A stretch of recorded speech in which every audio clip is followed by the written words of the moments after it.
Wow, how about that? Yeah.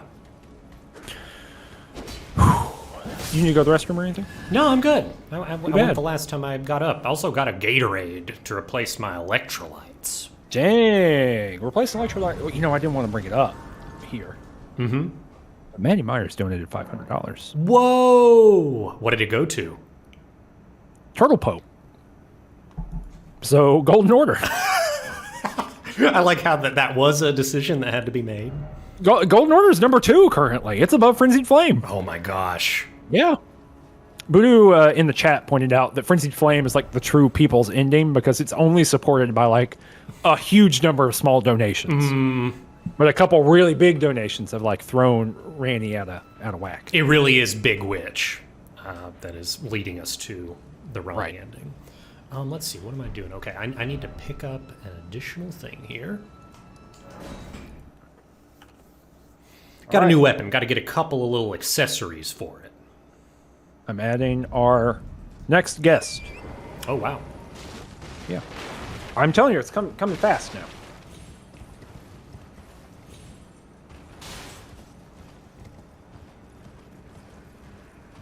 That's right. I wonder if it worked. We can't hear you if you're talking. We're getting close. Danny, tell me what you're doing. Wow. I'm going down to kill this little Erd Tree Guardian. We co-op this one. We did. This was fun. It was fun figuring out like how that butt stomp worked. Because whenever he does it, it shoots goop everywhere. Yeah, it shoots like rotten goop that makes you get scarlet rot. Pretty wild stuff. I forgot I had push to talk on, so I am very smart. Oh my gosh! Who is that? The Erd Tree Guardian, the putrid avatar himself. No, it's Chris Franklin's Campster, aka Errant Signal. Hello. Hello. How's it going? It's going great. How are you? I'm okay. Things are good. All right, good chat. You know, it's really funny when I introed that, Chris. You know, I remember years ago you saying, "Yeah, people call me Errant Signal all the time." That's just the name of my YouTube channel. That's like not the name of any of my other stuff, and it's weird. Do people still do that? They're still calling you Errant Signal? No, I guess I don't know. Do they? I'm asking you. People don't reach out to me so much, so I don't know. People don't talk about. I'm just one of the most important YouTubers in the indie gaming world. I would not go that far. That's true. It's true. You don't think that's true? Oh no, there's people that are far more successful and more influential than I am. Well, we said one of. Yeah, one of, and I don't know if that's true. I think Errant Signal is like it's like the Ramones, right? Is the who is it? Where it's like only X number of people saw them live, but everyone. Oh, maybe it's the Velvet Underground, right? Like only 1,000 people saw them live, but they all went and made their own band. Is that true? I think that's like the anecdote, right? Someone correct me in the chat. I mean, it sounds so true. Yeah, it's the Velvet Underground. It's what people are. Everyone is agreeing. The Velvet Underground. Yeah, that's the thing. But yeah, I think Errant Signal's like that. Like, I think everyone that I know who has been watching your videos for a long time has like gone on to make shit and do stuff. And you know, we're going to be having Jacob Geller on later today, and I feel extremely confident. I'm gonna confront Jacob on the stream, and I'm going to ask, is Errant Signal influential on you? And I feel confident he's going to say yes. Oh no. You're gonna put it to the test now. Now there's stakes involved now. Oh yeah, you better back channel him right now. You better send some emails out. And chat can let Cameron know if any of the voice stuff needs to get adjusted. Yeah, let me know. Yeah. I think we're good, but Chris sounds about the same as Maddie did to me. So yeah, people are saying voice sounds great. Great. Getting a lot of compliments in the chat. That's good. There you go. So what have you been doing over there? You've been blipping. You've been making videos. No, I've been struggling with the stupid TikTok script for like a month and a half, and I don't know whether to drop it and go back and make some blips or to see this through to the end, because it's not really a subject matter I typically cover, and I don't know how to do it, and it's scary, but also it's exciting and new, so I don't know. Let's break it on here. Let's figure it out. Yeah, let's figure it out. I like how the first time you came on, Chris, I think I may have asked you about like an article or a video you made or some kind of content about Dark Souls 3. And Cameron was like, well, let's not call people out on stuff they wrote like years ago. Yeah. And now here Cameron is wanting to brainstorm like something you are working on right now. So just can't really figure out what's appropriate and what's not on this stream. So I'm just... things in the future are cool. Things in the past are not. Ah, there we go. Yeah. Easy. It was like, well, I had to Occam's razor it. It was simpler than you thought. Okay. Chris, we're going to read some donations really quick before we break your video here on stream. I don't know if I want to. There's kind of a bummer story, unfortunately. Long live Chicken Boy. I appreciate you telling your story, but I don't know if I want to read it on the thing. But I agree. Long live Benjamin. No gods, no masters. $20. Thanks so much for that. For doing that. Rookery says 69.069. And $15.69. Thanks so much. We got Cribby P. Ibobi. The connection of mutual aid in 69 is what got me. The Great Cause too, but mostly Maddie. Golden Order end, please. $50. And Mary says, this is a good segue here. Mary says, hello, Chris. Can you tell us who the most smoochable character in Elden Ring is? Donation to Frenzied Flame, $25.69. Is the Mimic a cop-out? Yourself? The most smoochable person is yourself? Or whatever your avatar is, then you could make it whatever you want it to look like, right? Dang. Oh, I see. That's an interesting part of the question I had not considered. I had assumed that it's like in the fiction, meaning that who is the most smoochable person for your like little Dark Souls guy? But that's a good question. Is it most smoochable to us? Smoochable. I don't know why I said that. To us outside the game. That's a wonderful. I don't have a good answer. But yeah, you're right. You could just make it whoever you want it to be. Or it's the werewolf guy that everyone likes. Everyone has a crush on the werewolf guy. Yeah, that's a safe answer. That's a good one. The mimic brings in some like troubling questions of like what's happening in Elden Ring. That's an appropriate answer, I think. Have you been playing Elden Ring? Have you played any of this game? I have. I don't know how to just determine how far I got because everything is all spread out. So I have been physically here. I will say that. Okay. Have you been to the next one? No, I never got. I know the Land of the Giants is the next in order of unlocking stuff. The next area, I did not get that far. Okay, that's the one. Yeah, it seems like people get around about here and just stop. I was just talking to a good friend the other day, who's like a coworker, and we were chatting, and he was like, "Yeah, because he was one of the people who got the game and was like, I'm not kind of like Maddie was talking about a minute ago. Like, I'm not going to look at a walkthrough. I'm just going to play the whole game and see what's up." And he was doing that, and he got to the Land of the Giants and just stopped. And he was just over it. So it's quite interesting that people are doing that. Hey, I got to come in here and talk about.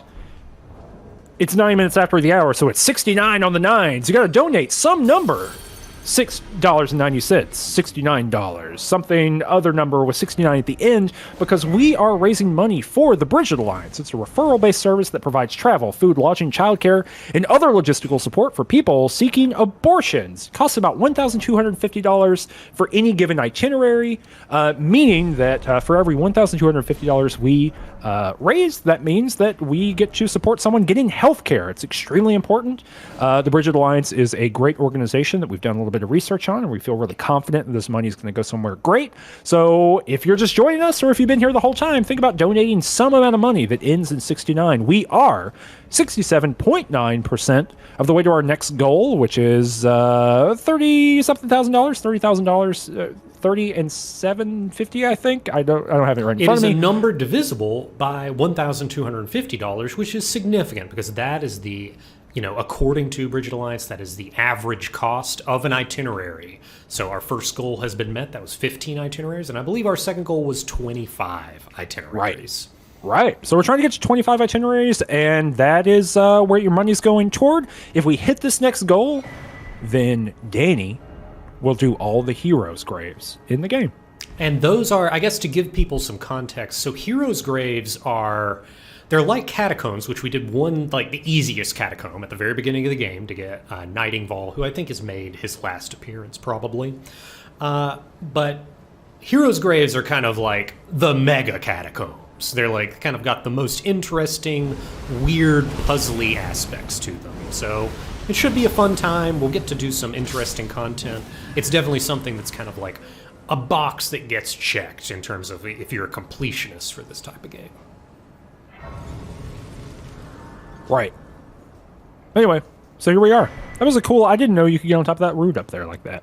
Yeah, that's how you have to get the Golden Order, like, prayer book or Principia or something. And that's like, got a spell we will have to learn later to unlock an ending. Interesting. So, Chris, what have you been playing recently? Oh, God. Let me check Steam. Okay. Are you still playing Fortnite all the time? I mean, just habitually. It's not a good thing.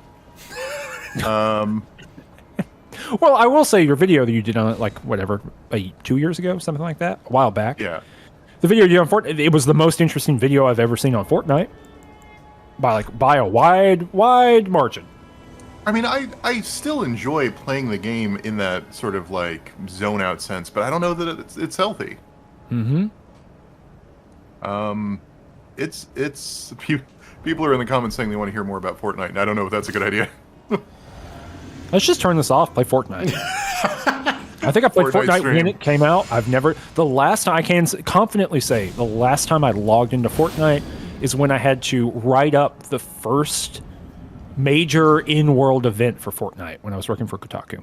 That's the last time that I've played Fortnite. Huh. Yeah. You know, Jacob Geller's in the chat saying to 1v1 him in Tomato Town. It's a direct challenge to you, Chris. You know, I remember the first time I heard of Fortnite, it was well before it came out, and Cameron sent me a link, and at that time, it was like a zombie co-op building game. That's like how the marketing was, and Cameron was like, oh, I'm excited to play this co-op game with you, and that game was never released. No, that game came out, it just failed. I mean, that's the absurd thing to me, is that it's called Fortnite, spelled that way because that's the joke. It's 2 weeks, but like, you build a fort at night because the zombies would come at night, and during the day you would gather resources and build your fort. Yeah. So that was the game, and now it's called Fortnite, but it makes no sense. Yeah, but no, it's Fort Day now. I love this cutscene, by the way. It's great. This reveal of Margit Morgott is great. Also, this reveal of the sword of like, I've been fighting you with my sword caked in like volcanic rock. Yeah, and garbage style. Now you're actually going to fight me with a sharp sword instead of just a big old lump. Yeah, the patch, like, oh, dang, this is from maybe an illusory wall video, weirdly enough. But they changed the thing on it, right? It had some flames on it, now it didn't, and now it's like nothing. Yeah. I do think that they removed a visual effect. I'm not sure why. Well, I think illusory wall was saying maybe it was an error. Ah. Because, like, some other weird visual effects got removed from the game. So, Chris, you have not done this boss yet, is what you're This saying. is the boss that drove me to quit. Oh, I see. This is, I was saying it earlier, but this is my favorite boss in the game, I think. Because so the last time I beat this game on, let me finish my story. The last time I beat this game, which was on the Xbox, and I was just kind of playing very casually and like getting it through it, just little pieces at a time, I helped people fight this boss maybe 50 times. I just sat here and I would like turn this on and I would do it like 5 or 6 times and then like go to bed. It's just a fun boss. But Chris, are you like I'm never summoning nobody kind of player? I don't invest in that much magic, so I could summon like the basic the wolves and I think the little imp people. But that I don't have the ability to summon any of like the really cool high level stuff. Oh, so you don't have the mimic tier. You don't have this little smoochable mimic. No, I whatever you have to do to get that, I didn't do it. I just killed the mimic. Unless you have to do it some other way to get. I don't even. That's the other problem I ran into with the game is like I generally don't like reading wikis or walkthroughs, and everything in this game is hidden and is sort of rooted in sort of the community, discovering all the different ways you get all the items and how they interact with the world. And so like I play this game in the worst possible way, which is just like straight up just like playing the game. I am raw dogging Elden Ring with no wiki, no community stuff, no none of that stuff. You know, I thought that Maddie bringing up oral sex would be the rudest thing that anyone said, Chris, on the stream, but nope. I apologize. I thought that was how the youths talk. It is. It is how they do it. Lilifin, golly, everyone's open. Maddie Myers opened up the worst behavior. It really was, and you notice how what was in previous streams like, oh, a little donation incentive at the top of the hour at an arbitrary point. It became every time that ended with 9. Did you notice that? Yeah. Is that weird or what? I don't know. It was just it felt it very much felt like Maddie had an agenda coming on, and was very successful at it. And that was bringing a certain energy to chat. So a couple of things that are really interesting here is that you got through that boss fight without destroying the throne. I did. That's right. And you smashed it immediately. It's back. It's back. Throne's back. Don't worry, everybody. Throne's back. Let me do some donation reading here because we got some. It's always good. We got the mobile interface only allows whole dollars. So this is supposed to be a 69. Let's go Frenzied Flame. It's $7 from ad. Thanks so much. Uncle Stevie's Mixtape, $25.69. Play some damn Bebop, of course. Callum Rakestraw donates $15. Thank you so much. And Evan Chairs says, who do you find to be the most tragic character in Elden Ring? $26.92. Chris, you got any ideas? Based on your... I don't know anything about the lore. I really don't. What about any enemies you fought you find particularly tragic so far? That one guy that is dancing on the skull of the other guy after you beat the boss in the castle, I don't know the names of anybody in this game with all of its fantasy lore. I do not remember it. That's okay. Is that Patches? Danny, is that Patches who do a stomp? Bald person? Yeah. Tricks you? Yeah. Does he trick you? Oh, yeah. He's like... He's the biggest trick. We've already been tricked once. One of my deaths is a trick of Patches that I voluntarily opted into just to show people how much of a scamp he is. Yep. He follows you around. He steals your orbs. Oh, no. That's Gastok. That's so they're two different guys. That's yeah, there are two scamps. Yeah, and probably more than... probably a couple others, too. You heard it here, folks. There's more than one scamp in the game. Mm-hmm. So what are you doing now? Can you give us like an update on all these quests and whatnot? Yeah, so main plot-wise, we just defeated Morgoth, the Veiled Monarch. And by the way, take notes, Chris. This is going to be important for all of those. There's going to be a quiz. There will be a quiz. One person on one of our guests has already been quizzed, so this is not an idle threat. So we just defeated Morgoth, the Veiled Monarch. And we have to do that in order to enter the Mountaintop of Giants, which is the next place. But we also kind of have to, for plot reasons, go to the Mountaintop of Giants because we tried to enter the Erd Tree, but that we were met with an impenetrable layer of thorns. And after we did that, Melina comes out and says, hey, if you want to be able to burn those thorns, you're going to have to go to the Mountaintop of the Giants and harness the flame of the giants. So now we're on our way there. That's main quest. And do you want to run down the ending quests? Okay, give them to me one at a time here. Fia. No update on Fia from last time. We are going to be actually probably before we go to the Mountaintop of Giants, I will progress that quest a little bit. Okay. Gold Mask.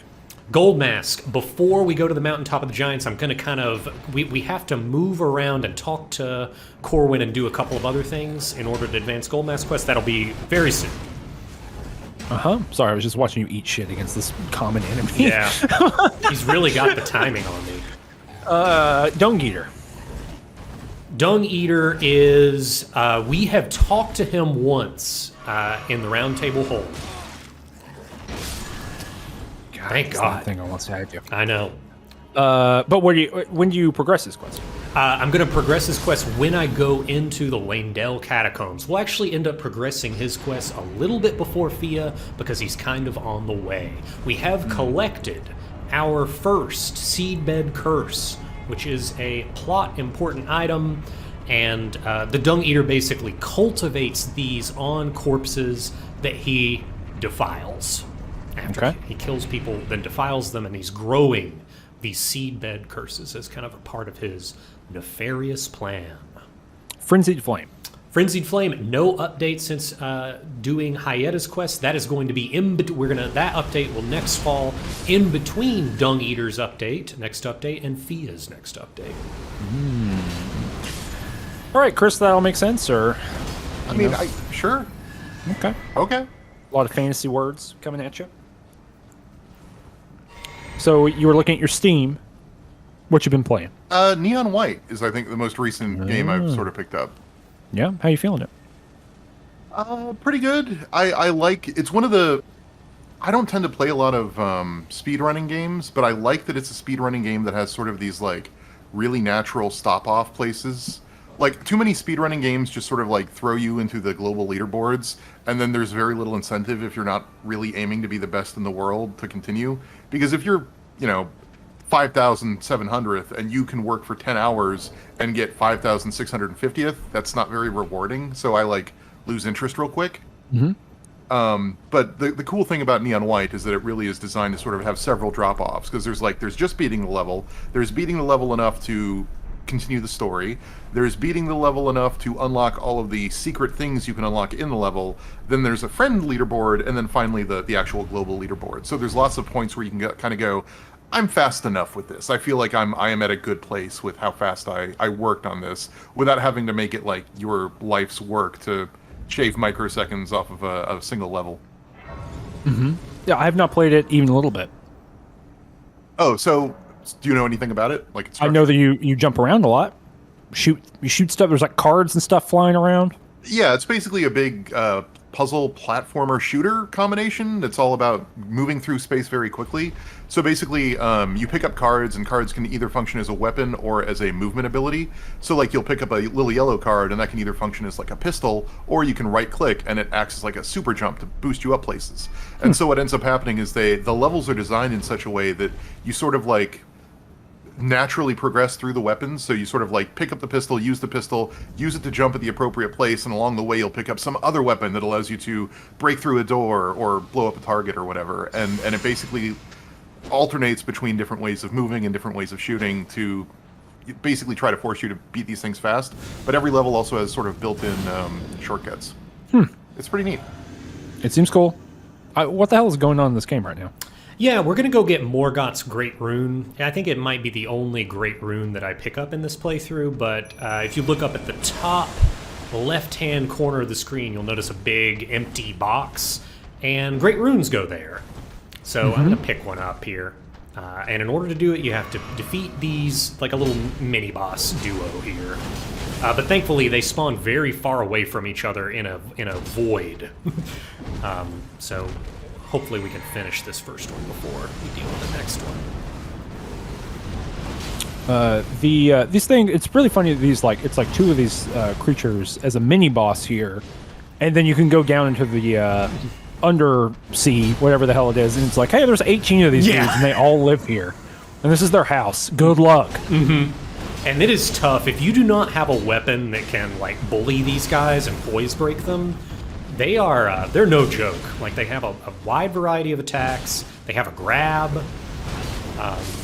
Very much a boss asking to be cheesed. Yeah. By stacking fire damage percentages. Brutal. Nothing like Neon White. No, Neon White does sound much more considered. Sounds like a kind of game for you. I gotta be careful. In what way? Like, I gotta be. There's only so many games. How many games do you think you play per year? Well, right now, 1. Chris, how many games do you play per year? 50? Depends on the year. It depends what you mean by play, too, right? Are we talking play through to completion or play to just check it out and see what it is? Because I play probably somewhere in the range of 75 to 100 games a year, probably. You keeping track? You got a spreadsheet? Oh no, I'm not keeping track per game. I just remember when that there are too many games coming out controversy happened most recently. I did the math when people were saying that there's no way anyone will play this many games a year, and I did the math and I'm like, I could probably pretty easily hit that many games a year. Well, yeah, that's always a weird thing too. It's like I think people who are focused on those things are always like a weird outlier. Like I don't hit it that much anymore, but like 2 years ago I was playing because I have like a spreadsheet to keep track of like what I've played, not like how many hours or whatever. But you know, like did I see a thing? Just because sometimes, I mean, you know this, playing like some of the smaller games, like titles get mixed in or whatever, you know. So like I have a little spreadsheet, and yeah, like for years I was hitting like 200 a year, like no question. Yeah. And more recently it's been a little bit less than that, but yeah, where it's like, oh yeah, I think I could do that. Like of like gamey games that come out, not just things that appear, but like games that have a beginning, middle, and end to them. Yeah, I can play a lot every year. People in the chat are talking about what format this this marathon is in. And it's Remembrances, as people are explaining. It's all Remembrances and most quests, but it's all for charity, right? That's the whole thing. So that's the really important thing. That's the important thing. The most important thing here is that it's all for charity, and it's to support the Bridget Alliance. I'll explain a little bit more about that in about 2 minutes or so. But yeah, it's a thing. It's really just for enjoying Elden Ring. If you enjoy Elden Ring, that old ring, we're about $10,000 away from our next goal to do that. It's fun. So, Chris, I'm going to interrupt myself in just a minute to do 69s on the thing. But last year you ate an eggplant. Yes, I did. How was it? Not ideal. A raw eggplant is not particularly delicious. Is it eggplant or aubergine? What do we call it these days? I don't even know. It's both. Aubergine's that's the English, I think, the British English. Was it ripe? I do not know. I do not know how to quantify the ripeness of an eggplant. Yeah, it was purple. Because you got like a nice striped one too, if I remember right. Yeah, I picked up 2 and I tried them both, and neither were great. One was better than the other, but I can't for the life of me remember which one was good. You want to keep that information handy because, of course, the next question I'm asking you is how much money in the next 40 minutes or 30 minutes would it take for you to do it again? I don't know. What would be a good goal? I don't know. People in the chat, what do you think in the next 30 minutes? How much money do you think we can raise? And this time, do I need to eat the whole thing or half the thing? Like, I feel like a bite's already been done, and if we're gonna up the ante, we need to up the ante on the whole thing. Oh, hey, sure, hell yeah! If you're up the ante, Michael ate the whole orange. Michael, this morning we did in a Chris Franklin like maneuver, goad him into eating an entire orange, peel and all. Oh man, that's bitter. It is, but yeah, he didn't have a good time. Michael, that was Michael's last orange, according to him. Well, Elephant is saying $2,000. That's a lot of money. That is I don't know if me eating a eggplant is worth that much money, but somewhere in there. People are saying don't do it for less than $2,000. People are saying let's split the difference. Let's say $1,000. Didn't we get into a conversation last year about whether they're poisonous? I feel like they're not. I looked it up later. They're not. They are definitively not poisonous. I promise you. I looked it up. And this is not us covering our asses. No, I looked it up. There's as poisonous as a tomato. Right? Which we all know. Definitely not poisonous.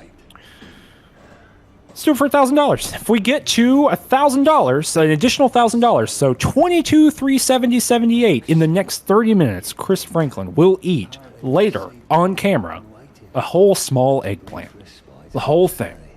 Nom nom nom nom nom. Let me tell you a little bit about a thing called 69 on the Nines. We are 1 minute late for it, but that shouldn't stop you from donating $6.90 or $10.69 or $69 or some amount, because we want to get to our next stretch goal, which is making Danny do all of the heroes' tombs. You'll get to see him do all that super cool content. He's already figured out how to do them. You'll get to see him do some really cool puzzle solving later on in the run. If we do that, we're about $10,000 short of that. So if you have not donated yet today, think about doing so. And if you have donated, think about donating $6.90. If everyone who's watching the stream right now donates $6.90, that's a lot of money. And that's what we're here for. We're here to support the Bridget Alliance, which is a referral-based service that provides travel, food, lodging, childcare, and other logistical support for people seeking abortions. It is a good cause. Every $1,250 is equivalent to the average cost of an itinerary, meaning every $1,250 that we raise is a service that someone needs. It directly contributes to that. So if you would like to do that and help us out and do that kind of stuff, and again, if we raise $1,000 in the next 30 minutes, Chris Franklin is eating that eggplant. And not just a bite. Not just a bite. My biggest worry right now is someone just gonna just straight up donate $1,000 to make me do this. I think I'm hoping that happens. That's the real kind That of is thing. not an unprecedented donation, given what I've seen in the donation history. So it's entirely possible. It's a small eggplant, too. Yeah, we didn't I don't know, stipulate a size. I haven't bought it yet. We will see what this looks like. Mm-hmm. Who's this? Don't eat the leaves or tubers of the plants. They're very bad for you. Don't eat the leaves, by the way. Wow, I can just let the most dangerous man in the lands between out of jail? Yeah, do it. Liberation now. Are those barnacles? Yeah, they do look like barnacles, but they're actually omen horns. Here's a little piece. So people in the chat are continuing to share information about the toxicity of eggplants. And look, this is from americastestkitchen.com, like a fairly well-respected recipe website. This is an interview with I just had it here with a person. The science editor, Paul Adams. A ripe eggplant contains the most solanine of any fruit, 75 micrograms per gram of fruit. That's a lot. Solanine is poisonous. In order to injure herself, a 150-pound person would need to eat 40 million micrograms of solanine, which is 500,000 grams of eggplant, or 1,000 eggplants in a single sitting. So, Chris, I'm asking you, please, do not eat 1,000 eggplants in a single sitting. I do not intend to. Okay, please don't do that. But I think for the most part, you're going to be okay. Ooh, many people maintain their fear of eggplants, citing a tingling or numbing sensation when they eat them. Is there a Latin term for that? Fear of eggplants? Yeah, it's got capsaicin in it. The same stuff that's in peppers, I guess. Ah, capsaicin? Capsaicin, yeah. Interesting. Well, there you go. People are asking us, are 500 eggplants okay? Yeah, that's okay. You can eat 500. People are also asking if you can eat 999. That's okay too. It really is. Once you hit the threshold. Yeah, it's a floor issue. Mm-hmm. As long as you hit the thing.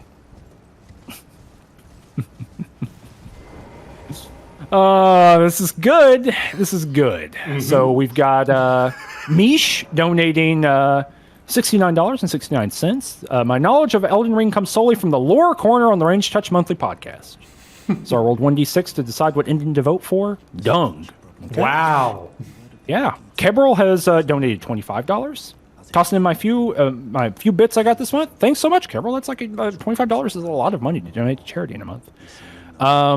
Mary says, so how long until you start saying no to coming on Range Touch stuff for fear of eating raw eggplants? So $25.69. I feel like you know what's up. My plan next year is to just find a worse food that is weirder to eat, but is just like one bite. I would accept that if you could come up with that like on your way to the store. I think everyone would be acceptable of a weirder food in the moment of actually doing it. I don't think anyone's tied to the eggplant specifically. It's more the discomfort of eating a food you don't want to eat in a bad way. So feel free to be flexible. Bebop Barabbas donates $10.69. Calico Cat, Meow Meow, $10. Thanks to both of you. And Palacis, Ghost of Saddlecon, who showed up earlier today, is back from space for eggplant crimes and donates $690.69. Oh, no. So I think we're pretty close, right? Let's see here. So that's let me get out my calculator here. I'm a simple person. I'm not a complicated guy. I need to be able to get the thing in front of me. So 69 plus 25 plus 25, 69. I know some other donations are coming in. We will get to them, but I just want to tally up what's going on here so far.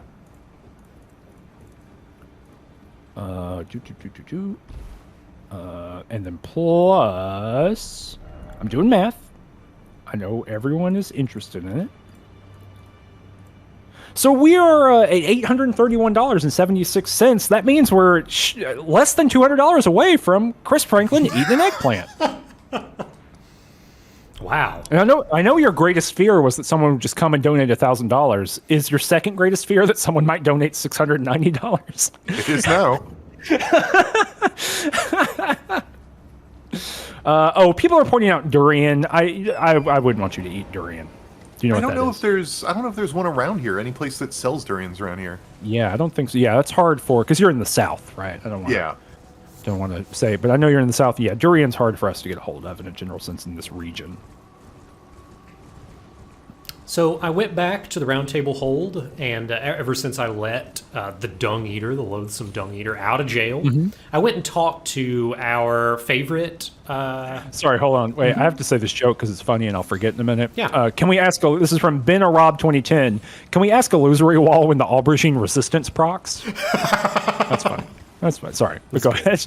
Yeah, so we went back to the round table hold, and there was a little writing on the floor where the dung eater was, and he says, "Come to the outer moat, I'll defile you next." So I'm not one to, I'm not chicken. I'm not scared. You're not going to deny a defilement when it's coming around. Oh my! But what about the blackguard? What about our favorite little guy who's been smoking up some prawn? Oh, he's in a bad way. Oh, he's dead. Serves me right. Oh, he's not dead. Bloody end. Mm-hmm. For a jumped up little shit. What was his big ideas? He was just eating prawn. His big ideas was starting like a big prawn business. You don't do that. You never start a business in the lands between. That's the first lesson. We got Snow Bear with $6.90 who says, eat that eggplant. And we got Moltar Ben who says, eat the eggplant and prepare for dung. That's with $7. Thanks to both of these people. That means we're at $845.66 for the 30 minutes. 8 minutes into the 30 minutes, by the way. And that means that we are $155 away from Chris Franklin eating the whole eggplant. How exciting. So I don't know if anybody's going to actually want to watch the whole video of me eating the whole eggplant, but also I feel like if I cut away, that feels like it feels like an opportunity to cheat, and I don't know which would be better. I don't think Right, anyone like- believes you are going to cheat. I trust you. Does that make you feel better? Yeah, but I simultaneously don't want to upload a 5-minute video that's just me gnawing on a raw eggplant. Right. But at the same time, I don't feel like there's any other way to do the idea justice. Well, so so Michael did a similar thing this morning. He uploaded a video that was the first bite, and then he uploaded a supercut like 30 minutes later. Of like, here's all the bites, but not all the chewing. So you can do that, if that would make you feel better. Okay, that might be the best way to do it. Yeah. I heard you're pretty good at editing videos. I can try. At the Adobe Elements, maybe. Yeah. Yeah. So let's see here. We got another $6.90 from Anonymous. And we got another $50 from Devious Vacuum. Thanks for doing the stream, is what Devious Vacuum says. I'm voting for the FIA ending because I like underdogs. That's a smart thing to do. That's good stuff. That means we're at $902.56. That means we're only $98 away from making Chris Franklin eat the eggplant for a good cause. It's like the best like time to donation thing that you could do. You know? Very Yeah, efficient. Yeah, it's. I mean, you got. How long is it going to take you to eat this eggplant? 4 minutes?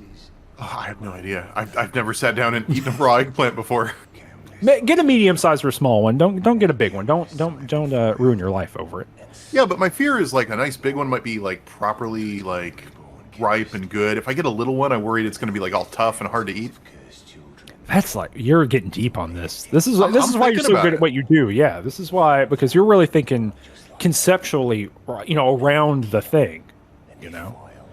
Oh, I'm sorry. Michael apparently sped it up instead of cutting, so he just give us the fast forwarded video earlier. Instead He of didn't a make time it. lapse.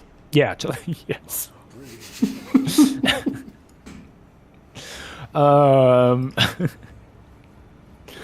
the modality says, imagine starting a big prawn business in a fantasy game, just in a general sense.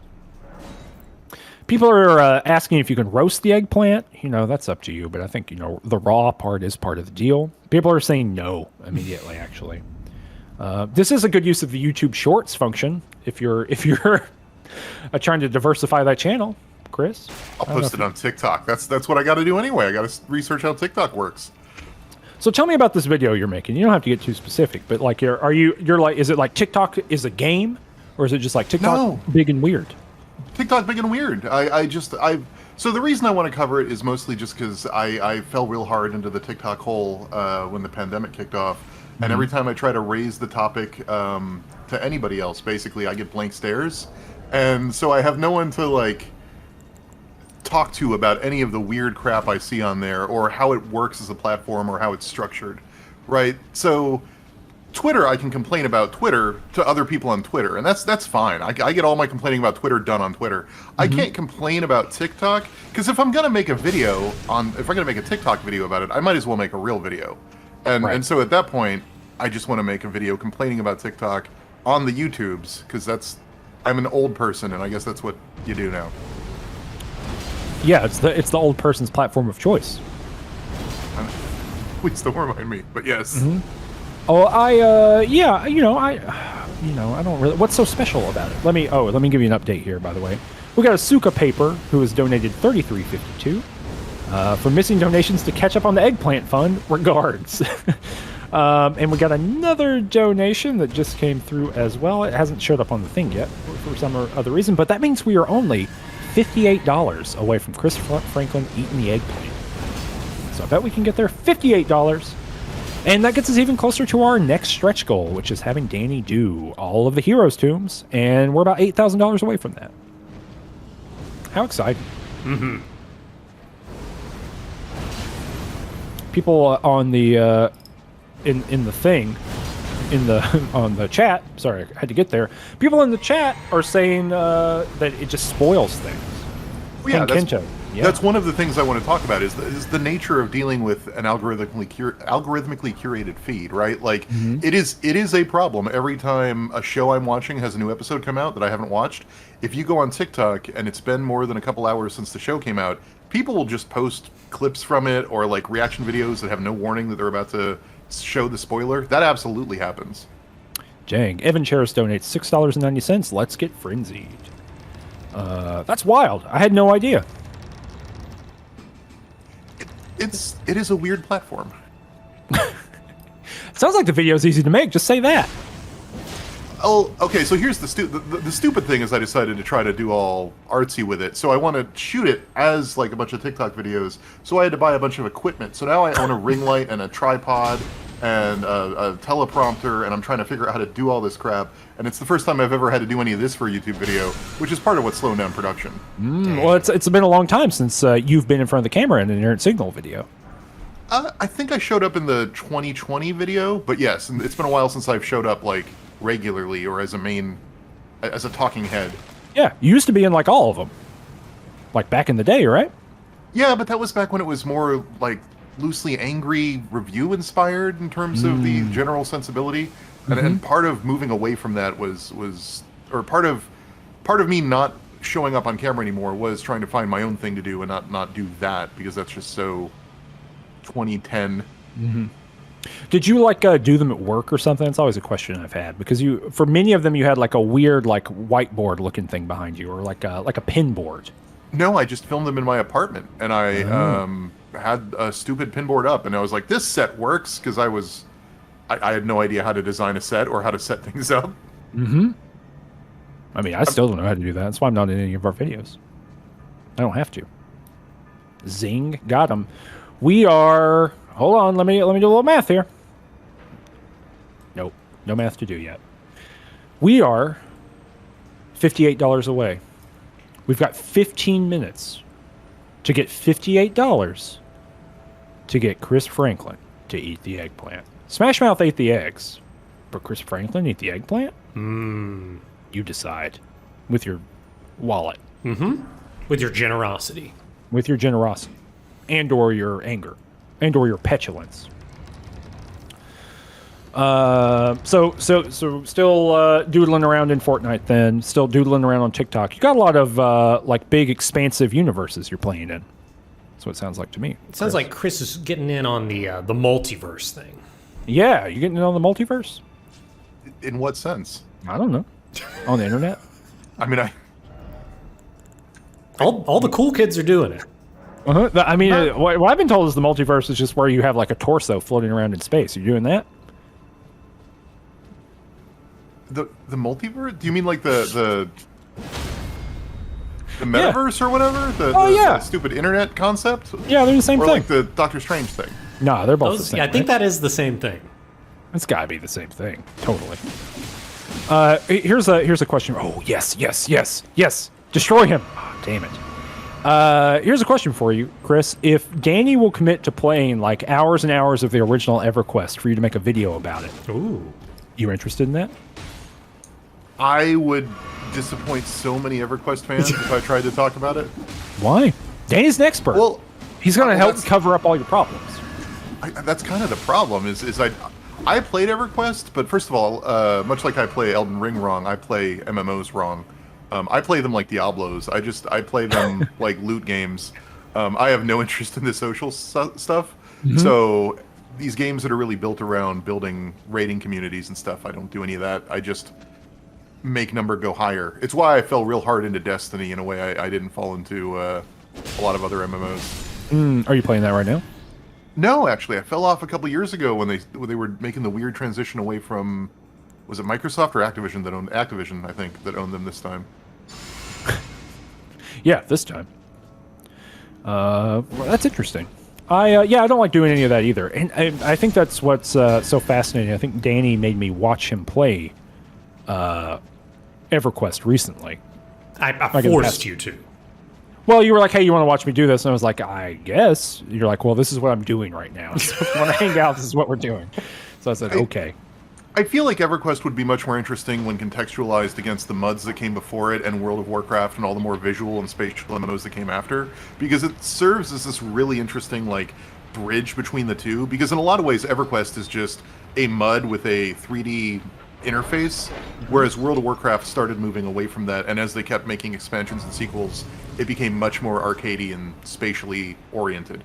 Yeah, I can hear it. You're making the video right now. What are you doing? You really are. You're banging your head up against this TikTok thing. You could be playing EverQuest for 14 hours a day with Danny. Mm-hmm.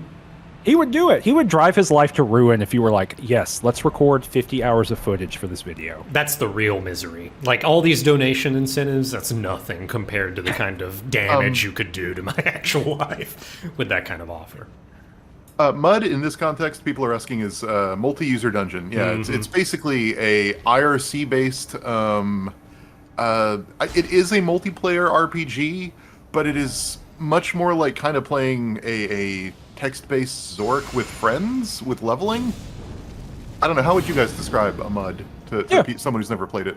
Yeah, that's a good, like a Zork or any text-based adventure game, but what if, instead of it being a singular thing, what if there were like it played like a MMO does. So there's shared spaces and things like that, and there's like there's like MUDs and moos and I think mubs as well or something. There's like a whole bunch of different names for them. They all have like slightly different design affordances to them.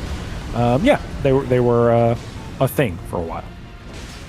they're the precursor to EverQuest for sure. I've said this a million times before, but my high school chemistry teacher would just play the Wheel of Time mud instead of teaching us anything, which is why I don't know chemistry. I will say. Hey, let's see here. So we got D, who says, I vote an Indian eggplant. It's the smallest and nicest of the eggplants. Second vote would be a Japanese eggplant, the thinnest skin eggplant. You think you can find a variety of eggplant types? I can try. So I grow Japanese eggplants. There's some outside right now. I just ate some the other day, and sure, they are delicious. But did you cook them? I did. I would never eat them before, unless I was challenged for it. And let me tell you this: unfortunately, Joseph Garrido has donated $50 to say, "Eat the eggplant." That means we have raised $1,007.58 in 30 minutes. Wow. Really heavily due to one person. Thanks so much for doing that. But, dude, everyone came together to say, Chris Franklin, eat the eggplant. So, guess what, bud? Well, it'll be a good use of my ring light if I can't get this stupid TikTok video out. So there you go. Yeah! You know, Think we're about really that. justifying your capture by Big AV here. Exactly. it's really an elaborate sunk cost fallacy. Yeah. You know? That's the whole thing. You sent me a message. I didn't want to, go behind the scenes, but you did send me a message saying, "Hey, I've bought all this equipment. I got to justify this to my friends and family. What could we do?" But let me tell you this. Yeah, so Drew has donated $10 and said, "Snap into a slim plant." That's funny. Anon donates $500. Wow. And says, "I haven't been watching, but as I'm typing this, it sounds like I'm going to make a guy eat an egg." Sorry, man. Eleanor has donated $69.69 with an eggplant emoji. This is really, we're taking the eggplant emoji back from all its nefarious purposes. It's true. And Anonymous has donated $60 and says, "Eggplant, rainy ending." So we did it. We did it, everybody. Within 22 minutes, we raised more than $1,500 to get Chris Franklin to eat the eggplant. And that's awesome. Everyone loves it. Look forward to that video. This manor is finished. Where should I post it? Is Twitter good? Yeah, just put it on Twitter. That's where it was last time, and people enjoyed it. People occasionally still post it in the Discord. That's fun. Oh no. Yeah. I left a legacy. Yeah, it's good. Maybe last year I didn't do it, but maybe this year I'll rip the video and then put it in the video, put it in the VOD. Ah. So, I didn't do that last time, but I should do that. I do own a webcam now. I could just come back and just be silent in the corner and just have a live stream of the webcam video of me just munching on it. If that wouldn't ruin our entire setup, which it took forever to get together, we would do it. We, next year. So, Danny, make a note. Mm-hmm. I know you got sludge brain right now. Sure, I know. I'm next full year, sludging now. Yeah, we got to be able to set that up for next year. Okay. For when we make Chris Franklin eat a fire hydrant or whatever. I don't know where you go after bite of eggplant. Whole eggplant. And eggplant. You can eat up to 1,000. We've confirmed. That does set us up for the next millennium, doesn't it? Yeah, we're good for the next literal 1,000 years. Well, no, it's doubling every time, so it's probably the next 200 years. Okay, there you go. Yeah. Something like that, or 140, somewhere in there. Mathematicians, sound off in the chat. In the comments. We're 73.4% to our next big goal, by the way, which is Danny doing all the heroes' tombs. We've raised nearly $23,000. We're a little bit short of that. Donate money. I haven't been yelling about 69 on the nines because we, of course, have been fundraising toward the eggplant. But I'll be back to yelling about that over the hour. And actually, our hour with Chris Franklin is ending. It really is a very funny thing. It's like, hey, Chris, you want to come on? Hey, yeah, let's make you eat this eggplant. All right, bye, Chris. We'll see you later. Hope that eggplant tastes good. It really is. A lot of the airtime is the anticipation of, will he have to eat the eggplant? Oh, he's about to have to eat the eggplant. Oh, he's definitely going to have to eat the eggplant. How do you feel about that? All right, well, looking forward to the eggplant video. Yeah, we'll see you next year. Great time. It's good. I think everyone enjoys it. Most of which Chris, right?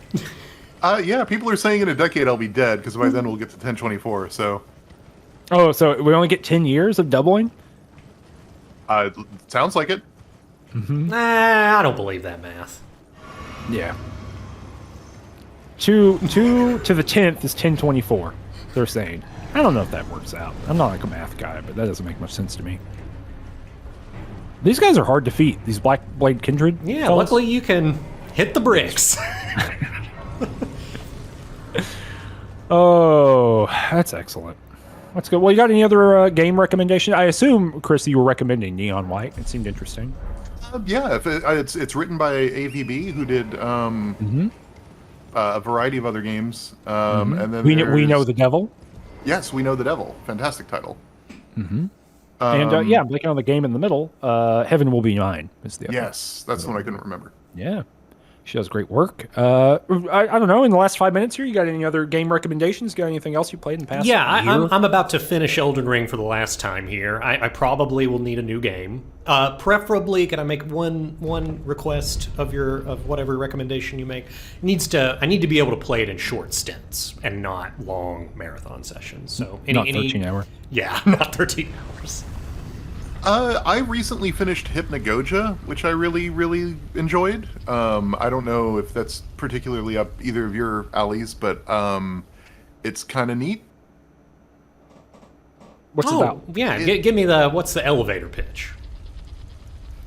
Boundless Streams. It's- Oh yeah, I've seen this.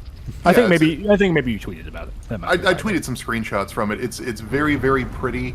It's kind of got a PlayStation 1 lo-fi aesthetic. It's got horror vibes, but it's not a horror game. It's never really explicitly scary. It's more a game about going into these different dream worlds, and each one sort of has a completely different theme. And it's fairly straightforward. There's not really any challenging gameplay, but I just the act of exploring these worlds and solving pretty rudimentary puzzle platformer stuff is pretty neat to do. Just to take in the tone. I really like the vibe of it all. Cool. No, sounds There interesting. you go. I'll You give can it a play shot. it in like 30-minute stints. Yeah, I think the game itself is only like 2.5 hours, something like that. And each world itself is only like 20-30 minutes. So you could like complete a world, stop playing, walk away, and then come back and do the next one. Hey, sounds like a thing. Fun. Good. We're meeting a guy. We've actually met this guy before we met this body before back in Limgrave. But he's telling us, yeah, that's whoever had this body before is dead. And this person's now known as Shabiri, which, if you remember, is the name of those sweet little grapes. Yeah. And Shabiri's about to tell us something about, hey, you're heading up to the top of the mountain, top of the giants, and let me tell you, the thing you're about to do is bad. Because the thing you're about to do is you're going to sacrifice an innocent maiden to kindle that fire and set the Erd Tree aflame. Well, that's pretty selfish of you, isn't it? What you could do instead of going up to the top of the mountain, top of the giants, you go down underneath Langdell in the sewers in the deepest part, and you can sacrifice yourself to light the flame. And that does sound much less selfish, doesn't it? It sounds very selfless, in fact. So maybe we'll give that a shot. We should. So I'm gonna, before our next guest comes in and we politely kick Chris out of the call, I'm gonna run to the restroom and the two of you can chat. For like Oh my 2 gosh, minutes. Chris, do you want to hear the plot synopsis of Elden Ring thus far? Okay. Okay, so we are tarnished. We were summoned to the lands between by Queen Marika. We are trying to become the new Elden Lord. We were told by someone posing as kind of a role is known as a finger maiden that, hey, in order to become an Elden Lord, you need to take me to the base of the Erd Tree. We did that. We got to the Erd Tree. It turned out we weren't able to get into the Erd Tree. Now we're going up to the mountaintop of the giants in order to light a flame, to set the Erd Tree aflame, in order to burn the impenetrable thorns, so that we can actually access the Erd Tree. And ostensibly, once we get inside the Erd Tree, we'll be able to become an Elden Lord. Really happy to get my vindication arc here and talk in comprehensible sentences, because the last time you were on, I was forced to try to tell you what was going on in Dark Souls 2, and I think we were already at Archdragon Peak at that point, and my brain stopped working, and I wasn't able to tell you like what was going on. Oh no. I don't know if you remember that, but I keenly do. It was a real moment of my own mortality there. I mean, that's about my level of understanding of Dark Souls lore at any point anyway, so... No, I'm probably lucky that I was telling you that, and not a lore head, not a Dark Souls 2 fanatic. So, probably for the best, but... Did you summarize it? I did. Real vindication arc for Danny here. No brain liquefaction. Congratulations. Thank you. It's less complicated, weirdly enough. And also, actually, I think we also... Because you were, like, deep into the... or you just started the DLCs, I think. Oh, no, I remember exactly where we were. It's seared in my brain. I was working my way up to meeting the Archdragon for the first time at Dragonary. Got it. Mm-hmm. Oh, that's right. I don't know why I thought it was the other one, but yeah, you're right. You're correct. Oh, I gotta take a little screen cap here. All right, well, thanks so much, Chris, for number one, coming on, and number two, eating that eggplant. Yeah, thanks so much, Chris. Your participation in this raises so much money. It's really generous of your time to come on and be silly with us. Oh, no problem. No joking. No, the things that raise the most money, just raw numbers wise, are, will someone eat a thing that they shouldn't eat? And if the answer is yes, then people they'll open them pockets. They're ready to do it. So we appreciate it. No problem. Thank you.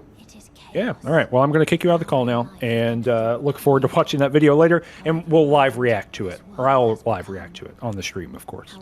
Okay, cool. See everybody later. Thanks for having me. Yeah. Thanks for coming along. Bye.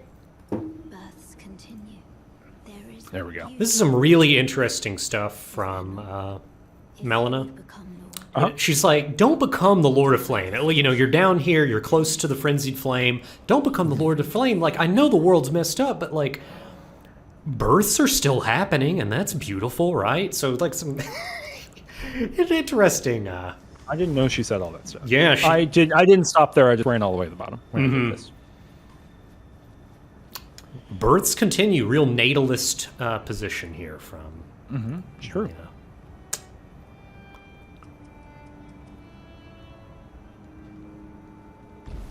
We got new guests. Oh my gosh, who's here now? Hello. Oh my gosh. Uh-oh. We got one. Uh-oh. Ah. Can you hear me? Now we can hear you. Oh, ha, ha, ha. I said several things, but I guess it just took a bit for my mic to really decide to hear me. When there was one, now there is two. Oh my gosh. We weren't sure if you were serious or not. That was the thing. The Elden guest has shattered. You know, you're pretty close, Grant. You could do like an Elden, like The loathsome dung eater. Yeah, that's Yeah. That's as close as we can get. So Danny's platforming. You see this? Can y'all see? How many times did Oh, yeah. we die when we did this the first time, Cameron? Danny and I tried to do this together at the same time, both screen sharing with one another Like, at the same time. trying to get the strategy down. And probably 45 minutes. Yeah. Easy. And you got it way before I did. Oh, sneaky quit out I see quit here. out. All right, that's 4 quit out. That was a little, I think in Dark Souls 2 terminology, that was a baby jump. Yeah, that was a baby jump. That was a little teensy jump. Hey, y'all want to introduce yourselves? Yeah. Hello. I go by the name Chip Cheesem on the internet. My name's actually Josh. Longtime Let's Player, video First-time editor caller. at Volition. First time caller. Once time Elden Ring player. And hi.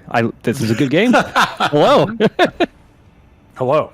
Thanks for coming. My name is Grant. I am also a longtime Let's Player because Chip and I started at the same time. Longtime sidekick, really, if you want to be more particular. And I have not played this game because I'm not allowed to play video games. I am kept inside a hermetic chamber so that no matter what, if any game he wants to play, he will have someone who doesn't know the first thing about it to react alongside.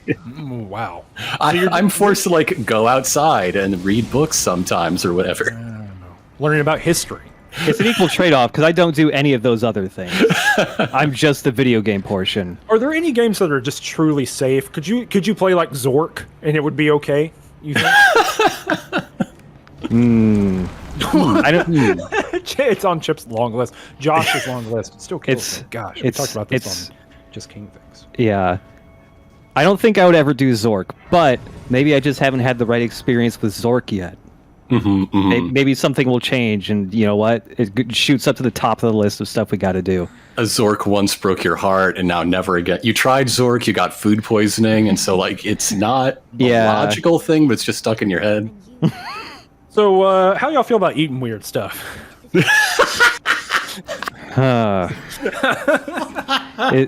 Does something else good come out of eating a weird thing? Yeah, money. For charity. Okay.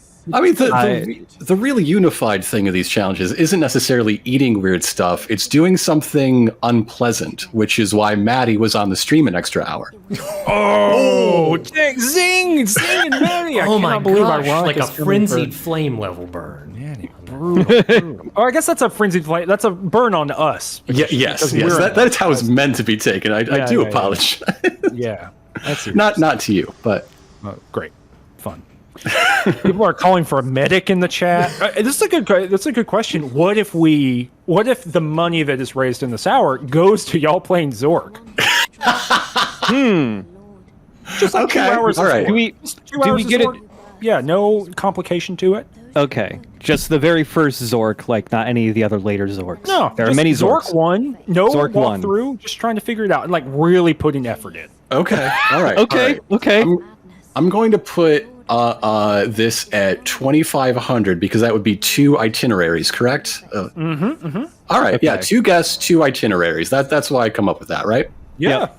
that's a great idea. All right, so $2,500 in the next hour to play Zork. That's actually like a legit.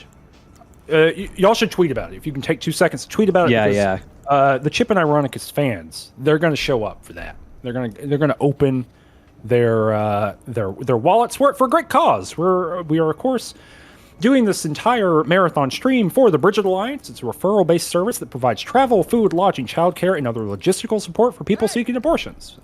That's become more important over the past few weeks, of course, but it was always important. It's always a big thing, and the Bridget Alliance has been doing it for a while, and they have the infrastructure in place to do that. So that's a big deal. As Grant was alluding to, $1,250 is the average cost of an itinerary, meaning that for every $1,250 we raise, that's equivalent to a human being getting access to medical care. So that's pretty great, and that's why we're doing it.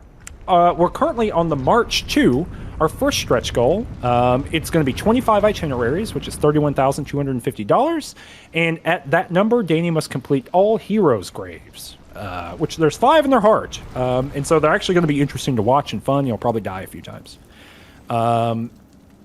What's going on here, Danny? We're meeting our friend, the Three Fingers. We're gonna get a really nice big hug from the Three Fingers, aka Lord of Frenzied Flame. Perhaps the Three Fingers is the maybe herald of the Lord of Frenzied Flame here in the lands between, but just going in for a nice embrace. Melina did tell us, please don't do this. Stop this madness. This is a bad idea. But our friend Hyetta was really encouraging. And Hyetta wanted us to divest ourselves of all of our possessions and embrace the Frenzied Flame. So the door will not open if you are not naked, basically. And it was one of those things where the first time we did this ending, I don't think we did Hyetta's quest. So I think, Cameron, you ended up like looking, how do I open door? Yes, I did. But yeah, the way you would know is if you do Hyetta's quest, she tells you that's what you got to do. So yeah, because there were like no little signs on the ground or anything like that when we did it the first time. no, yeah. So now we got glowy. You got sweet back tats. Yeah. Hell yeah. Yeah, it's from getting grabbed. Yeah. The let me tell you this. This is the only person that. So we have a slate of guests, lots of cool people coming up, but the only people my wife has asked me about, when are Chip and Ironicus coming on? And I thought, why do you want to know? You don't care about this. You're not watching this stream. Why do you want to know? It's because they love watching she loves watching your stuff. She was like, we were talking about, like, because I like to watch Jack Fragg's videos on YouTube. And we were talking about, like, the levels of fame of YouTubers. And she was like, Chip and Ironicus must have, like, way more subscribers than Jack Fragg's, right? And I said, yes, of course. Of course they do. But, so you have a heavy importance in our household. Speaking of subscribers, like more than or almost 2 years ago, I said that if we hit whatever the number is to get a silver play button within 2 years, I would eat it. So if you want an eating challenge, that is still, I think that expires in this coming December. I think we would still need another nearly 60,000 subscribers. So everyone in the chat, get to it. Yeah. Okay. Fair trade. So we need $2,500 on this end, and we need everyone to hit the subscribe button on the other end. Also, apparently, my wife is in the chat. Oh, hello. Hello. There you go. That's made her day. How about that?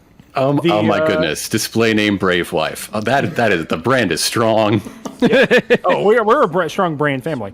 So this is really interesting. We set this goal a minute ago, and not a lot of money. The people hate Zork. Maybe the people hate Zork, but I don't care. We're getting to determine a Chip Cheesem General Ironicus thing. That's true. Right? You get to the power is palpable. It's in your pocket. You can make it happen. The current series is finishing up the Final Fantasy VII Remake DLC, the Intergrade campaign. Yep. Right. And we've picked what we thought is the next thing, but you can make it the thing after that. You can make Zork the next thing. Yeah. It's only going to take 9 years. Oh, Jesus. I think I have launched Zork once out of curiosity when maybe 15 years ago. And I think I was able to make it out of the first room, maybe? I love that. I love to hear that. I mean, I'd be expecting production values up there with the Phantom Pain videos where there's multiple playthroughs and this is how one little Zork would do it, and this is how the other little Zork would do it. I've never played Zork, so I don't know if there are different types. I mean, unless I'm misremembering, the original Zork is just text. It is white text on a black screen. Yeah. But we can make it work. Yeah. Yeah, you're talented. Are there Zork mods? There's got to be Zork mods. Yeah, but it puts famous figures into Zork. Modding in the frog hat, all kinds of stuff. Is it the frog hat? The chicken hat? Why do I think it's a frog hat? Chicken hat. What was our little friend there saying, Danny? Yeah, so Hyetta is dead. She asked me to kind of make her a maiden of the Lord of Frenzy Flame. I mean, I guess we haven't gotten confirmation she's dead, but you can no longer interact with her, and she is on fire. So she's doing very well in NBA Jam. That's cool. She basically, had this big revelation of all of the people that had been giving her Shabriri grapes before, which are in fact human eyes. They all howled in pain, and what they were telling her is, "Hey, end all of this." And the Lord of Frenzy Flame can end all of this. The Lord of Frenzy Flame can make everything one again, which we live in a world of, there's a lot of division out there, a lot of strife, and the Lord of Frenzy Flame has a solution. And that is a really big fire. And that's, I guess, and so she's telling me, hey, do it for the fire. I got some donations for you. There you go. And it begins with a question, so you can start thinking about it. Okay. Or actually, the second one is a question. So the first one's from James. It said, I gotta go watch musical theater, but good luck, Danny, and keeping hopes up for the Flame ending with $10. Thanks, James. Ooh, what show? I can't ask which show they left, but I'm curious. Pippin, probably. Okay. Mary donates $50 because it's to answer 2 questions. Who is the most smoochable character in Elden Ring for both of you? And you can think about it while I read these other ones. We got Familiar. This time, I'm not doing it for Steve. I'm doing it for abortion access and bodily autonomy. That's $50. Thanks so much, Familiar. We got Raisin Bran with $100. Thank you, Raisin Bran. Poet and Belabor, Maximum Zork, Maximum Lex Play for $6.90. Radamero says, I hate Zork, but I love Chip and Ironicus. I'm divided. $50. You know, really, you would think it would be the person who has that flipped. I love Zork and I hate them. That would be the person who would donate $50. But I think we'll take it. We'll take all colors. Or hates both. I hate them and want them to hate this as well. I want them to find what I hate in this because I hate them. Look, I don't care what they feel as long as they're given money and That's true. putting it towards a good cause. They can think whatever they want inside their brain. We got a couple more. We got Gru saying, come to me. For $25. We got One Fine Cat saying, Going to the theater today? I'm here. What do you mean? I don't care about the minions. No, you know, that's very funny. Not that Gru, but you're going to find out in Zork. One Fine Cat says, is Chip allowed to consult a walkthrough, or does he need to figure it out by himself? That's up for y'all. But that's $180. I mean, if we want to make this a real incentive and like serious good faith attempt to have no walkthroughs, right? Yeah. Like, maybe we'll create like a lifeline system or something. Yeah, Friend. We got Jacob Von Guten, Punished Venom Zork. Flame On, $19.80. Thanks so much for that. And then we got a really good one. We got a Voodoo here who says, can we get a Chadley? Because his very brave wife would be pleased. Frenzy Flame, $25.69. Yeah, can we get a Chadley here? Chadley? Chadley. I mean, the next Final Fantasy VII remake game got announced, and there's just everyone else is theorizing about all the plot stuff. I'm wondering how they're going to integrate Chadley into it. Yeah, I wonder about that too. Is Chadley in the DLC? Yeah. Yes, Okay, and he's the best at playing Yu-Gi-Oh! Because obviously he is. So we're trying to get $2,500 over the hour. That means $2,000 more in the next 40 minutes. We're already $500 in. Fantastic. Right? So we got $2,000. If you want to make a donation that's going to benefit the Bridget Alliance, which does awesome stuff to help people get travel, food, lodging, childcare, and other logistical support when they are seeking an abortion, this is a thing that also gets you a weird little Let's Play of Zork. Think about it. And to circle around, the most smoochable character, in my opinion, is the horse. Just like lean forward and plant a little like right there on the neck, because the horse is a very loyal friend. Right. Of course. I could give multiple different answers, but I'm going to just go with Blythe. It makes a lot of sense for a lot of people. The big, very tall, kind of brooding but very nice and polite wolf man. I understand why people are into Blythe. Also, he's Checks out. I don't He's think very he's loyal. confused. yeah, maybe too loyal in the end. See, but- I guess we both really value loyalty in our smooch partners, even though mine is much less romantic. Just like, you're doing a good job, buddy. Mwah. Danny's hanging out in this little trash zone underneath the world. Got a bunch of garbage down there. But I mean, just like Blythe, just like our horse here, and just this stream is about putting money into people's hands, direct material support, mutual support, and it's really gratifying to be part of something about this. And when I think of mutual gratification, I think about 69 on the nines. Oh my gosh. You've been waiting all day. So this is the time where every once in a while we look at a clock and remind ourselves that small donations of any size, when they come in a great amount, do so much. More important than any modern Let's Play sensibilities being put to text-based adventure games is, yes, every $12.50 is on average the cost of the travel, housing, childcare, all the services the Bridget Alliance provides to people who need abortions and like very necessary medical care. Mm-hmm. So donate $6.90, $69. Any number you want with 69 on the other end. A bunch of donations at one time. 10 people giving $6.90. That's like $100. That's like a huge amount of money. 2420 for the real Gextra life heads in the chat. Yeah, Gextra Life is rad. It's fun. I always like watching those videos after the fact. I can never seem to line them up at the time. Y'all liking Gex? You hoping for a new one? Like personally, yes. like as a guy. Yeah, as a guy, like as a dude. What do you think about Gex? To be honest, I do think about Gex too much for how not relevant Gex is.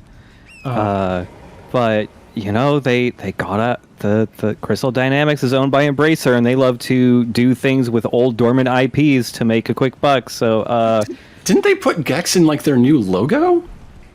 Yeah, Crystal Dynamics is like celebrating a 25-year anniversary or something like that. And yes, Gex, along with Lara Croft and one other character, I forget which one, from one of their other games. Oh, Raziel or whatever? Oh, Legacy of Kain. Yeah. He's on there. They're like new illustrations, and also like straight up on Crystal Dynamics' bio on Twitter, they list Gex along with 2 other games they developed in the past as like their major tentpoles. Oh, yeah. So, just saying, maybe there'll be a new Gex. We got some donations to read. We got Medi donating $50 and saying, I wish I could give more, but had to donate. Chip and Ironicus have helped me through some tough times in my life with your fantastic Let's Plays. Let's get this Zork LP made. Well, Medi, $50 is a lot of money, so that's definitely helping him. We got $100 from Anonymous. We've got $50 from Chadley's duller sister. Aww. Does Chadley have a sister? Is that true? I think Chadley's sister would just be like an automatic bread maker or something. Yeah. Just some sort of kitchen appliance. Yeah. Maybe a Kia Sophia is Chadley's sister. I don't know. I feel at some point Chadley's just viewing all electronics as potential siblings he just has to bring sentience to. I don't know. Right, of course. Well, they say, I love Zork and I love Chip and Ironicus, but more importantly, I love human rights. Let's do it. We got Anonymous donating $35.79. And I actually need to start adding. Hold on. And Danny's fighting something.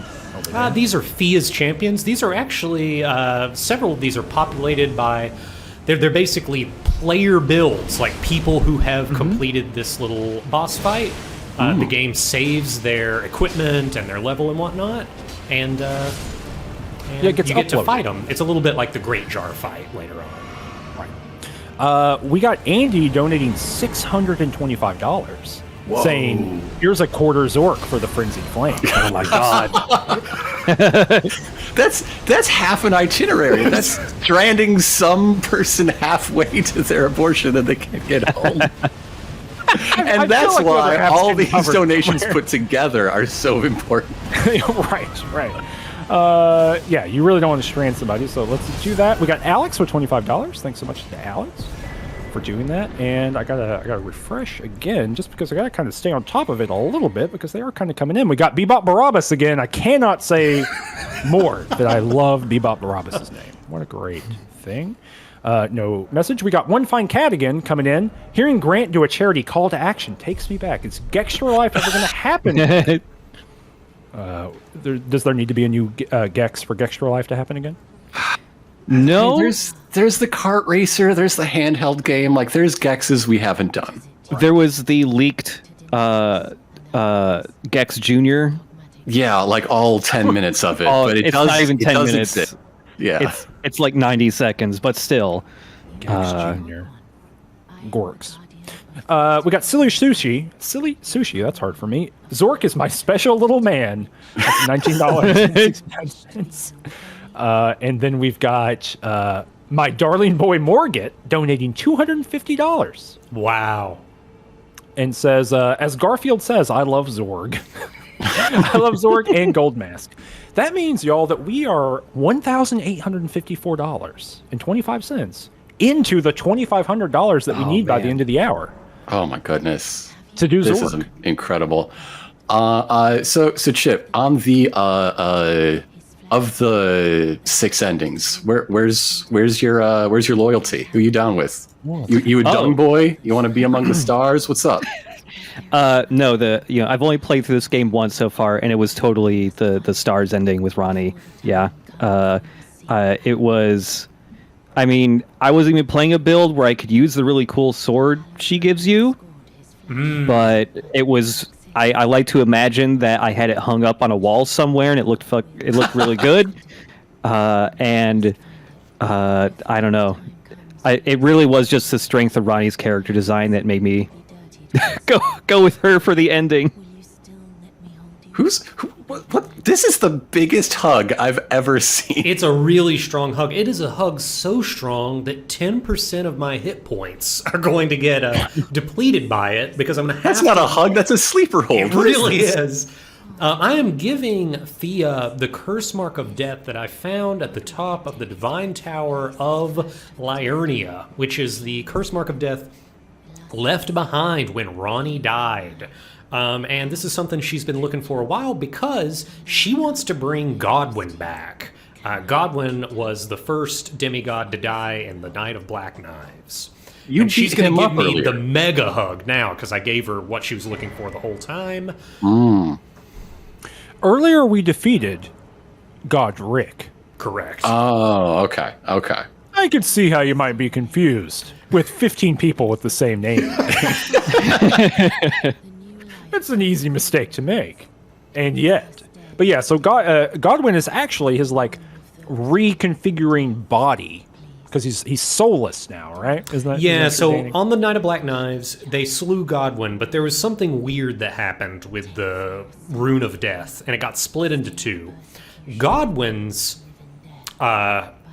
Godwyn's soul died, but body lived on in undeath, and that's undeath being created in the lands between. Kingdom Hearts, yes. Ronnie, yeah, right. This is Ronnie. It's the opposite. Her soul lived on, but her body was destroyed, and that is why she is kind of this spectral being inhabiting, possessing this kind of doll. Okay. That'll make sense to everybody. Everyone on the same page now? Yeah, we're going to be talking about basically the same thing next time we record for JoJo's. So yeah, this makes sense. Yeah. Yeah.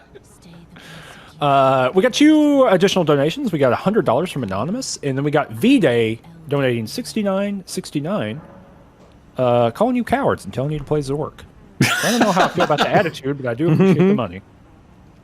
That means we're at $2,023.94. We're less than $500 away from a Chip and Ironicus Zork micro LP. And then and forevermore, Range Touch lives in the Chip and Ironicus LP archives. That's true. Although if you don't want to ruin your YouTube deal, we'll host it if you need us to. So you don't post a video and people are like, what the fuck is this? What are they doing? It's just text for 2 hours. What is going on? So we can figure that out down the road. I'm happy to take the hit there. I just remembered when I said I played Zork and maybe made it out of the first room. I just remembered that's entirely wrong because you start the game outside. I don't think I did anything but look at the mailbox you start in front of. Yes. Very good. God, you're hugging a lot. Yeah, so this is the final bit of dialogue. You have to leave and then come back, and it's kind of awkward because if you use a particular item to get rid of the debuff, you have to come back and hug her again, and then she just gives you the debuff again. So she's saying goodbye, and she is now going to lie with Godwyn and bear a child, and that child will be the Lord of Death. And that is basically the Fia's ending. Fia's ending is a mending rune of undeath, so that undeath is codified into the Elden Ring and remains a major part and like kind of an official part of existence here in the Lands Between. Well, not just that, becomes like a dominant part. Yeah, the big deal. And if you're asking, well, she's lying with Godwin, where's Godwin? Well, this is Godwin. That's thing. Him. This thing, and it actually... Hey, big guy! It reaches... God, I literally cannot get far enough to, like, show you the top of this thing. It reaches in this big trunk of, like, undead, rotting stuff that goes all the way up into... into the Lands Between, and like it is infecting all of the catacombs. That's why there are skeletons running around. So, really wild stuff. We're at $2,080 right now. We got Kirby P. Bobby says, "God help me, I misspelled my own name in my last donation. Here's more money, $6.90." And then Kai Tave, I can't wait to see the least video-intensive Let's Play of all time. Yeah. So that means we are $420 away. Oh, hey! We need another $420 in the next 30 minutes. So let's get those donations rolling in if you would like to see the Chip and Ironicus Zork LP. Voodoo person in the chat is pointing out that micro LP, we have a name for that. It's EP. That's very good. That's very good. Yeah, yeah. It's great. So what are we doing now? You got to fight a boss? Yeah, I'm gonna go and try for the Dracolich, but might be a little early. But I'm already here. Want to go give a shot. Josh, when you played this, did you do this? So no, I'm actually very interested to see what this looks like, because I got here and I'm trying to remember the name. Is it the Golden Order or whatever? Mm-hmm. Like D and stuff. That's all in that. I remember. Like when I started playing the game, I found that Golden Order stuff, and it's like, oh, I'm role playing this real hard now. So when I found her, I killed her. Actually, I think that's what I did the first time too, because the first thing she asks you is, "Are you here to kill me?" And I was like, I guess. You brought it up. It's kind of on you. I wouldn't have done it otherwise. You want to talk about this boss fight while you do it, while you get the crap on this is a big boy. Yeah, he's big.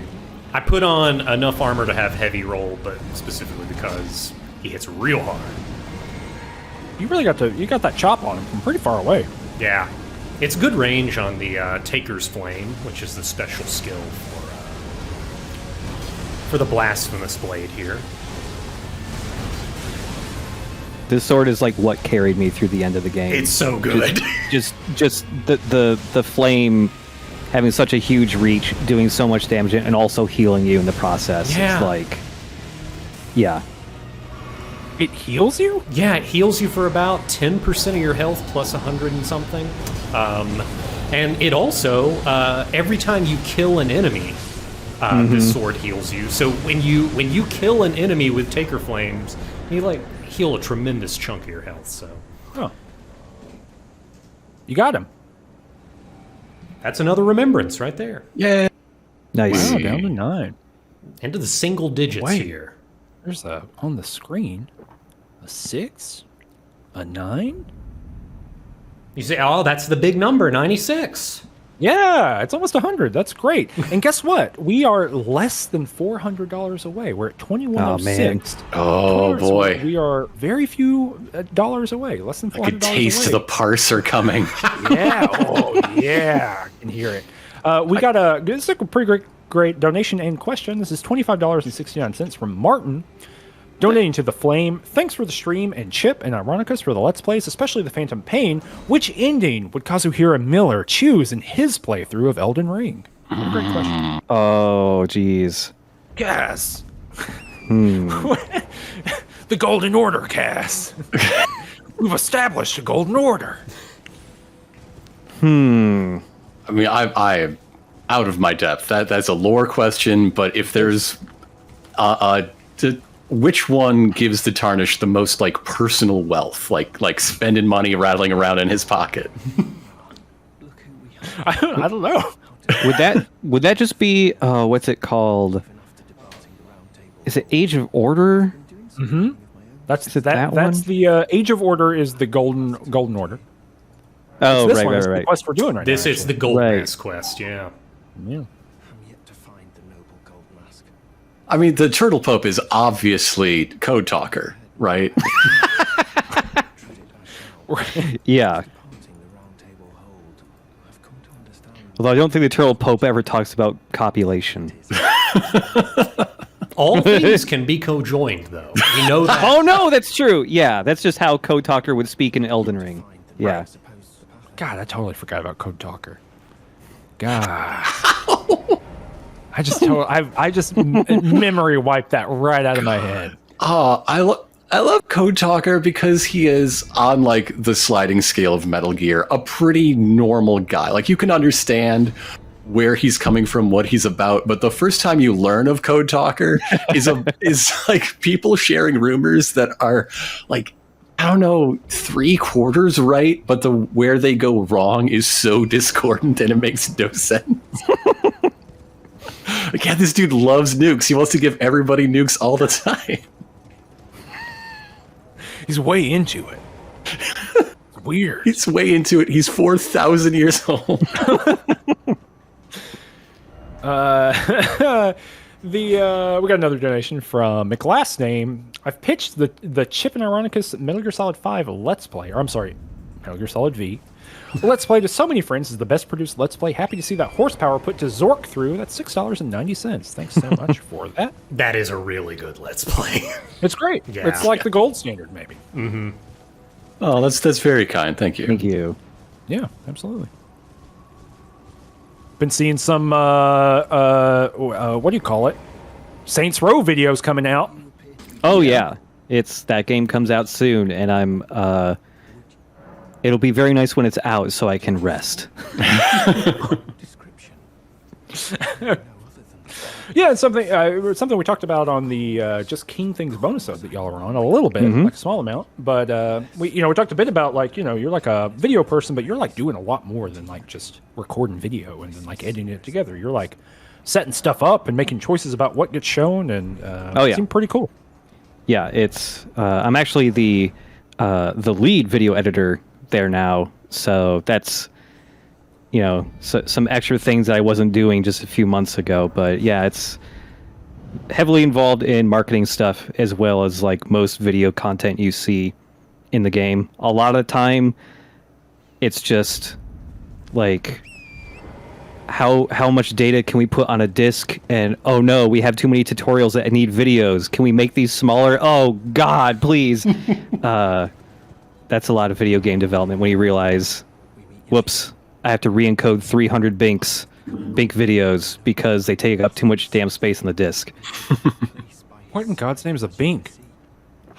A Bink is a proprietary video format that's very easily decoded on the fly, so you can use it to play videos in your video game with very little like performance hit.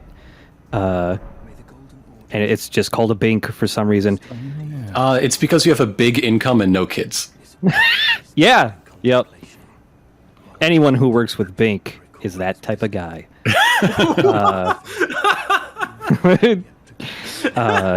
It's actually it's just referred to as Bink now, but there's like a tool there that's called Bink and Smacker.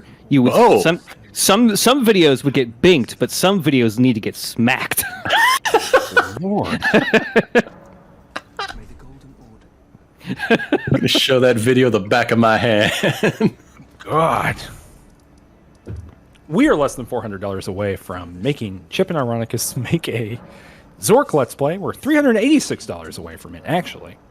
Just in case you're curious about the exact number. And you should do that. If you give us some money, it's not going to us. If you go to tinyurl.com/ringcharity, you can donate money to the Bridget Alliance. It's a referral-based service that provides travel, food, lodging, childcare, and other logistical support for people seeking abortions. And you know what? I'm going to kick it over to Grant to do 69 on the 9s. I mean, we are here. We're having a lot of fun. We're telling some jokes, but really it is all about supporting a great cause and putting your money where your mouth is. You know what? Where else your mouth is? It's time for 69 on the 9s. Okay, tell people what they're supposed to donate.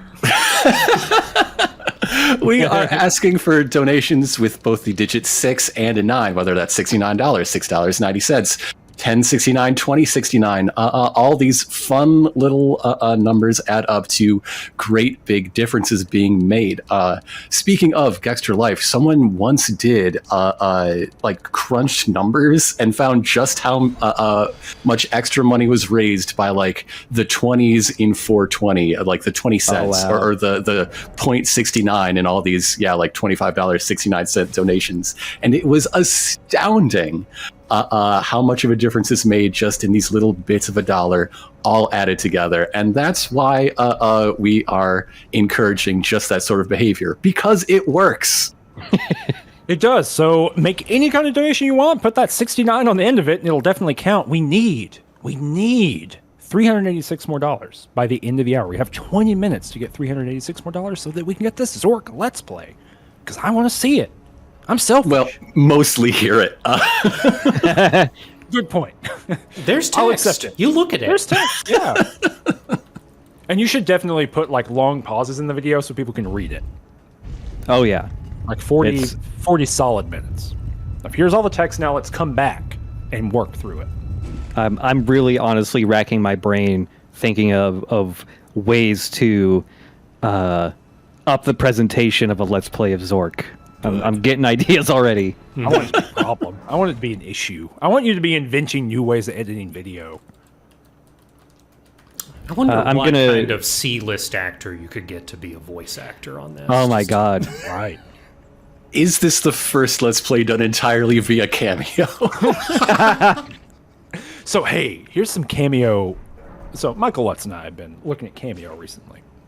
Not to be a part of Cameo, but did you know that Cameo has added a thing that is essentially paying people money to endorse your business? Yes. As its own category? Do you know for $5,000 Gary Busey will endorse your business? How much do I have to pay him to not endorse my business? 0. It's To free. trash That's talk. the best part. Yeah. But anyway, it's just a notable thing for people to think about in their life. I actually saw one of those ads. Like it was some like crypto-based mobile gacha game thing, and they had some random celebrity who was just reading words. It was Like- Kevin Sorbo, and It was he Kevin was Sorbo. speaking from like an ancient site in Palestine. Yes, that's right. Great. Oh, wild. I've never done this during the night. I wonder if it kind of looks different. So, regression alone reveals secrets. I've now learned regression, which was in like a secret little book. Ooh. And I like how, just in case you didn't get it, there's a message. Radagon is America. I'm just letting you know. They're the same. We got some donations. Let me do a little read here. We got $25 from Mary, saying Chip and Ironicus were the ones who got my wife into Let's Plays. Now she's online poisoned, and I hope y'all are happy. Oh no. Donation to the Frenzied Flame. Anonymous, $33.33. Thanks so much. That means, let's see, 25 plus 33. We are at Who's 2,000. this with the orb? What's this orb person? Renala. This is Renala, mother of Ronnie, former. Oh, that's wife. no orb. That's an egg. That's an egg. Oh, yeah. Right. A very special egg.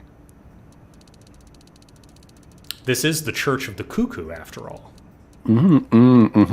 Radagon gave her this egg to look after he split. You don't have to be crazy to worship here, but it helps. Yeah. Oh, dang. Poor Renala.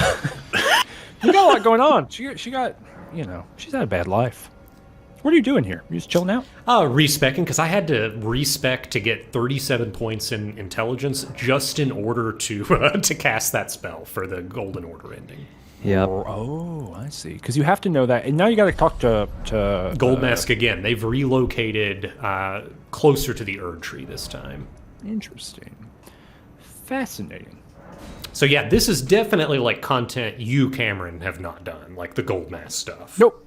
I don't even None think of you it. met him, right? No, I've never seen Goldmask in the video game. like even a little. So we got some additional donations here. We got Furboz with $6.90. We got Anonymous with $2.69. And Erica donating $6.99 and saying, you had me at 69. Look, this is the kind of donations we're looking for through the rest of the stream, right? $2.69, $6.90, $6.99. This is great. These are excellent. We got a lot of great donations rolling in. Thanks It so much, all everyone. adds up. It all adds up. There's truly no donation amount small enough. I think just crunching the numbers. I was following on when you were talking about like in an average year how many services, how many itineraries the Bridget Alliance puts together, and if you hit the current goal on the ticker, that is for the next challenge, those catacombs, was it or no? That's the other thing? The Heroes' Graves. The Heroes' Graves, yes.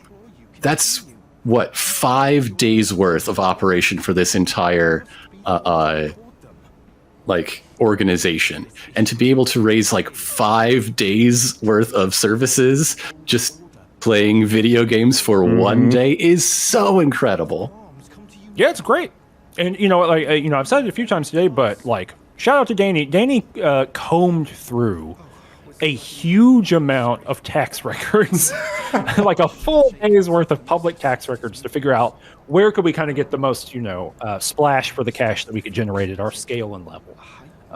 He looked a lot at like, where does money go in charities? And so in a very real way, yeah. Exactly. Looking at like administrative cost ratios with the program expenses, and Bridget Alliance it has such amazing scores. Their administrative costs are quite small. Like a huge chunk of the money that we're raising is going directly to these itineraries.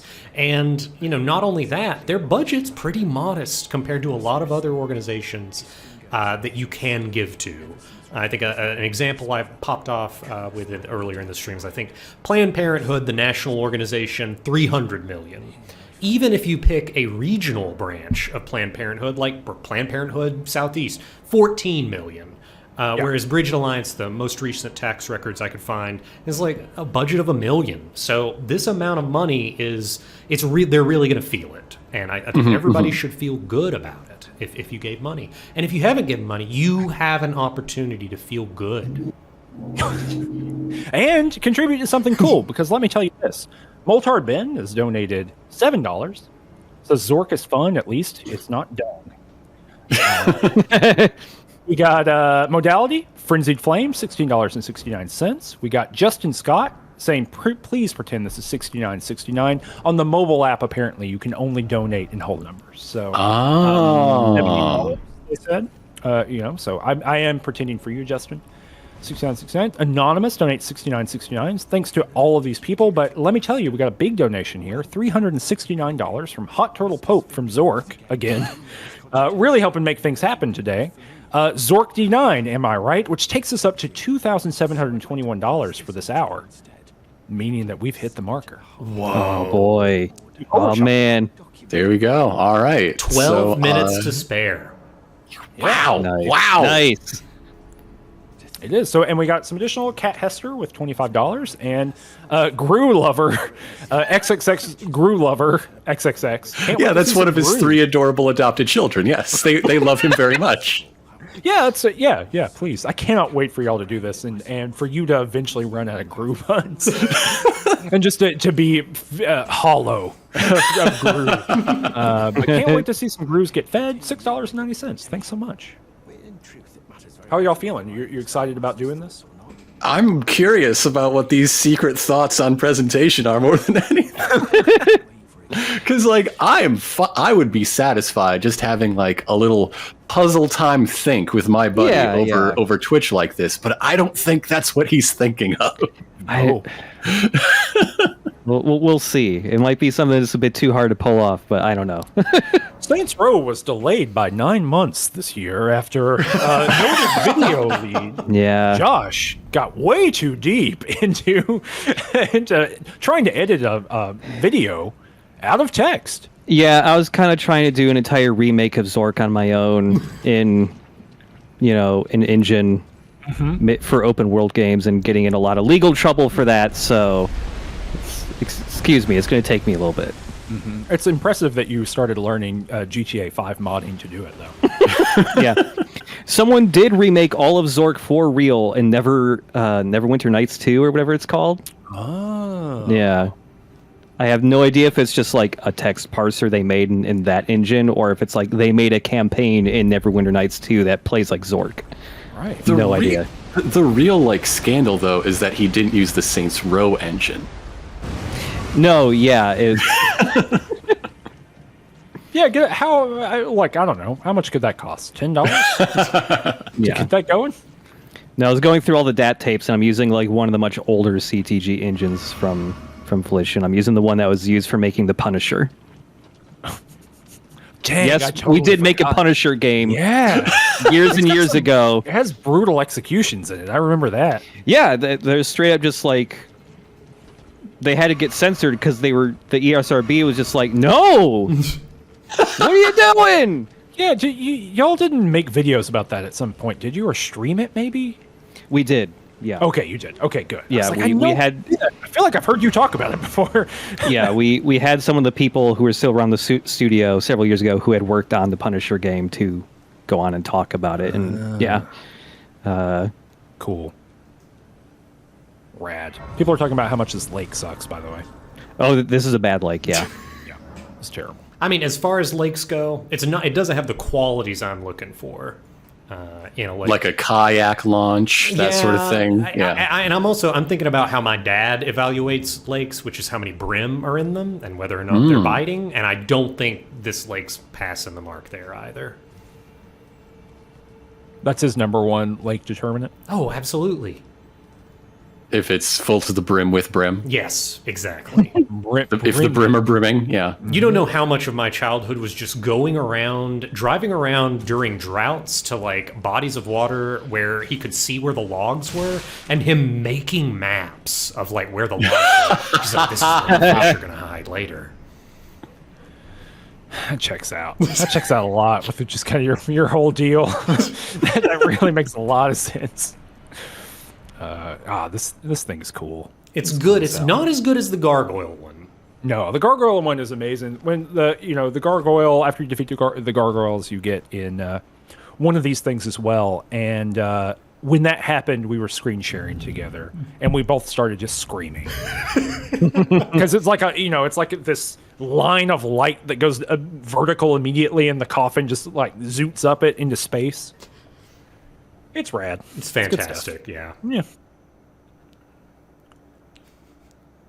This one's just kind of going down a rotten waterfall into. Was that intentional? Because it looked like you just died a couple times simultaneously. The credits roll. It's the bad end. You can't do anything about it. Save deleted. It would be good. More games should delete your save.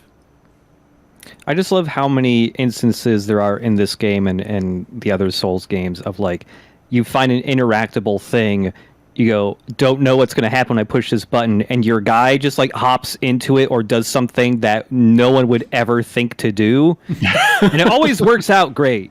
Let me climb into a cage on the back of a monstrosity. We'll just see. Yeah. How bad could it be? For fun. Was this the Astel guy? It is, yeah. Oh, Astel. Oh, this guy's cool. Yeah, he's rad. One of my favorite bosses visually. We slow rolling on this one. Yeah, wow. Smashing into that dirt.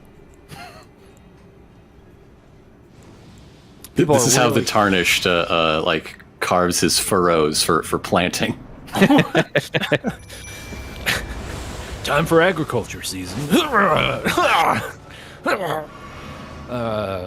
People in the chat are talking about how that coffin wouldn't protect you.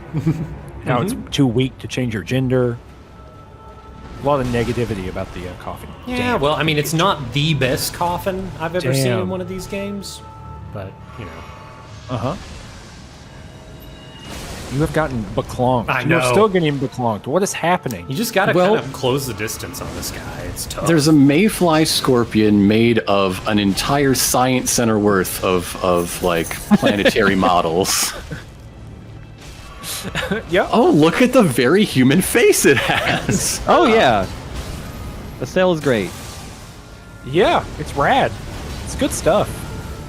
I also beat this the first time I played it. I just beat this boss with no problem, and then every time I fought it after that. Oh, he did the fake out. I rotated the wrong way. So sometimes he teleports far away, and there's like 1 in 5 times he'll just teleport very close by, and if you're looking for him and you happen to rotate the camera the wrong way, he grabs you. It's very good.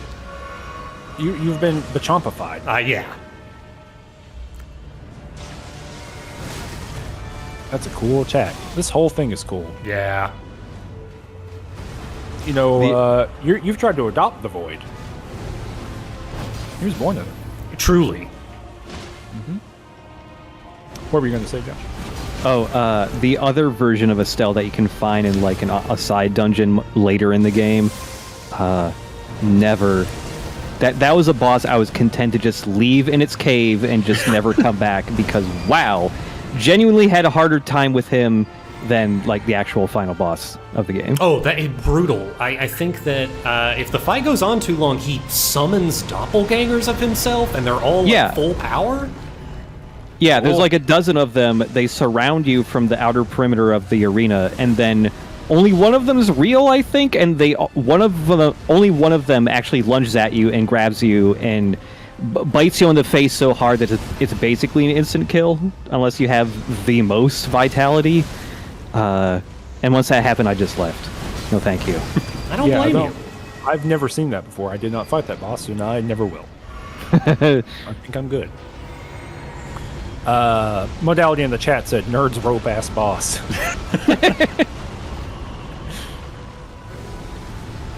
Very distinctly like blueberry and grape flavor, this boss. Yes. I love, when you get real up close to these balls and there's just like stuff going on in there. That's great. That's great. Someone in the chat said, not the author says, I just saw this guy again and entered kill mode. You're getting congratulated on only having 6 deaths. And hey, by the way, you just killed a really hard boss. Maybe this is a great time to donate some money.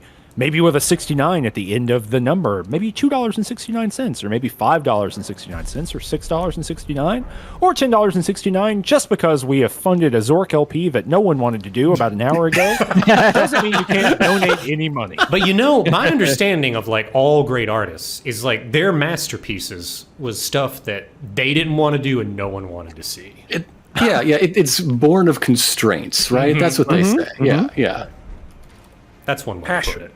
Passion, constraints, power, all that kind of stuff. Gain, do you need to eat like a snack or something?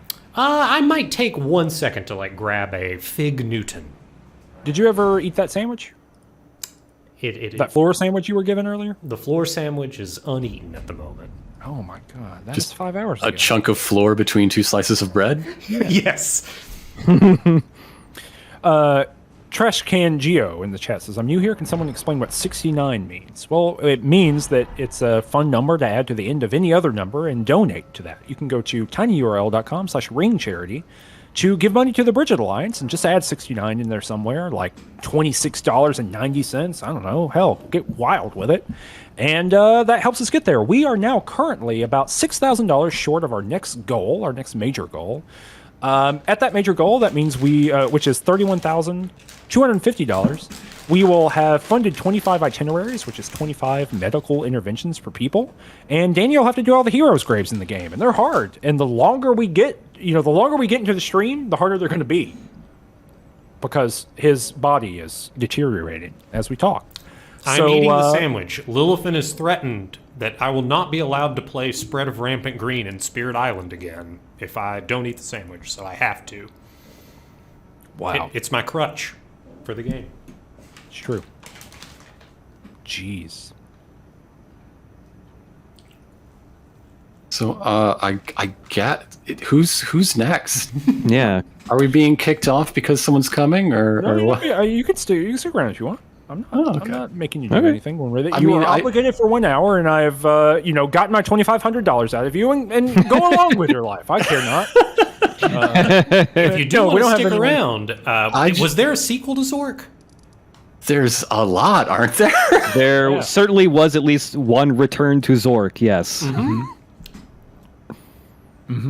Well, we need to raise some amount of money to make you stick around. What about like a nice? I don't know. How long do y'all want to stick around for? Like another hour? I can stick around another hour. Yeah. Okay. Grant, what you got going on? Let me check what I got going on. Give me a second to mute. Okay. We'll see what's going. Because we can. I don't know. What do you think? Like $500 in the next 15 minutes? Mm. You know, that's reasonable. Okay. That's a nice amount, especially when you add it to the amount that has already been raised. That's what I'm saying. That's what I'm saying. How do people feel about that? Getting a little more chipping around. Maybe we can ask you some questions about like your process. Sure. You can just make some shit up. Who cares? I just checked to see if anyone was streaming Zork on Twitch, and the answer is no. Dang. Not yet. Not yet. You. Unfilled niche right here. That's right. There's a gap in the marketplace. You making this LP is just the invisible hand. Well, we're gonna make up for the all lack of visuals from the game by both of us getting custom-made VTuber avatars. and debuting them there. Actually, yes. Actually, yes. Yes. Yeah. Actually. Yeah. 100%. God, that would be good. How much does that cost? How much does it cost to make a VTuber? I don't know. Let's quote it. Maybe I'll. I mean, it's got to be a that. sliding scale, right? You know, how many joints you got in this thing, you know? Yeah. I'd pay for some of that. Just to get Chip and Ironicus VTubers running around. We're gonna have to get full-on motion capture rigs for this. I'm hearing $2,500 by someone who I trust. Okay. Yeah, I figured actual like VTuber avatars cost a bit. What about the worst one? What about just a still with mouth movements? and like no tweening or anything, just open and close. 2 frames. Real Dragon Ball Z fight dialogue. Yeah. Cool. Well, people are saying they're apparently PNG tubers. That's Okay. That's apparently a real thing. So maybe that's the cheaper thing. Can mine be the robot that Cy Sweetman designed for the last shooting cover art? Because that would be dope as hell. Oh man. Austin Walker's in the chat saying you could figure out the basics for free. Like, all right. It might cost You know, isn't that true of everything? You know, Yeah. that's a really grounding and important thought. it could be whatever you want. A Cosmos in the chat, who I trust on this issue, says she got a cat for $75. Yeah. All right. Yeah. All right. All right, so here's the deal. We've got 13 more minutes, 13 minutes to raise $500. And if we get $500 in the next 13 minutes, they're going to stick around for the next hour. And if we do not have $500 in the next 13 minutes, I'm going to unceremoniously and without warning kick them off the call. Oh dear. Oh dear. My God. Don't make him do it, chat. I have a feeling I've brought this upon myself somehow. Don't make me do it. I got to start a little tally up again. Here we go. And by tally, I mean use a calculator.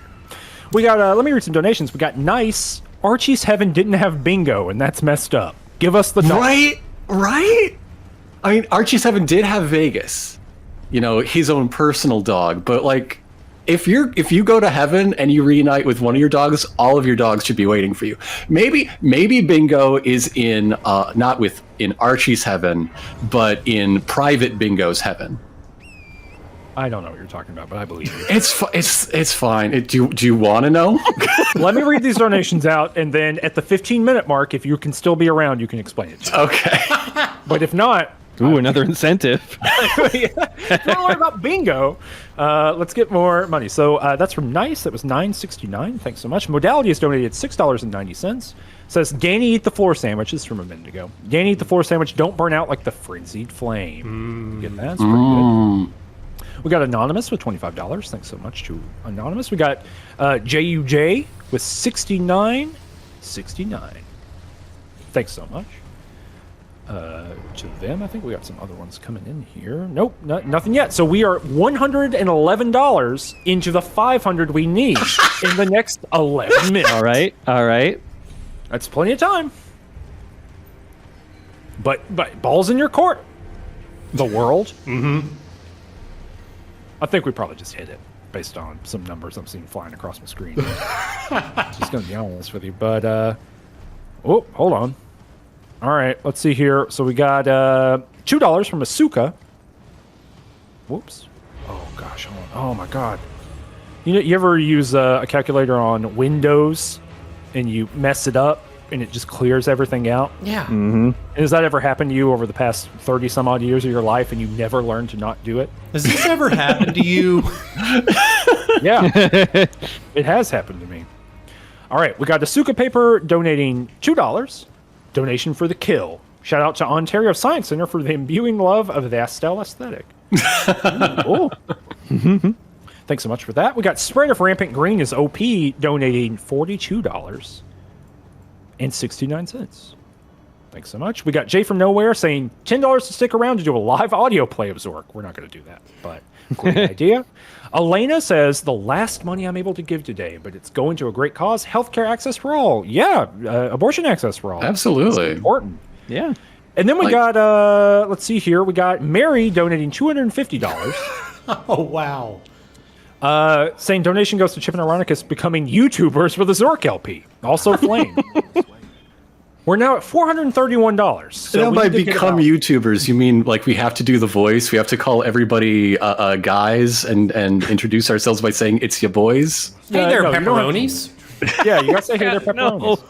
pepperonis. So we got let's see here. We're gonna say 6 plus 4. We got 9 minutes. Having some hard time here. We have 9 minutes to raise, and I'm not joking here.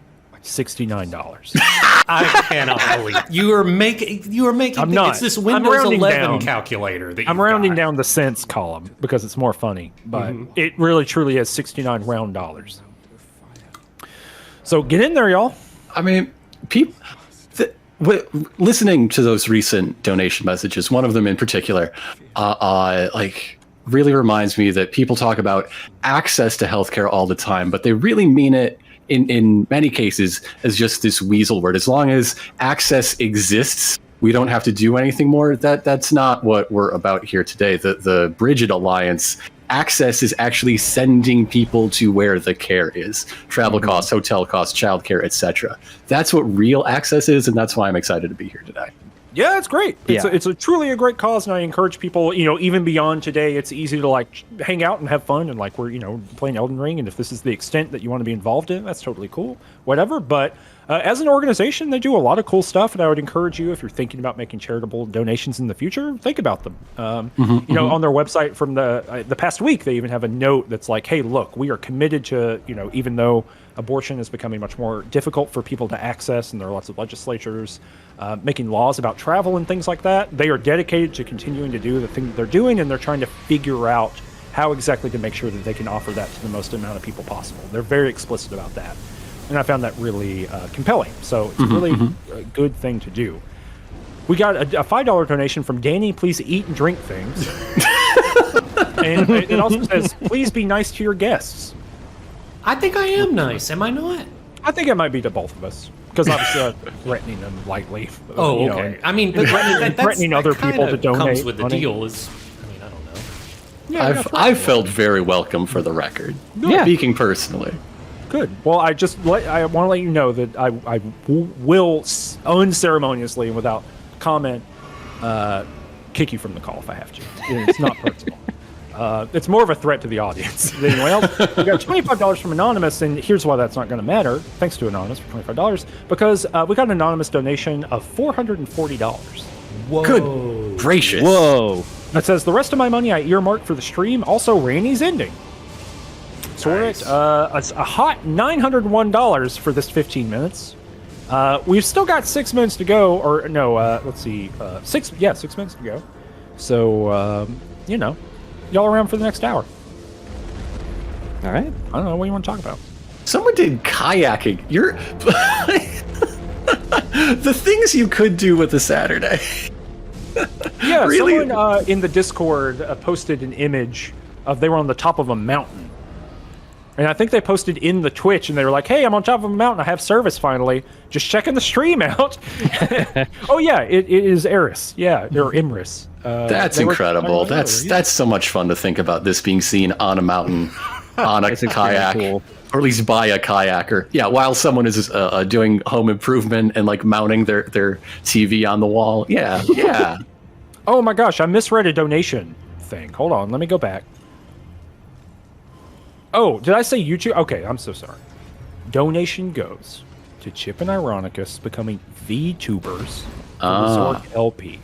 That makes so much more sense. Which I was wondering why you were like, why you gotta say guys? And I was like, I don't know, maybe that's like a... That's a quit out. You can tally that. I'm not keeping track. Cameron's supposed to be keeping it's track. 5.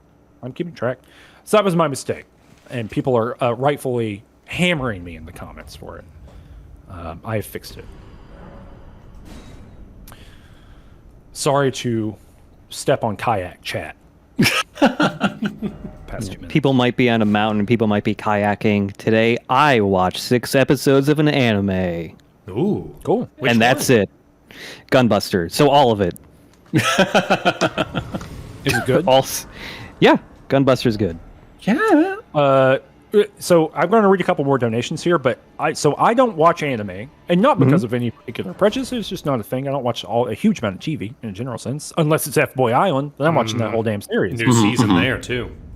There is a brand new season. I'm so excited. And actually, literally last night, I said, because we sat down, F-Boy Island was on HBO Max on the app, and my wife was like, "Hey, the show's out," and I said, my very brave wife, and I said, I don't have the mental energy. Because I got to save it all up for tomorrow. It would have been such an expenditure to be in the drama. Because I think about it a lot, right? It's got to come up on the show. It's going to come up on Homestuck Made This World. We got to talk about it. So, I really got to pay attention, so I didn't have the time. I had to do it. But we got some donations. We got Kevin Wilson. Thank you for organizing this charity. Big Chip and Grant fan, so I wandered in. Happy to support a good cause. It's with $20. Oh, thank you. Thank you. We got Austin Walker donating $69 and saying this. This is in quotation marks. The Zork series consists of 11 commercial computer games released between 1980 and 1997 by Infocom and later Activision, as well as various other spin-offs and works of fiction. Frenzied Flame. Oh no! You see, the thing here is Austin has confused us with some of his friends at Run Button. Just because we do one game in the series should not be taken as a commitment. I don't know. There's these Metal Gear games I've heard about. But. You know, funny you say that because the other LP that we decided would probably be next now after Zork, of course. Leak it. It was, okay, so there was a point in time where I had no job back in 2018, and I went, you know what? Kingdom Hearts 3 is coming out soon. I should play all the Kingdom Hearts games again. And so I recorded playthrough all of Kingdom Hearts 1. And all of that footage and the LP being nearly fully edited for commentary over has been sitting on a backup hard drive since 2018. Oh my god. And I already had edited a disclaimer at the start of the very first episode that said that I am under no obligation to LP the rest of the Kingdom Hearts series. It's just, and I wrote in there, this is not a notice to anyone else. This is a notice to me editing this now. That's that's important. Because you are going to hold yourself to your highest standard, and that is playing roughly 400 hours of Kingdom Hearts games. Yeah. Don't do it. We got a donation of $15.69 from Moondoggy. Thanks, Moondoggy. Eleanor earmarks this for the VTuber fund. And look, this is a pass-through, not exactly a pass-through donation, but I'll say this. I'll contribute money to the VTuber fund, like privately. Let's figure this out. I'm happy to do it. Partially because, it's always I'm always curious about what if we put that in too much future. We've got a little Michael talking. Could we get a VTuber timeshare? We just pass around one VTuber identity between everybody who wants it. That's all the Patreon money so quickly because it's not just you got to get Cowboy Michael. Michael. There's a lot of variants running around. But anyway, that's from Eleanor for the VTuber fund. I'm slow rolling it a little bit because it's $696. Whoa! And 90 cents. Thank you so much. Yeah. We got Mr. Gronkle. $6.57. Frenzy of the First Flame ending, VTuber Revolution, and Vriska. donating $25. Is Frisco one of the 6 endings? Wait, what is it? No, just someone named Frisco. And then Hot Turtle Pope signing off. Donating $69.69.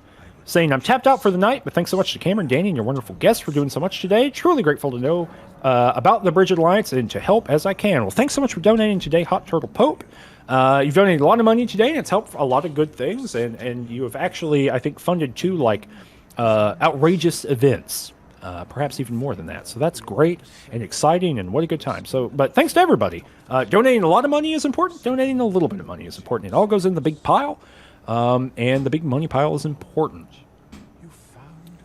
How would you map Homestuck characters onto the 6 endings? I simply would not do that. Oh no. Oh boy. I don't know. Is Michael in the chat? Michael, you in the chat? It'll take a second to get there. Now everybody's wishing we did get kicked off the. I didn't say anything about Homestuck. Hold on, give me 1 second. Michael, do you want to come into the call real quick and explain which of the clear this endings up. this becomes the character? Yeah, I'll add you in real quick if you've got the juice for it. If not, that's okay. He says he doesn't know the endings, but I can give you the gloss real quick if you think you can do it quickly. And also doing it by vibes is important. Mm-hmm. That seems to be like 90% of Homestuck. Just message me on Discord if you want to do it. If you don't want to do it, you don't have to. I know you're busy today. You're like running around. What the hell's going on over here? Okay, we defeated a big knight in the middle of the Aeonian swamp here in Caelid, dropped a broken needle. We have taken this needle to Gowry, and Gowry is like, hey, I can repair this needle, and I need to repair it in order to help an adopted daughter I have named Millicent. So we are going to... This is not me quitting out to avoid a death. This is just me like reloading the area so that this quest can get advanced. So Gowry is going to repair the golden needle, and then I'm going to take that golden needle to Millicent, and then I am going to have to progress Millicent's quest line and complete it, because right now we are technically locked into the Frenzied Flame ending. In order to have access to all 6 of the endings when we need to, I will have to complete Millicent's questline, because that's going to give me an item that will allow me to undo the influence of the Flame of Frenzy. Mm-hmm. Okay, so I'm going to... Oh, I gotta bring up our little chatty chat. Where's our little chatty chat? Here it is. So I gotta go over here. And then I gotta add a person to the call. So, Danny, what we're going to do here is, and, this is going to be a great Chip and Ironicus reacts. Sure. Mm-hmm. Y'all really missed the boat with those reacts videos. You could have been Yeah, we sure really did. hitting it. So I'm going to There are some times I think about the road not traveled, and I think like if we were like if the things we're known for were our day jobs, I would not be allowed to title tomorrow's episode of Dogs Must Die what I did. So Yeah. or Mondays rather. Oops, I should probably turn off the stream. That'll help you out, probably. So we got lots here in the chat. We got Michael in the thing here, and that's a great question that was made. Michael's not on his regular microphone. He's like literally diving in the middle of the day here, or in the middle of some errands. I think you've been doing, Michael. So, but you're just coming in really quickly to tell us which of the endings of the Elden Ring game are Homestuck characters. And so what we're going to do here is I'm going to have Danny. I'm going to read out the name of the ending. Danny is going to 1-sentence summary it for you. And then you're going to tell me, like, off the cuff, no question, don't think too hard, which Homestuck character it is. Okay. And I'm trying to convey the vibe, right? The vibe, right? The vibe. So it's like a daisy chain, game of telephone of what's going on. So the default ending, the Age of Fracture. Danny, what is it? Everything's messed up, but I guess that's just life.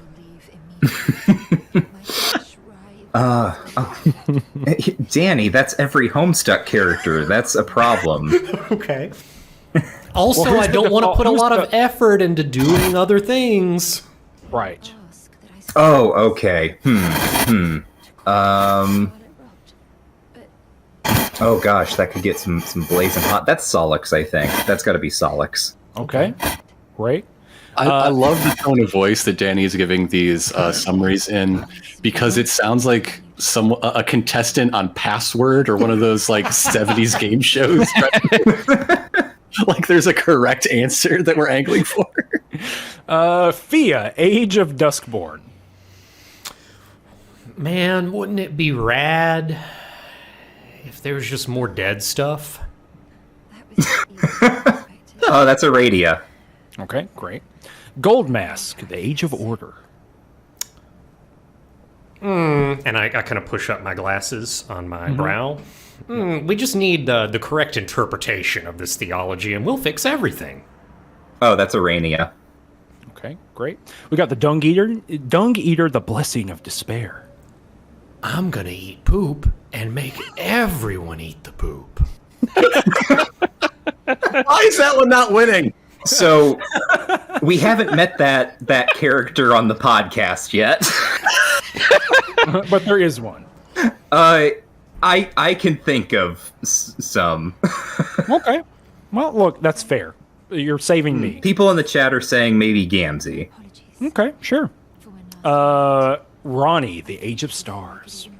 Hey, you want to get married and go on a very, very long trip? I guess that's weirdly enough, that's Jane. Wow, they do go on a long trip. And Frenzied Flame. You know what the real problem with the world is? It exists.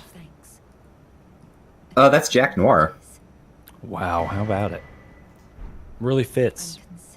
All right, thanks, Michael. Yeah. All thanks right, so much all for right, chiming all the in. endings. Appreciate it. No problem. Bye. All right.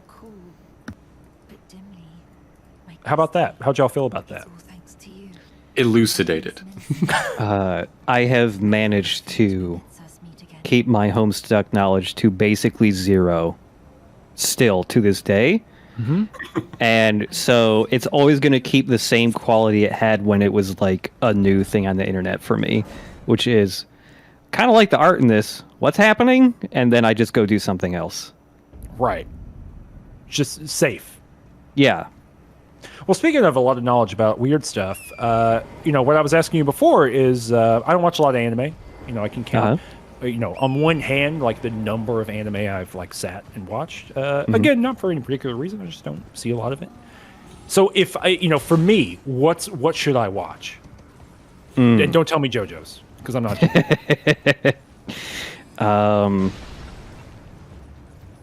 Gosh, I mean, there's always a couple that everyone always says. Yeah, I think the kind of knee question jerk is Cowboy Bebop. That's just I've seen Cowboy Bebop. Yeah. Okay. Because I've been down this road before. Right. Okay. So that's how I've seen Cowboy Bebop. I own the Blu-rays. Maybe your reaction to Cowboy Bebop can like inform the next level recommendation. Fair. It was fine. Yeah. It was good. I liked it. I feel honestly that there is a anime movie that as long as you're not a person who just sees anything 2D animated and has the reaction of ugh, I think most people would probably enjoy Tokyo Godfathers. Okay. Yes. Yeah. Is that a who directed that? Satoshi Kon. Oh, that's what I thought. Okay. Yeah. I've seen some Satoshi Kon movies. Okay. Not that one, but I've seen Perfect Blue. Okay. Yeah. Not Satoshi. Tokyo Godfather is definitely less heavy than anything in Perfect Blue, for sure. Odd Taxi is coming up in the chat. That's a very Yes. quick. That is a recent 12 or 13 episode TV anime, and it's very nice. It's very fun. Is it about a weird little taxi? It's like Cars meets Taxi Driver. Right. There's a little bit of Taxi Driver, frankly, but no. It is about this very stern, set in his ways, independent taxi operator who gets wound up in a whole lot of things he doesn't understand. Because imagine something like the Fargo show or something else that's like Coen inspired, stretched to a TV length, where There are a whole lot of subplots that reverberate with one another in ways that only you, the viewer, can really understand by seeing the whole picture. That's what Odd Taxi is, but everyone is a funny talking animal.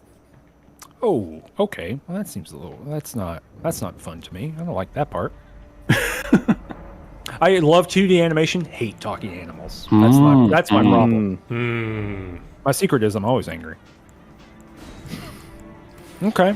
People got a lot of... Pat Van Brunt in the chat. I was thinking Vodums, but I didn't want to come right out and say a 52 episode thing. I am about halfway through Vodums and loving it, and I would recommend it to people, but it's a big bite to chew, you know? Is it really pronounced Vodums? I think so. Okay. There's supposed to be a pun on bottoms. Uh-huh. Yeah. This whole time, anytime I've seen that title on the internet, I've only ever read it and never heard it said out loud. I always thought it was Votoms. Mm-hmm. You're getting a lot of confirmation from people I trust. Austin, Lilifin. We're getting some strong, people Votoms. Wouldn't tell you Okay. wrong. So Millicent was like, Yeah, hey, what are if you you could doing? find a prosthetic arm for me, I'm pretty sure I could fight. And it just so happened that earlier in the playthrough, I kind of collected one, in the Shaded Castle. So she's going to join us on this little fight against the Godskin Apostle. I did not know this could happen. Huh. You didn't know she could show up? For this fight, no. Like, I found Millicent and got her the needle, and then after that point, I just never saw her again. I just always missed wherever she was. She goes to Erd Tree Gazing Hill and probably 100 yards away from the side of Grace, so you are... Yeah, it's understandable. It's really cool. She can do the waterfowl dance. Like, she can do Oh, wow. Melania's move. There That's it is, pretty yeah. neat. Oh, wow.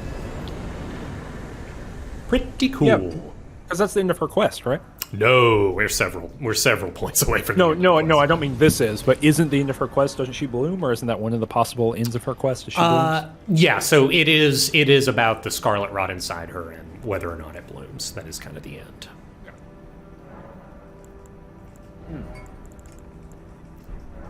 Sorry, I'm eating cauliflower. Oh, wow. It's good. It's good stuff. I was going to ask a question about this kind of thing, and now I've totally blanked on it. I don't know. Well, you know what? Here's some information I would never get. Maybe Maddie's listening, although probably still watching the Bob Burger movie.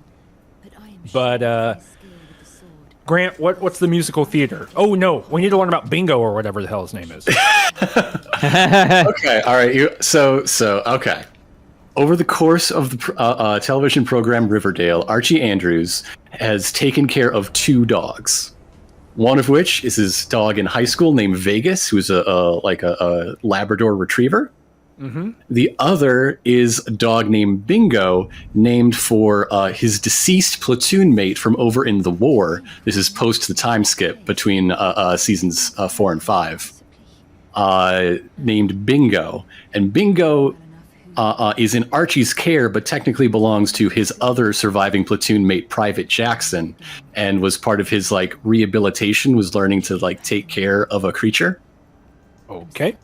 And so, in the most recent episode, 2 episodes ago, the big cliffhanger ending was that the possibly immortal demon that is threatening the town, his name is, his name is Percival Pickens. He is a descendant, or maybe is actually the same person as the genocidal founder of the town of Riverdale.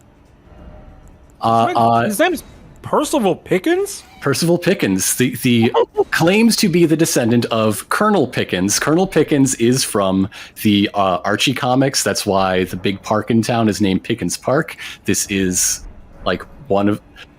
Seriously, last week's episode had a shout out to Fran the Fan, the minor character from the Madhouse Glads, the Madhouse Mads feature of Archie's Madhouse. Everything in this show has some antecedent in the comics, and people do not believe this. So what was I saying? Oh, yes. So Percival Pickens was threatening the town with the plagues of Egypt because Archie organized all of his laborers to go on a wildcat strike, even though they're all previously union members. Can you imagine someone clicking on this in the Twitch thing and be like, I don't know, there's 400 viewers and they're playing Elden Ring. What could be weird about it? How weird could it get?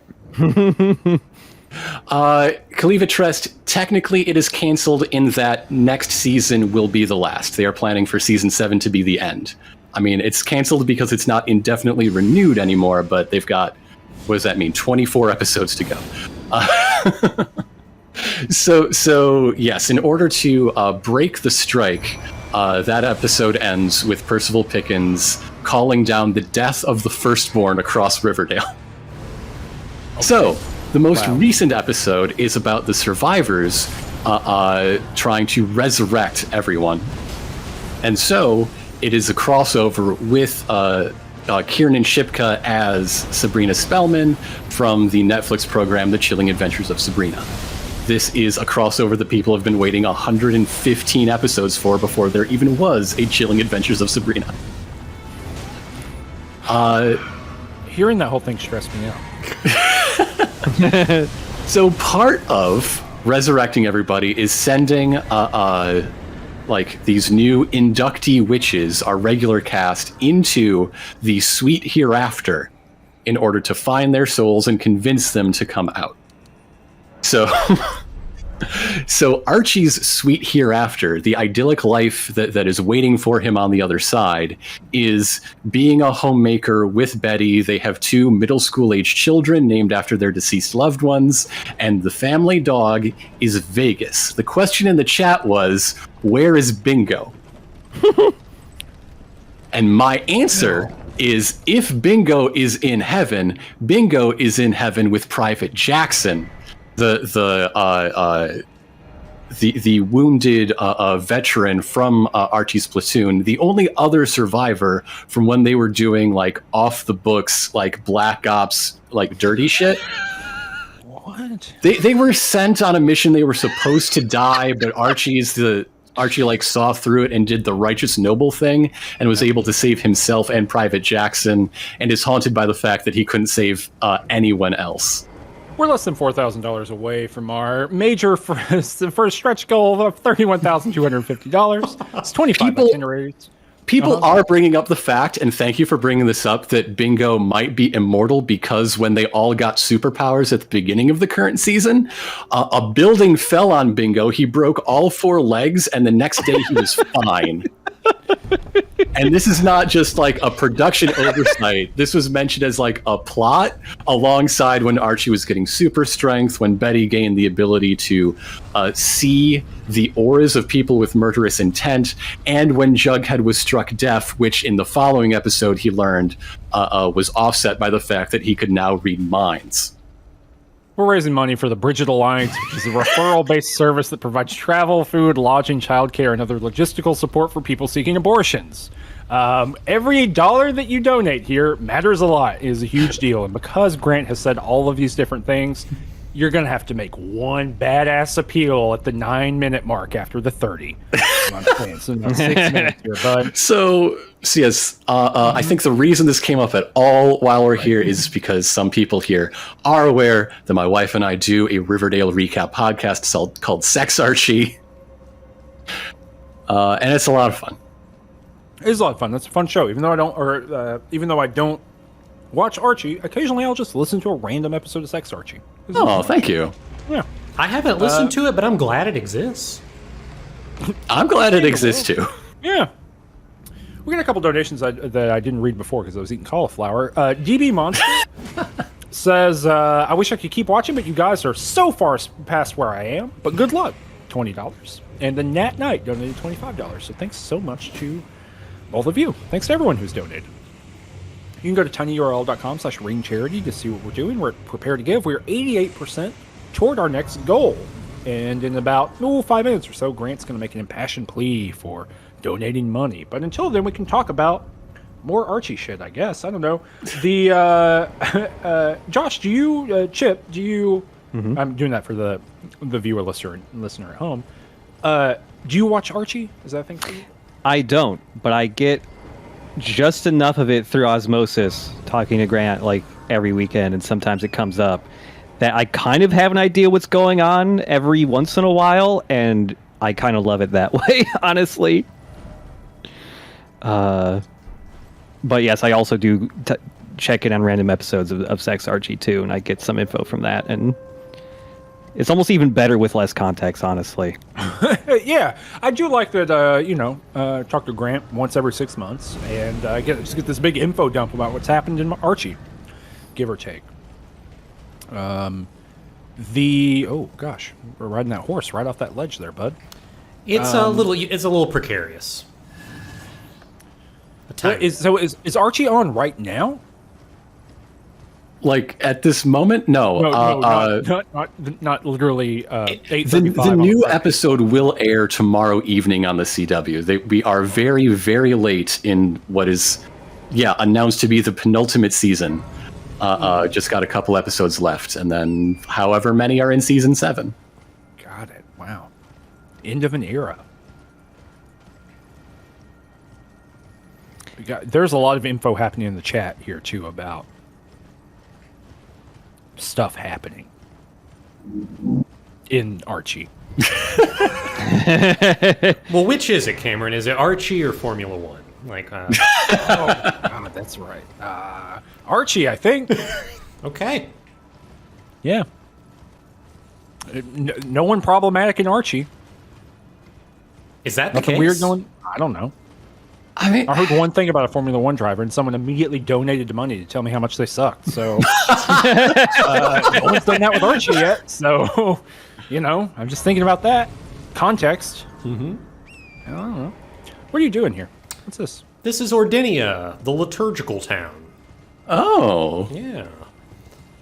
We got to do a puzzle. Theological Seminary in Evanston, Illinois. All right. There is a skip here, so I've seen speedrunners do it. I've also seen one speedrunner doing like kind of an event, right? Mm-hmm.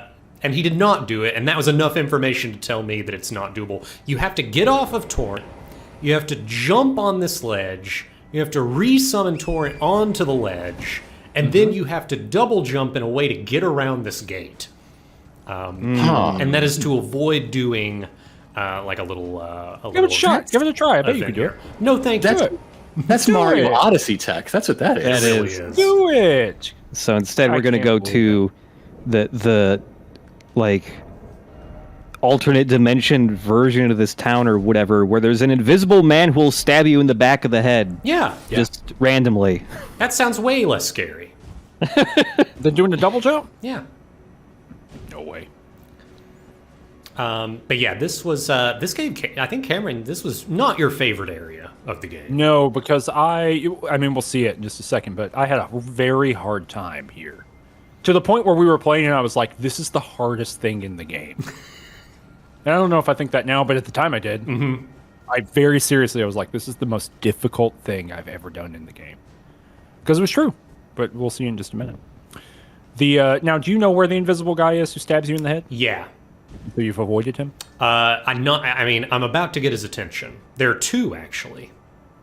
There's two? That makes a lot of sense Yeah, now. there's one right here, and the bait is that item there, and if you pick it up, he's hanging around there, but I think he's chasing me right now, but he shouldn't catch up. And I'm going to do this jump, and then get up on the ladder.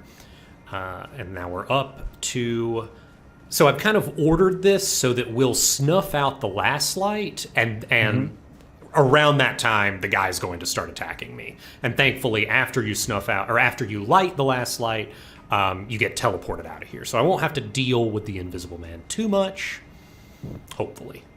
So, Danny, what's the build? What is the strategy for your thing for your guy here? Yeah. And would that be different if you weren't trying to advance all possible endings simultaneously? Yeah, I am definitely choosing a build that I think works against the most bosses with minimal respecs, because there might be some stretch goals later that require me to respec, so I'm trying to preserve my larval tier balance, if you will. I've already spent 2 out of the limited number in the game respecking just to advanced gold mask quests. So fire damage works really well against everything but Fire Giant, obviously, and the 2 Mogs. We've already killed 1 Moog with the fire damage, so we've got 2 like kind of bad fights left, but and frankly the final boss is also quite resistant to fire, but there comes a point where you have, you know, plus 10% from the Ritual Swords Talisman. You've got another plus 15 from the Fire Scorpion Charm.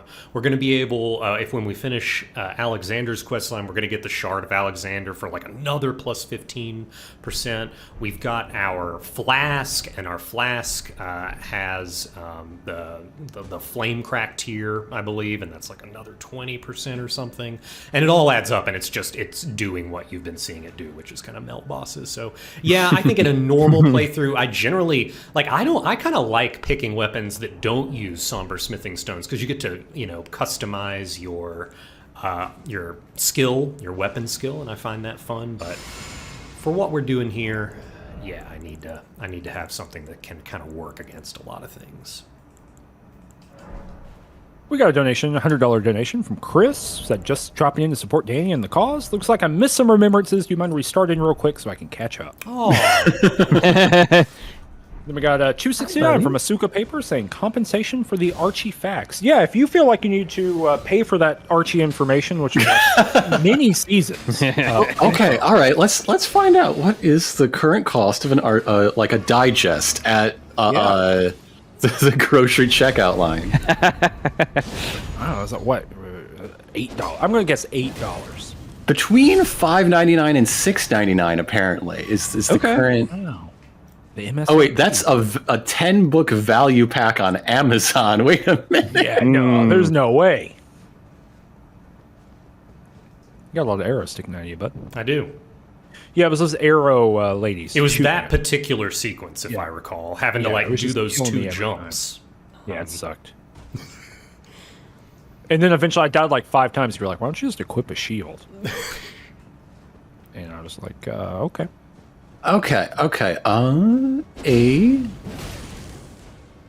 It looks like a current digest is gonna run you. Oh my gosh! Wow, you can get the very best of 80 stories for 80 years for only $9.99 right now on their website. That's a fantastic deal.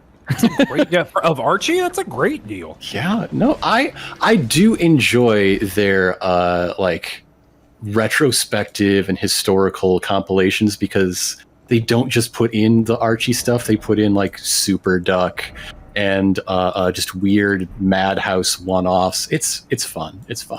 Mm-hmm. Everyone knows what those are. Yeah. Sex Archie listeners too. I like all that stuff. You know, I like when they go down for a malt. You know what I mean? Mm-hmm. And that little asshole teacher, that bald guy. Oh yeah, Professor around. Flute Snoot. Yeah. I am so upset Professor Flute Snoot has never been adapted into Riverdale.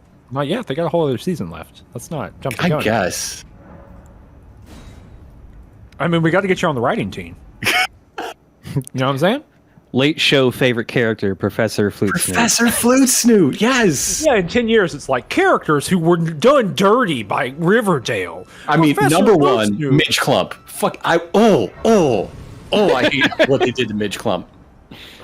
Who was who? What are you saying? What words were these? Okay, all right. So if you're reading your classic Archie story, you've got Moose Mason, the big dumb athlete.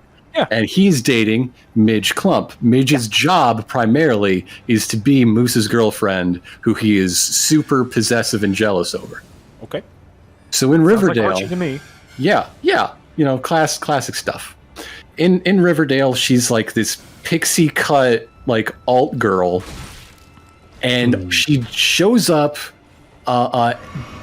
just to like almost be friends with Kevin and then die. They do nothing with her, just absolutely nothing. She has a great death. She goes out fucking amazing, but she doesn't do anything on the way, and it sucks. They can't resurrect her from the afterlife? They can now. Daryl has... Please. Yeah, you think I could swing by and get her on the way out, or what? Cheryl has the powers of the Phoenix.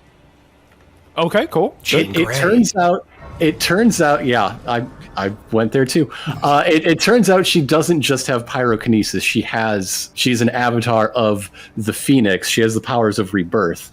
And so when she was bringing her recently deceased friends out, she also resurrected her brother, whose murder is the inciting incident of the entire program. They undid the pilot the last week. Huh. Cool. Huge move. So I just want to know. Oh yeah, go ahead. I just want to know. Okay, so she's got the powers of the Phoenix. Was there any point previously in the show where there was an established thing as the Phoenix, or did she just have powers and they went Phoenix powers? You know the answer to this question. You know. Yeah, I guess I do. What's the answer? You gotta tell everybody. Hell yeah, Phoenix powers. Oh God. I keep going to this like metaphor, but the Riverdale writing process is the most exquisite, corpsiest thing because things will just show up, and that's the thing now out of nowhere. And sometimes you'll be shocked to learn that something that was set up is followed through on in the way a normal show will, and that's actually the most disorienting thing that could happen. And then you have things where, like, okay, I mentioned Percival Pickens is the descendant, or is he just a super immortal guy? I mentioned Colonel Pickens, who is the town founder, who everyone in the town hates because they're up on their history, and he like displaced and committed colonial genocide on like the local indigenous peoples, whose survivors gave their traditions to the local biker gang, the Southside Serpents. Oh, okay, that all checks out. That makes sense to me. Everyone knows this, yeah. So everyone's aware. And one of their members is Tony Topaz, who is a major part of the current plots, who is a recently introduced character to the comics, like post Kevin Keller, but she's from the comics first. Oh, look at this wizard man! And so. And so her grandfather is a member of like the organized remnants of this totally dispossessed like indigenous group, and he shows up in the time travel episode as a member of this biker gang, played by, I believe, an indigenous actor. And he is like in an alliance with the local Black Panther Party, hanging out. And this part of the time travel episode takes place on the day of Dr. King's assassination. Oh my God. You know, this is the thing. So this is. I'm not saying this to insult you in any way, which is, you know, that this is going to be a thing, you know, a wild thing I'm about to say. But I would think you were making it up if you weren't so quick about it. Like, I just don't think anyone is fast enough to make this shit up as quickly as you're saying. So I'm not, you know, I think you're probably a good improver, right? You got those instincts, but even then, I just don't think you could be making it up. And that sort of treatment is like on important issues is so wow, because like sometimes it's right and sometimes it's just really exploitative, sometimes it's really stupid, and once they go back too often, you will find all three depending on which episode and which moment you're talking about. But like this running plot of the Union Drive at the worksite where they are laying tracks for the ghost train to hell is a big one. Oh, that's cursed. Every word you just said is just like deeply fucked. Oh my God. Oh my gosh. We got some donations. Who cares? God. Modality donated $6.90. This was 11 minutes ago, saying my brain is melted from that Archie explanation. Did you know you were about to get like right in the face? We got a donation from Anonymous that's hidden, so I can't read it out. We got a $6.90 donation from Stuck in the Sex Bunker, saying thanks for the Riverdale rundown. The sex hole is the most important set on the show. Great. And then we got Bolthauser, who says, love what y'all are doing. Range Touch is the best network. Well, you know, only if Chip and Ironicus were folded in somehow. $25. Thanks so much, Bolthauser. That's why all that stuff is why it made me start sweating. Like when you just started saying all that stuff. Are there enough characters in this Archie thing to assign one In this to each? so-called Archie claim. to each of the 6 endings? Yeah. Okay, some of these characters I'm mentioning might be dead in the show currently. That's fine. But okay, if I recall, the default ending was things are fine. No matter how much they suck, right? Yeah, more or less, yeah. I really thought we were about to just go down the road of which Archie character is which Homestuck character, which would have just made me just close the call. No, people have to pay for that. That's the Yeah, thing. yeah. That's a service. That's too many fandoms to not put behind the Patreon wall. Yeah. So, okay. Just cynically, that's just the case. Feel like that the default is Archie Andrews himself? Yeah, that's very appropriate. Yeah. And can you give me, like, Age of the Duskborn ending again? It's been a while. Yeah, it's been a minute. Age of Duskborn. You know what? I think that's like basically the undead ending. It's like, you know, there just needs to be more death. Okay. That...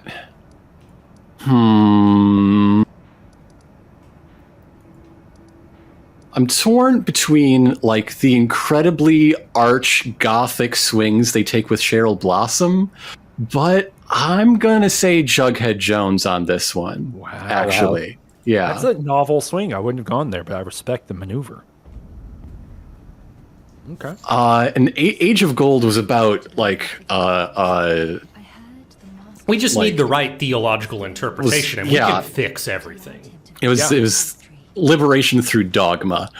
Okay. That is Betty Cooper Super Cop. Absolutely. Yeah. Betty Cooper and Blue Steel. Dung, the blessing of despair.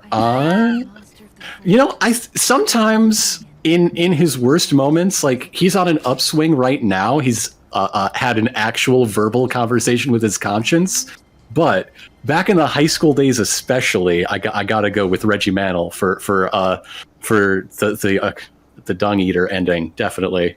Okay. Oh, wow. Yeah, that guy sucks. I've seen enough Archie to know that guy's bad. he's a bad guy. He's doing better after he broke up with Veronica. She drags everyone down. And I think we Then got, we got Ronnie to Rainey. go here, yeah. Got Ronnie. Ronnie is going to fly you to the moon and let you play among the stars, right?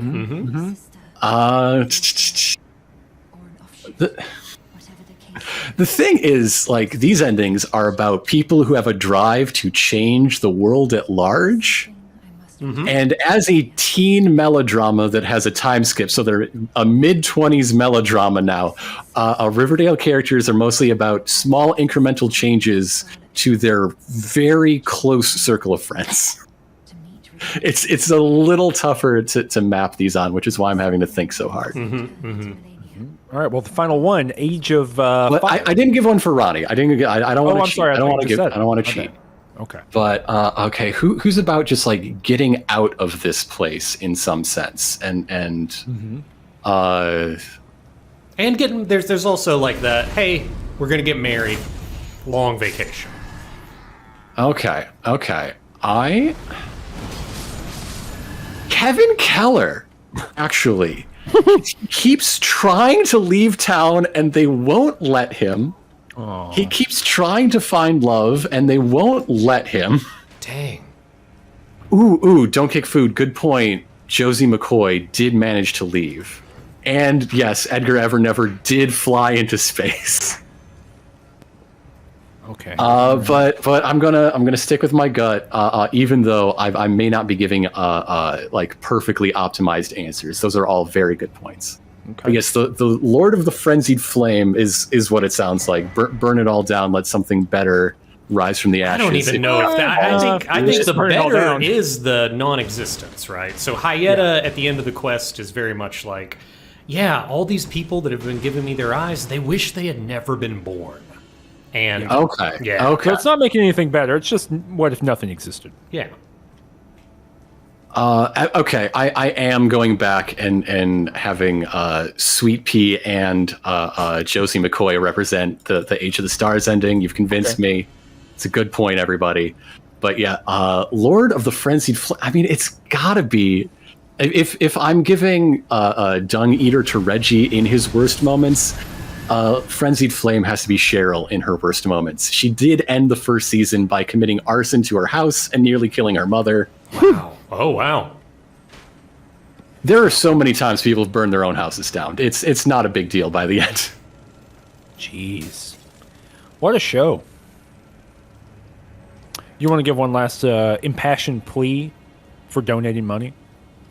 Sure. The only thing that can shut me up is Cameron reading donation announcements. So that means we need you to go to tinyurl.com/ringcharity, justgiving.com/fundraising/ranged-touch, in order to support the wonderful and important and necessary work, the support to abortion access. And again, not in that wishy-washy way that some people use it, but the actual material access to very necessary health care provided by the Bridget Alliance. While I've been talking, we've done so much good, so many full itineraries, the travel, the childcare, the housing, etc., the costs that are incurred while abortion access in that very real necessary sense is constricted more and more as these bills trigger and pass state by state.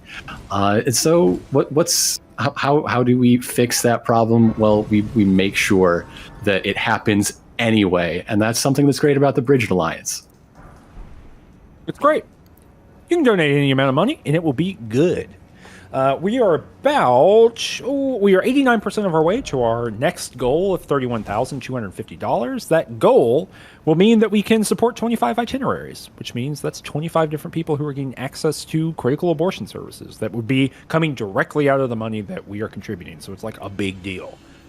And we really like the Bridget Alliance. We think they do good work. So if you got $5, kick it in the hat. You got $2, kick it in the hat. If you got $25, kick it in the hat, and any amount of money above that, below that, just to pin the number 69 to it if you want to, or perhaps 420, and we'll go from there. We've been joined this whole 2 hours by Chip and Ironicus. Yeah, we have of course, forced them, for lack of a better term, into making a Zork LP that they definitely never planned to do. But now they are. And that's going to be exciting. That's coming what? That's 48 hours or so? Oh, yeah. Yep. Okay, cool. I'm going to cancel this plane ride I got in a few days, and we're just going to hunker down right onto the Zork thing. Right. One last parting thought I had here is, thinking more about the VTuber idea for the Zork Let's Play. Has anyone ever made a Voltron-style VTuber where it's multiple different avatars as, different people, and when they guest on streams together, they combine into one VTuber. People are freaking. Imagine. Yeah. I don't know. I don't think so. People have done that. I mean, I wouldn't know. That's not something I'm experienced in. Maybe Voodoo Person's in the chat, or maybe A Cosmos could let us know, but I don't think so. I've never heard of it. I'm going to stretch for these last couple of minutes here, but thanks so much for joining us. We really appreciate it. And the pitches have been absolutely fantastic. Thanks so much for helping us raise money for a great cause. I have had a great time. I do want to apologize for talking so much and letting people exploit my great Achilles heel. They paid for it. Of being unable to avoid a question directly asked, even when it would be better if I do. No, it's people are paying for it. It's good. But you'll notice in Danny's compliment and thanks, he did not say thank you for talking about Archie for 20 minutes. That didn't come up. I learned something new.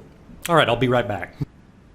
Both Voodoo Person and A Cosmos, who I was pretty sure were watching and are deep in the VTuber world, have both said they are not aware. But Voodoo Person says, we have the technology. My it is God. humanly possible. in the world.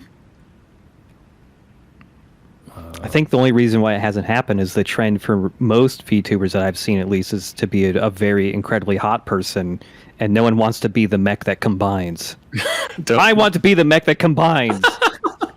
I will be your legs. I will lift you up. Yes, it's good because I'm short. Yeah, I want to be like a little cat arm. Got some, big claws, for biting, like a Voltron. And we are here to stand up and lift each other up, supporting the Bridget Alliance Inc. We're not going to take this laying down, which is the opposite of what you should do. You should lay down for 69 on the nines. Otherwise, it is an accident waiting to happen.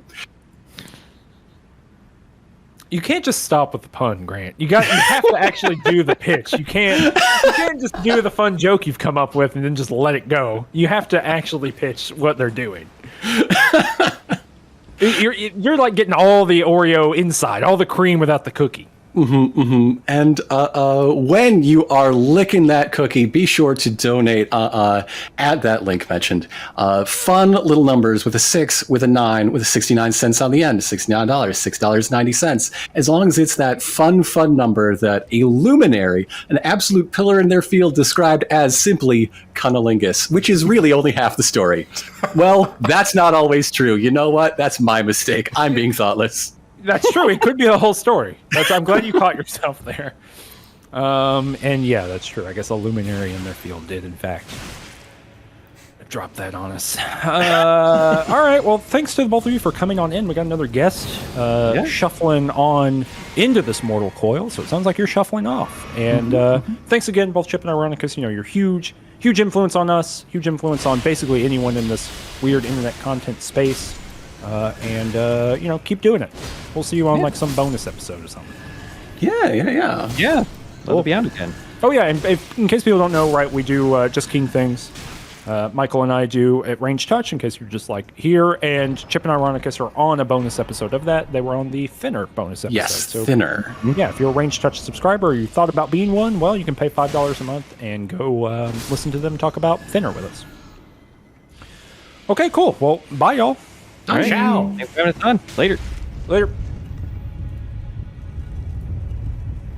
Wow. What a great time. A bonus hour funded by our generous viewers. Yeah, paid for. Someone just said, I can't stand these nasty little shrimps.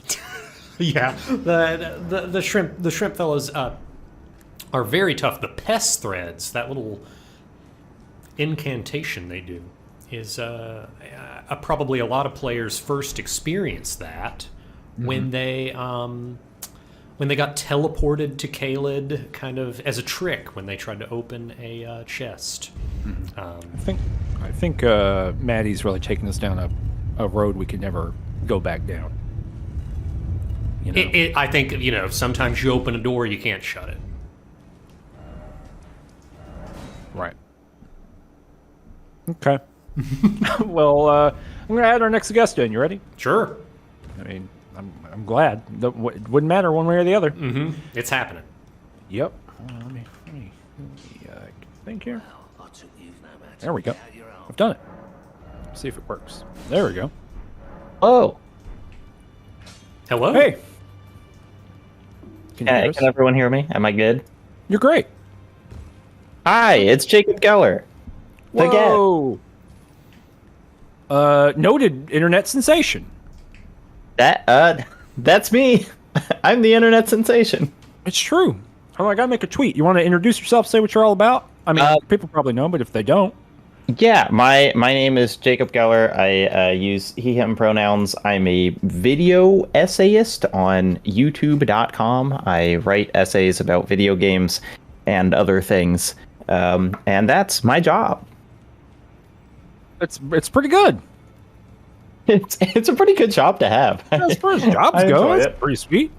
There are good days and bad days down in the essay mines. The essay mines, yes. But You gotta dig those. You gotta dig those ditches. essay ditches. No, Digging the essay ditches is like setting subtitles. Like that's the least glamorous work. That it's like, look, you got to do it. It's good to do it, but it's not creative and it's not fun. Yeah, I had to do all the subtitles that we were doing for the documentary. Took a very long time to do because documentary people are talking the whole time. Yeah, I mean, it's easy. This is immediately getting into maybe inside baseball stuff. YouTube is easy to do subtitles relatively if you're scripted because it can actually like auto set timings. But it's still, even then, it's like it messes up if you have like long pauses or run-on sentences, of which I have both. And if you're unscripted, it's just there's no easy way to do it. Have you been checking out the stream today? Have you been watching? This is a call out. I was watching when Chris was on earlier. Right. My relative neighbor. I don't know if you know this. Chris and I live like less than an hour from each other.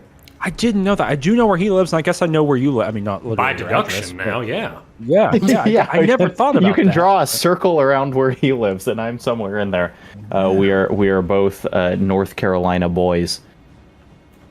Let's see. So we're trying to get to. We are almost 90% of the way to our next goal of 31,000. So I'm trying to do some math here. We're about $4,000 away. I'm trying to make a tweet and have a conversation.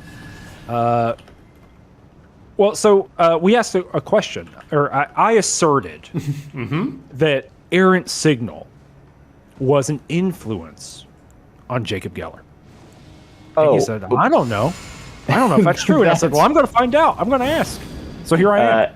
Yes, he's being modest. I mean, like, he, with respect to Errant Signal, he's like an old head video essayist. He has been doing this for essentially as long as it has been a genre of thing to do.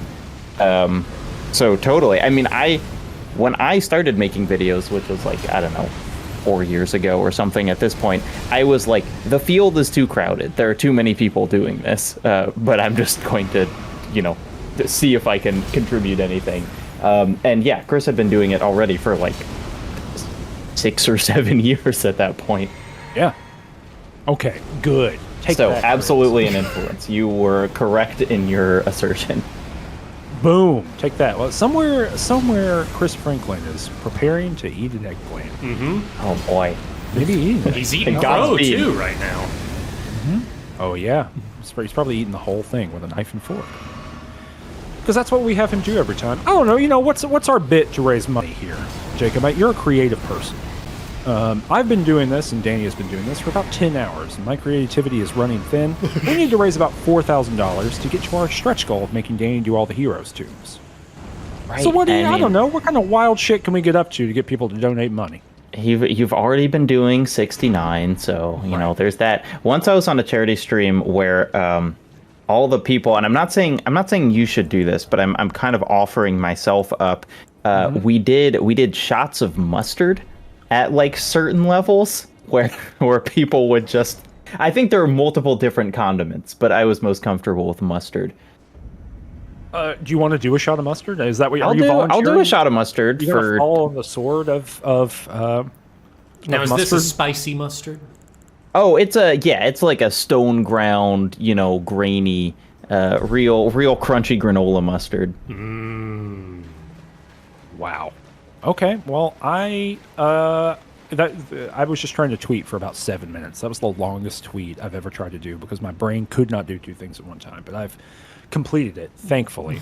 People in the chat are reacting to this, but personally, like, if I had to choose like ketchup, mustard, or mayo, like mustard really feels like the choice. But maybe I'm alone in that. Now, the choice in terms of the least pleasant possible, or the No, choice- I think the most desirable. I don't know. It's just like a shot glass of ketchup makes me kind of shiver in a way that a shot glass of mustard does not. But perhaps I worked at a burger restaurant for a long time, and so I have like horrible sense memories of bags of ketchup. And so maybe this is specific to me alone. Great. Wonderful. Fascinating. Yeah, I mean, it's really interesting the kind of sensorial horror going on in the chat around all of this. I don't know, how much money do you need to just straight up eat some stone ground ass mustard right now? What if we got to 29,500 while I was on the stream? Okay, another Does that work? $1,500? Yeah, sure, anything works because I'm not doing it. Yes, I'll say it. 29.5 is my mustard number. Okay, 29.5. If you want to hear, this is all auditory. If you want to hear Jacob Geller, noted YouTuber, famous YouTuber, committed Talk about content creator. Are y'all familiar with Cookout? Yeah, we got cookouts here. Are you? I mean, it's a fairly small chain geographically. Like they really only exist in in the southeast. Mm-hmm.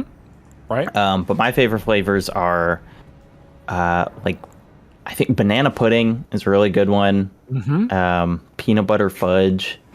You can get really crazy and you can combine flavors that are already combinations of things. So you can do like an Oreo blueberry cheesecake, but at some point you're flying too close to the sun. I think any one of those is flying too close to the sun, just by themselves. And I like cookout. We got a cookout. We got 2 cookouts here. You draw a circle around my house, you end up with cookout. Good. And yeah, they're good. I like cookout. Hard to eat anything there without collapsing your body into a pile. Now, while we've been talking, Danny's died twice. Yeah, first deaths in hours. And we were hanging out at 6 there, but now we are at a point where I have to advance Millicent's quest, and I have to protect her from her sisters that are all attacking her. This is really interesting because I fully beat Elden Ring. I have like 100 hours in it, but the NPC quest lines are something that I really did not go far into at all, so I have never seen this content. You've never fought Millicent's 15 sisters who No. dump your shit into the dirt in real life nor in Elden Ring. Wow, that's wild. I gotta read some thingies here, some donations, which is great. We got some donations coming in. We had $2 from Asuka Paper, kicking it in the hat. We got $10 from Aristofan. Thanks for the stream. Rainy ending is what they're going for. We got Nautilus Heartleaf with $36.90. We got V-Day. Props to Danny for somehow continuing to play Elden Ring competently during Archie talk, because my brain definitely turned off in self-preservation. That's $25.69. Anonymous donating $69 for the flame ending. Grant, Ironicus from the last thing. Millicent died, bro. Yeah. Grant says, I think this is $1 for every minute I talked about Riverdale. It's $50. And this is Mary with a $25 donation saying, hello, Jacob. I was hoping you could tell me who is the most smoochable character in Elden Ring.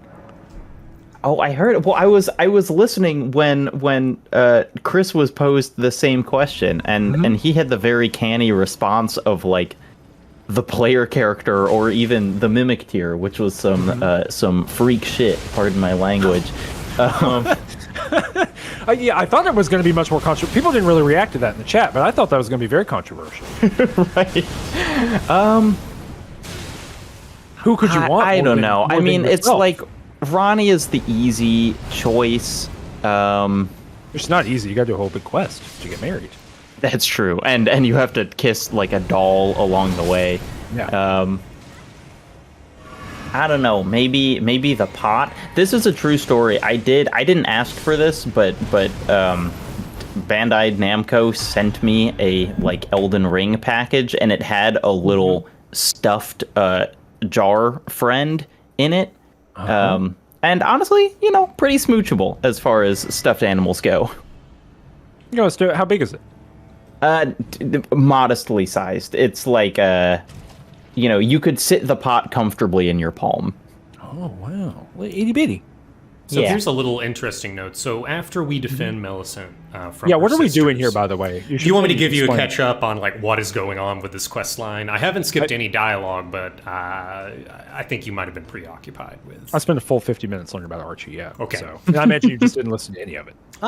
Yeah, I was trying to play a game, but Let me say this: we are a few $100s into the $1,500 that we need in the next 45 minutes or so to make Jacob Geller eat a shot of mustard. Now, please explain whatever you're talking about. I took a bite of the floor sandwich while you were saying that, so give me. Now, it's a floor sandwich, not because it's made of floor, Jacob. In case you're like was our curious. audience, our audience exposition character. It's like, oh, we're in the Forbidden Kingdom, and the Monkey King lives here, that kind of thing, right? He had a sandwich that was left on the floor outside his room, like some sort of creature, and he had to scurry to get it on all fours earlier. And then that was 6 hours ago or 7 hours ago, and he never ate it. So he's doing that now. Okay, Just like a fine wine, floor sandwich improves with age. it really It is. only gets better, yeah. Okay, so Millicent, we used the golden needle that Gallery repaired to basically cure Millicent of the effects of the rot that was killing her, the scarlet rot, the same ailment that ails Melania, the same thing that took down Radon, the same thing that infects all of Caelid now due to Radon and Melania's showdown. So anyway, we gave the golden needle to Millicent. Millicent stuck it into her, and it basically gave her a new lease on life. I'll note her eyes turned very gold when she did that. So interesting to note. When we came under the influence of an outer god, the frenzied flame, our eyes turned a different color too. So, all right. So Millicent went on a quest for self-discovery, went back to the shack where Gowry was, didn't find him. And then went out to the Altus Plateau, was looking for a prosthetic arm, just so happens we found one, we gave it to her. Then she said, hey, I'm trying to make my way to the land of the Halig Tree. And sure enough, she finds her way to the land of the Halig Tree, where we are now. She confides in us, and she says, hey, look, I think there is some connection between Melania and I. Melania being the demigod, one of the demigods who took part of the Shattering, who was probably one of the greatest warriors to ever live, and fought Redondo's Daily. So she says, I think there's some connection between Melania and I am here to show Melania that she can reassert her will and fight the Scarlet Rot. She kind of implies that Melania isn't fully autonomous right now, that might be under the influence. So we came here after defeating the Putrid Erd Tree thing here by cheesing it up on that ledge with the Blasphemous Blade. We got the chance to, we actually had a choice. We could either enter, as an ally to Millicent and fight her sisters, or fight with her sisters against Millicent. So we chose to defend Millicent. We fought off her sisters, who are all like dressed kind of like her, in right outside Melania's boss chamber. I was able to actually pick up a couple of articles of clothing. They're definitely her set. They're traveler's clothes, kind of like same set. So all of them kind of dressed that way. We fought them off, and now we're in this spot where she's sitting down here. It's really important to note that when this game launched, she right now has 1 hit point, and if I were to jump on top of her, I would kill her. Okay. And that happened to so many people. Here at the very end of the quest, they actually added this invulnerability shield. So you can't accidentally jump on top of her, deal 1 that's so damage, funny. and end the quest line, which is such a Dark Souls 1 thing to do. Cameron, I don't know if you remember, but we pledged to complete the Onion Knight's quest line in Dark Souls 1. We did. And we're not able to do it because he just jumped in a pit and died. And I tell you, I've played Dark Souls 1 so many times, I have literally never completed his quest line because every single time I fumble at that last bit where either he falls in the poison and dies, or I kill all of the things and then he's not able to kill one, and so then he like gives up his quest line. You really have to thread infuriating. the needle. You have to do it perfectly. You have to jump in there and kill several of them, but not all of them. Because if he jumps down there and they're all dead, he doesn't get to be a hero. Right. So absolutely fascinating. So we're here at the end of her quest line. Hello. Thank you for lending your hand. Without your So you can't Mario her, is what you're saying. Exactly. You're no longer able to. quartet, I feel as if I've been in your We got some donations to read. Let me read them real quick. with your And so Jacob, you've heard 69 on the nines. Then I have heard of this. Yes. what if I can pass it over to you right now? Do you think you can make an impassioned plea for donations? is where things end. I pause to even tell you, but I Are you took there? out the needle myself. Is this me? Whoever put No. you up to this, Jacob. that if Oh, I oh, had look. the power Either to way, use I'm happy. Look, other as I would an interesting part of being in North Carolina is it's actually one of the only states that currently is still providing abortion to people. For how long, we don't know.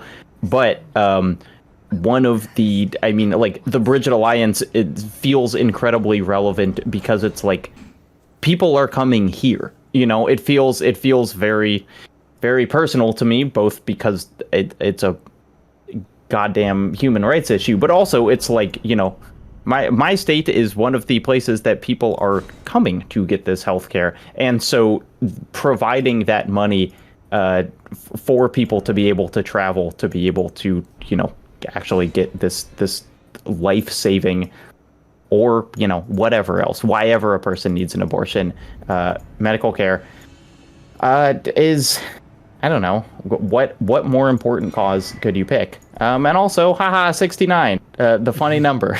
So Yeah, donate for that's that too. That's what people like. The funny number. They don't want that sad stuff you said. That's about- right. No, about they want what the funny stuff. There's an interesting thing. I don't know if you're familiar with this, but in Judaism, there's a lot of like weird numerology stuff, and most of it is very like no one really talks about it except like the most weird hardcore people. But the number 18 is very important because it means life, and so people typically donate in amounts of 18. But for this, I might do a you know, multiple of 18 followed by a 69, just to really hit both the Judaism numerology and the internet numerology, I guess, of 69. And who can say which is more important, you know? It's really, I mean, both are as ingrained in culture at this point, and you know, equally valuable. So maybe just try 1869. Yeah. What happened in 1869? Yeah, I think that this calls for a Wikipedia search Just here. kind of like some, you know, like... Wow, Wikipedia just has an entry. Yeah. The year 1869. Yeah. What happened? Anything good? Scotland's oldest professional football team, Kilmarnock, is founded. That's cool. That's it. That's the only entry, weirdly. The first issue of the scientific journal Nature. Hey, That's pretty good. that's when you could just name a scientific journal Nature. Yeah. I mean, they were like, "Oh, we're going to name it." Well, there's not one called Nature. Let's give that a shot. Let's see if anyone good was born. Nope. Anyone good was born. Doesn't look like very many good people were born. Oh, Andre Gide was born November 22nd. Nope. No Andre Gide in the chat. Okay. Laurent Clerc, the French advocate for the American deaf. He died. Oh. R.I.P. Chat, please tell Cameron, explain to me why Borealis did not spawn when I crossed this icy lake. That's the first time that's ever happened to me, and probably 24 playthroughs that I just cross that icy lake. I do it at the same angle every time, Yeah. and the dragon did not spawn. Wow, interesting.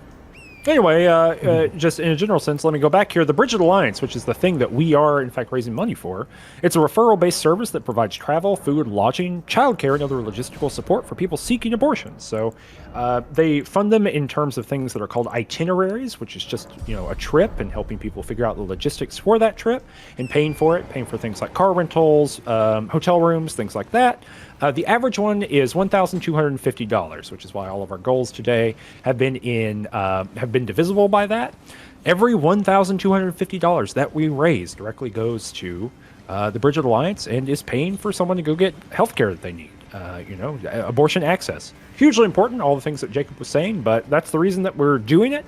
They do about 125 per month, and so if we cover 20 of those today or 30 of those today, that's like a huge number of their operating costs. And so that allows more people to get access. And, Jacob, as you were just saying, this is a time when people need expanded access. And we really think the Bridget Alliance are in a great position to scale up and do some of those things. They've made a really strong commitment to doing that. So that's why we're doing that. Kick some money in. Let's see what's happening. I see some money rolling in right now, and we're going to find out how close you are, Jacob, to having to eat some mustard. How close am I? How close? Let me read some donations first. We got $200 from Harper J. This is from a minute ago. Sorry, Harper, if you're still here. It took me a minute to get to it. We got $200 from Harper J. Wow. Who says, I'm just here for the mustard. Andrew T is here. Loving the stream. I'm voting gold mask ending. $15.15. This chain is really cool, by the way. Yeah. Anonymous donates $8. And then we got Lee T donating $100. I'm not gonna read the whole thing. But A plus stream, A plus cause. I'm only gonna not read it because Maddie Myers introduced something brutal.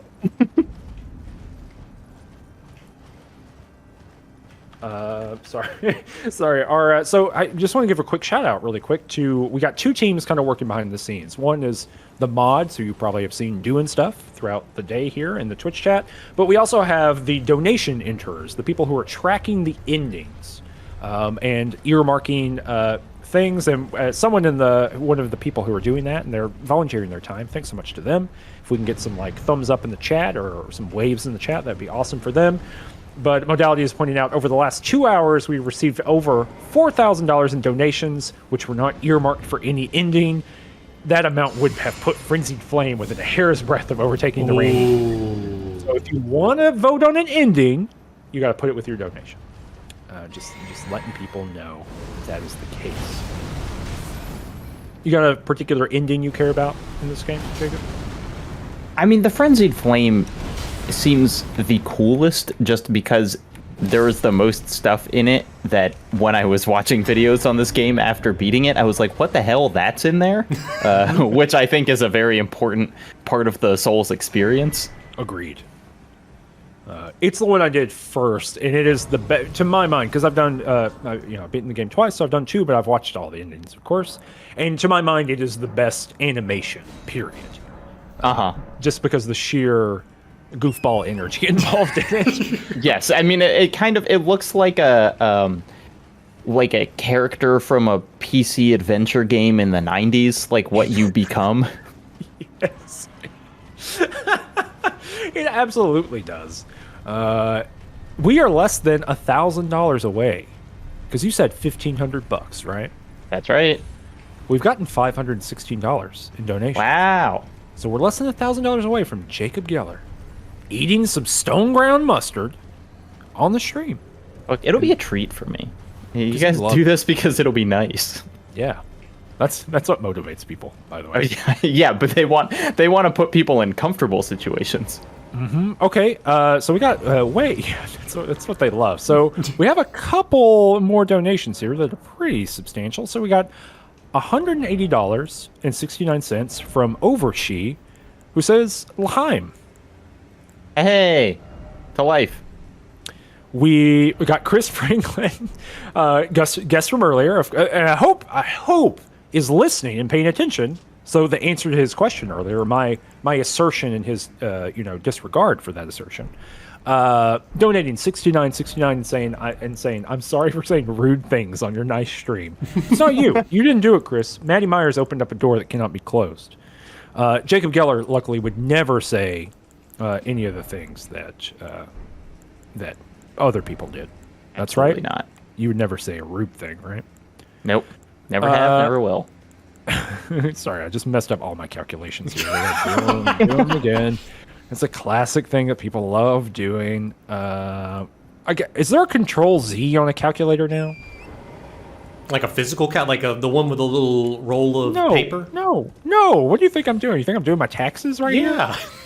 I'm not. I mean, it's taken you long enough, buddy. Oh, you walked into that one. I did. We got 36.69 from Modality. Thanks, Modality. We've got from Jacob Geller right now. Jacob Geller himself, another 180.69. Wow. That's right. Here. And then we got another 180.69 from One Fine Cat. And said, never Hey. thought I'd hear Jacob Geller talk about internet numerology, and yet here we are. Also, enjoy your mustard, Jacob. Also, Moonwife ending. One Fine Cat. I also do charity streams on occasion, and One Fine Cat is a superstar from mine as well. So really nice to hear that they're here. I was on the last one. This was That's fun. right. We had a great time. I think I was on the segment where you played Ghost Rider, and I was like, what is this?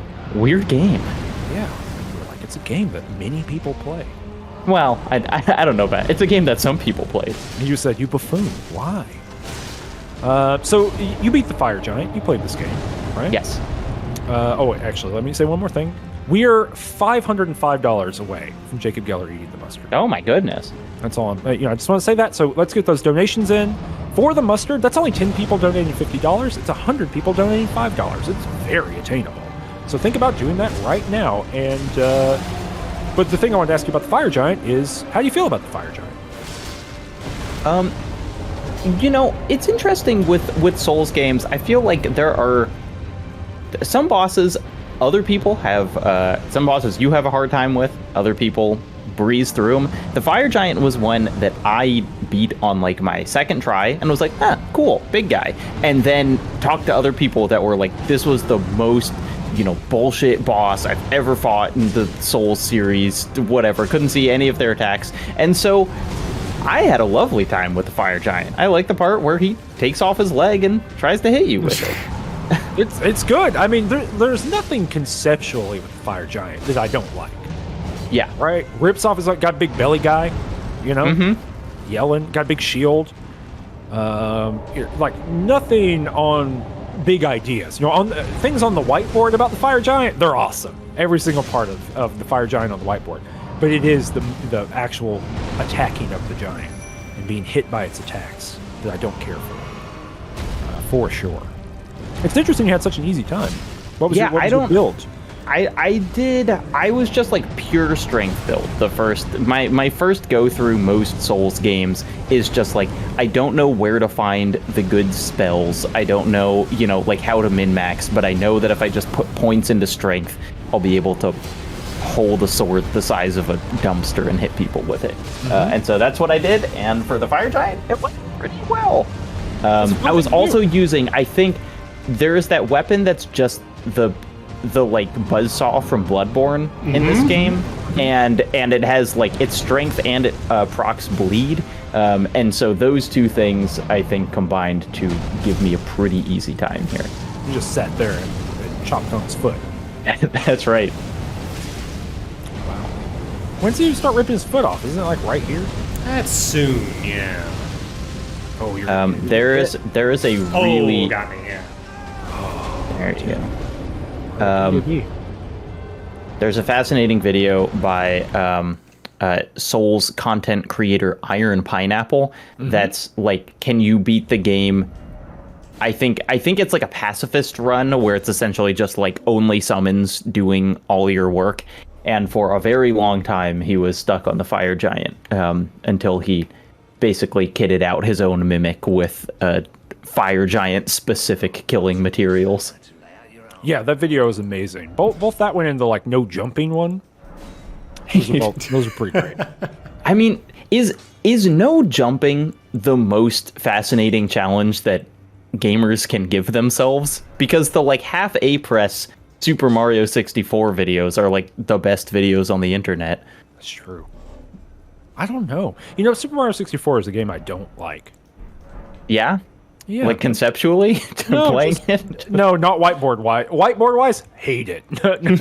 No, I didn't play it when it came out, and I don't think that's a game that you can like. I think maybe you can, but I think that's a game that's hard to appreciate as an adult.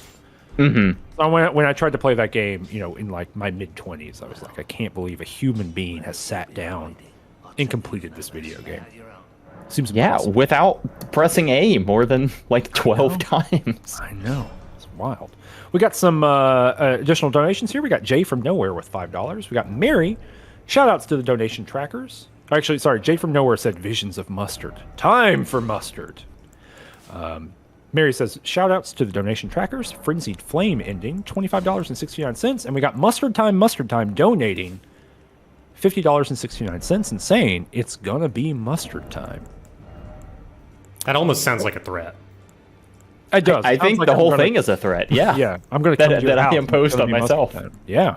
Anonymous Frenzied Flame donation for $18.69. We've got Bill the Cat, Love a Mustard Man, $30.69. People love talking about mustard. Sven Krusol donates $13.33. And Anonymous made a donation that I can't read because it's like hidden. So we're at $1,139 for this hour. That means we have about 26 minutes to raise another $361 to make Jacob Geller eat the mustard. Wow. I know. What a powerful thing to do, to eat that mustard. So once again, if Illusory Wall were here, I would ask. Mm-hmm. This is something I'm genuinely curious about. I haven't tested this fight. It's it's at the end of the game, so haven't tested it as much. So you can summon Alexander here.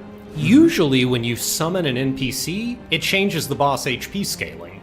But after you've already engaged the fire giant, the first time, the second you enter the boss arena, his HP bars appears, right? Yep. So like, I'm summoning Alexander after the boss fight has been initiated. Does his HP change? So I don't know. I really don't know the answer. I believe it doesn't. I can't remember if that's from an Illusory Wall video or like a Zully the Witch or some other Souls tuber, but I think it does not change. So it's all gravy summoning Alexander to help you with the fire giant. Oh, fun. So you're doing Alexander's whole quest, right? I am, yeah. Okay. That's exciting. Who's your? We already found out who's most smoochable, Jacob. But who's just your straight up favorite little NPC fella in Elden Ring? There's a lot.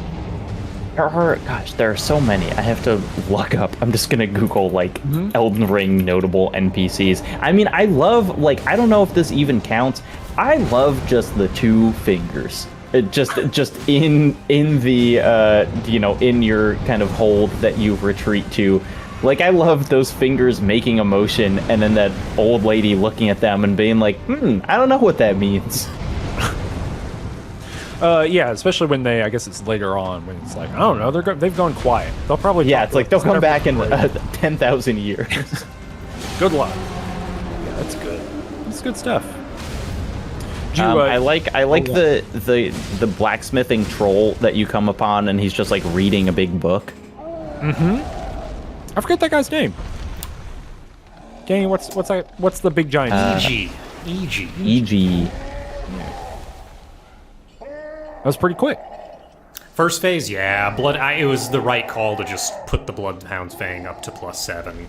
Use it instead of the Blasphemous Blade. Blasphemous Blade's really getting hurt by the Fire Giant's fire resistance. Got a $5 donation from Mustard Tree. Get it? Mustard Tree. Keep up the good work. Hydrate, Danny. Oh, yeah, I've got some Gatorade here. It's got electrolytes.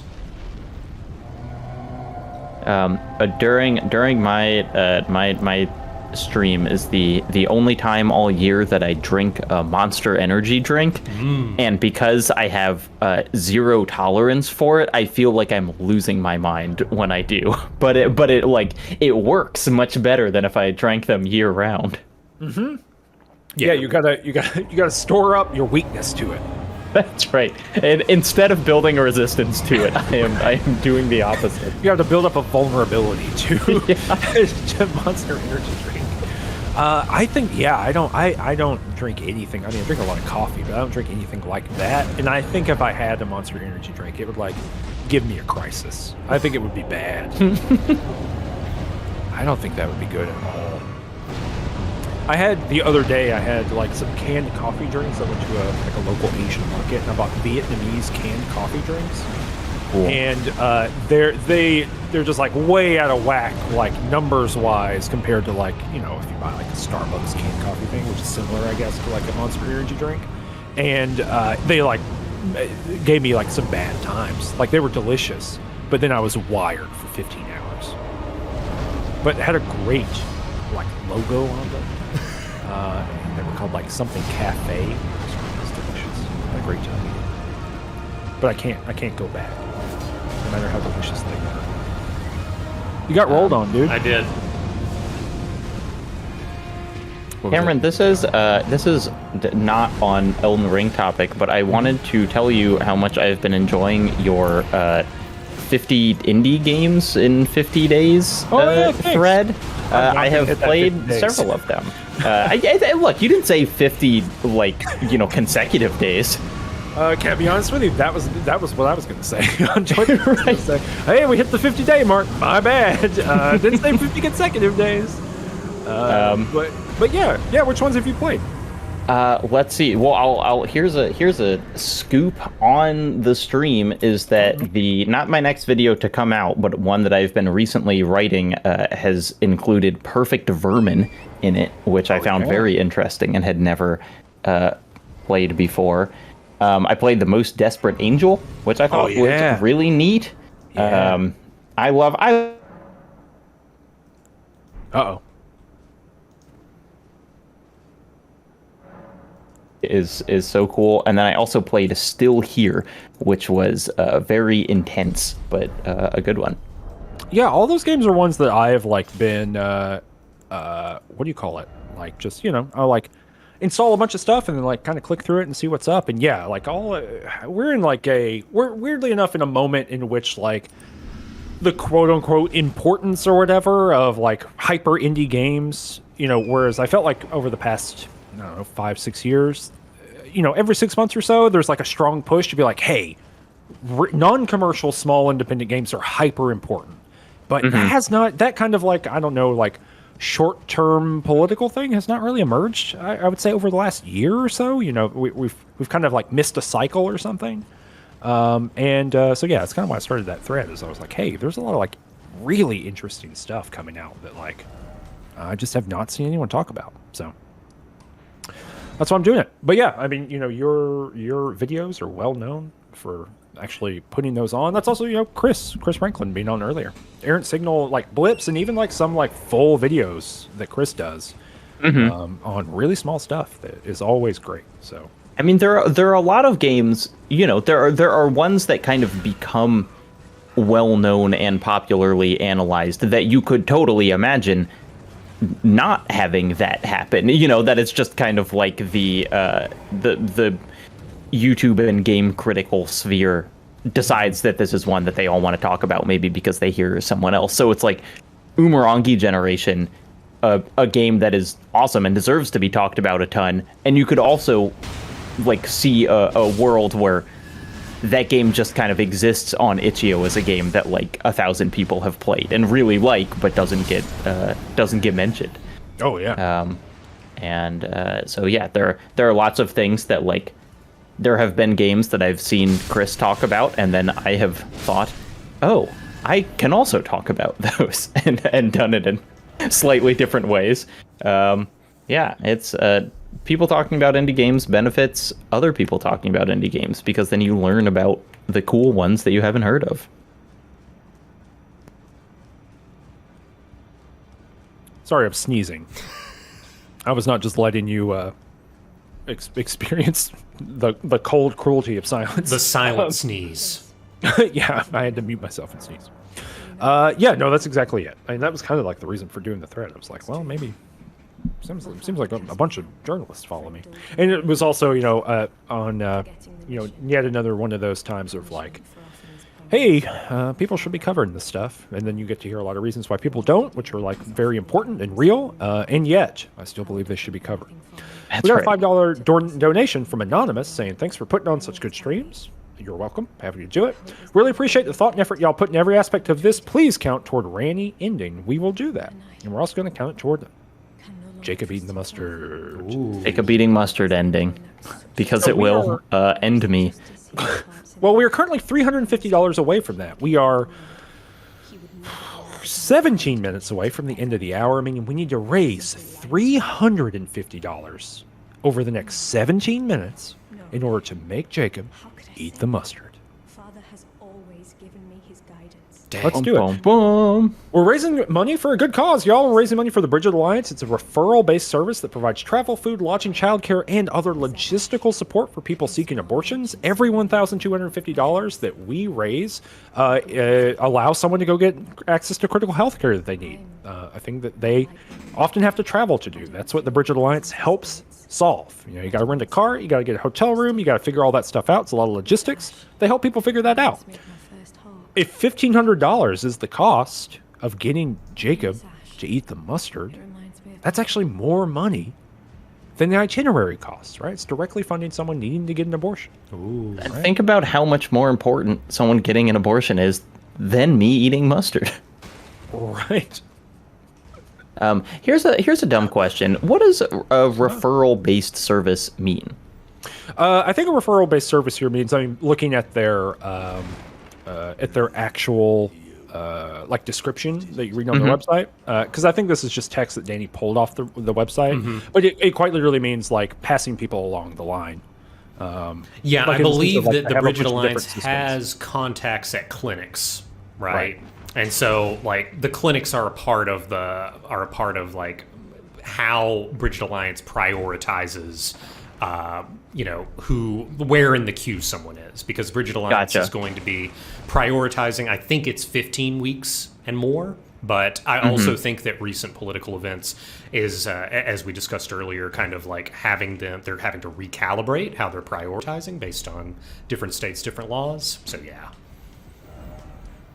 There you go. I did the homework. Let's see. We need to do a couple things, make sure everything's squared out, because we're about to have a world state change. So where are we with our quests? Okay, so main plot first. Main plot, we just defeated the fire giant, so there's nothing in between us and the giant's forge. Okay. We're going to go up there. And we're going to go up there alone because Melina has abandoned us. Melina said we are absolutely out of our mind for choosing the Frenzied Flame. So, yeah, that's kind of where we are there. Side quests that are not endings. I'm about to end one. I'm about to end Nefeli Lu's side quest. So I helped Nefeli Lu defeat the Omen Killer in the Albinauric village. When she got back to Round Table Hold, Gideon basically disowned her and said, hey, you messed up everything. And then Nefeli Lu Nefeli Lu had to come to the realization that her father was actually not good. She found out, oh my God, Gideon was the one that sent the Omen Killer there. So she has this crisis of faith. I give her the Stormhawk's Ashes, which is this like just weird item that I picked up at the beginning area of the game, and it reminds her. It's this like thing that reminds her she had a life before Gideon adopted her. And weirdly enough, I have actually sequenced this quest where I never had to interact with Kenneth Haidt. I did not know this was possible. Kenneth Height is usually right here, and he says, "Hey, could you please clear my castle?" I went and killed the knight in the castle, and apparently you can trigger Nefeli's quest without ever involving him, so that's great. So we're just going to talk to Nefeli, and she's going to be like, "Hey, I'm the Lord of Lingrave now. I've decided to step out of Gideon's shadow and kind of be my own person, and I think that I'm the kind of person that can bring goodness and justice to this broken world." Now, is Nefeli's plot line, is that one of the ones that was not complete when the game came out? Absolutely, yeah. You could not advance Nefeli's plot after she is downtrodden in the Round Table Hold. It was right, because I remember picking up those like Stormhawk ashes, which I was like surprised that I got there, without looking up a tutorial, and then was like, wonder if I'll find out what these do ever. And then I just didn't. Like, just like could not do anything with them. But your guidance and your fight. Well, now you know. Yeah. Now I know. I should have just waited for them to patch the game. Yeah. When in doubt, just wait for them to patch the game. Mm-hmm. Playing a Souls game at release is like, it's really a special thing because there is stuff in the game that is going to be completely broken on both your side and the enemy's side, where it just feels like they kind of, they level out the playing field, but it's like early on you've got, what was that magic sword that was just like unbelievably good? The Sword of Night and Flame, I think. That's right. Yeah, where it was just like you use that, you can beat everything very easily, or the Frost Stomp or whatever. But also it's like, in Dark Souls 1 they had that thing where it's like you could get cursed 17 times and the effect would stack each time. Yes. Where you could just have like eventually 1 HP and be like, all right, well, you're in the sewers, try to get out and find someone who can uncurse you. You Involuntary hitless run challenge. Go. It's good stuff. Now you gotta do the saddest thing in the game. Yeah, this isn't a good time. You can invent your own lore. Well, let's be clear. You're here for a long time, not a good time. That's true. People love the music, they're saying. Are you, Jacob, are you a big games music person? Oh, yeah. I mean, it is kind of part of my job because the kind of weird quirk of the YouTube copyright system is that games music is not typically copyrighted because people have to be able to stream games, and so I use games music to score my videos, and so I'm constantly listening to every game soundtrack under the sun. But the Souls games, are big touch points for good reason. What's the best one? Like, what's the best Souls track? It's the what's his name? The Bloodborne DLC boss, with the Holy Blade, Ludwig the Holy Blade. Yeah. Because it has that transition where he's kind of a beast, and then halfway through he remembers he's a guy, and the music, like it's like Souls doing Shadow of the Colossus music, essentially, is what his track sounds like, right. And it's very, very good. It's great. It's good. The whole DLC is great, despite being way too hard for no reason, other than just like it's fun for a thing to be hard. But yeah, like him, and he's like, isn't he like dead and like chittering and stuff? I mean, he's just kind of when he's because when you first start fighting him, he's a horse. I can't remember how he is when you like walk into the arena, but then when you finish him, he's just like a head lying on the ground who kind of talks to you. Yeah, that's the part I remember. Yeah, because there's that. There's obviously you've got Lady. It's kind of wild how many bosses are like of Bloodborne that are iconic are in that DLC, because you have the Lady Maria. Lady Maria is in the main game, but there's Lady Maria is Astral Clock Tower. She's right. Okay, she is in where it's like that is one of the most iconic Bloodborne bosses, and halfway through the DLC. Yeah, that's kind of a little repeating motif of a lot of these games. It's like you find these iconic bosses in each game. They're not in the original release. So you have Artorias, which we've had to live with Artorias fights ever since that DLC. Like, Right. There's a parallel universe where they didn't put Artorias in that DLC, and all of the fights in the remaining games are changed. But we don't live in that universe, so. By what you mean good? Is that what you mean? Sure. Yeah. Like, Look, the best fight in any Souls game is the Dark Souls 2 guy that you got to fight in the little weird little washed away world where you can pull the levers to make the boss arena bigger or smaller. That's the best one. It's the best one. Just kind of a big guy with like a trident or something. Yeah, that's the best one. nah, best Dark Souls boss is Gaping Dragon, Dark Souls 1. Okay. I'm a big fan of Deacons of the Deep in Dark Souls 3, where it's just like a crowd of people who don't attack you, and so you're just you're just kind of like a lawnmower through that fight. That is a good one. We are right at $1,200 of $1,500 required dollars. So we got a donation of $30.69 from Nacho. Thanks for the stream and the great cause, and $20 from Anonymous. If we get $300 in the next 7 minutes, I'll give you a grace period. I'll give you 10 minutes. $300 in the next 10 minutes. Jacob's going to eat the mustard. Right? Everyone can make a- I'm here. When I'm looking at the donation counter on stream, is that accurate? Is that delayed? Because I said I would do it at 29.5, and I see it at 29.422 right now. So that looks like only $80. Oh yeah, left. maybe it wasn't exactly 1,500 when we said it.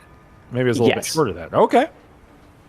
Oh, where it's like, look, I see we what should. I see what happened. There I should got be it. $1,500, but I also don't want to shortchange people who I said 29.5, and I'm a man of my word. I see what you're saying. Yeah, I was rounding in my head. I didn't realize we were going right to the thing. That's right. Well then, look, it's only $88. No wait, is that $88? $78. That's cheap. That's $78. $78 to make a man take a shot of mustard. Easy. Yeah. Do you like eating the mustard? Have you been putting it on hot dogs and whatnot? Do I like eating the mustard in general? Sure. Yeah. Yeah. Okay. I'm just making... Yeah, I'm a mustard fan. I'll make myself like a Chicago dog. Oh, you're gonna put that big pickle on there, huh? Oh, I love a pickle.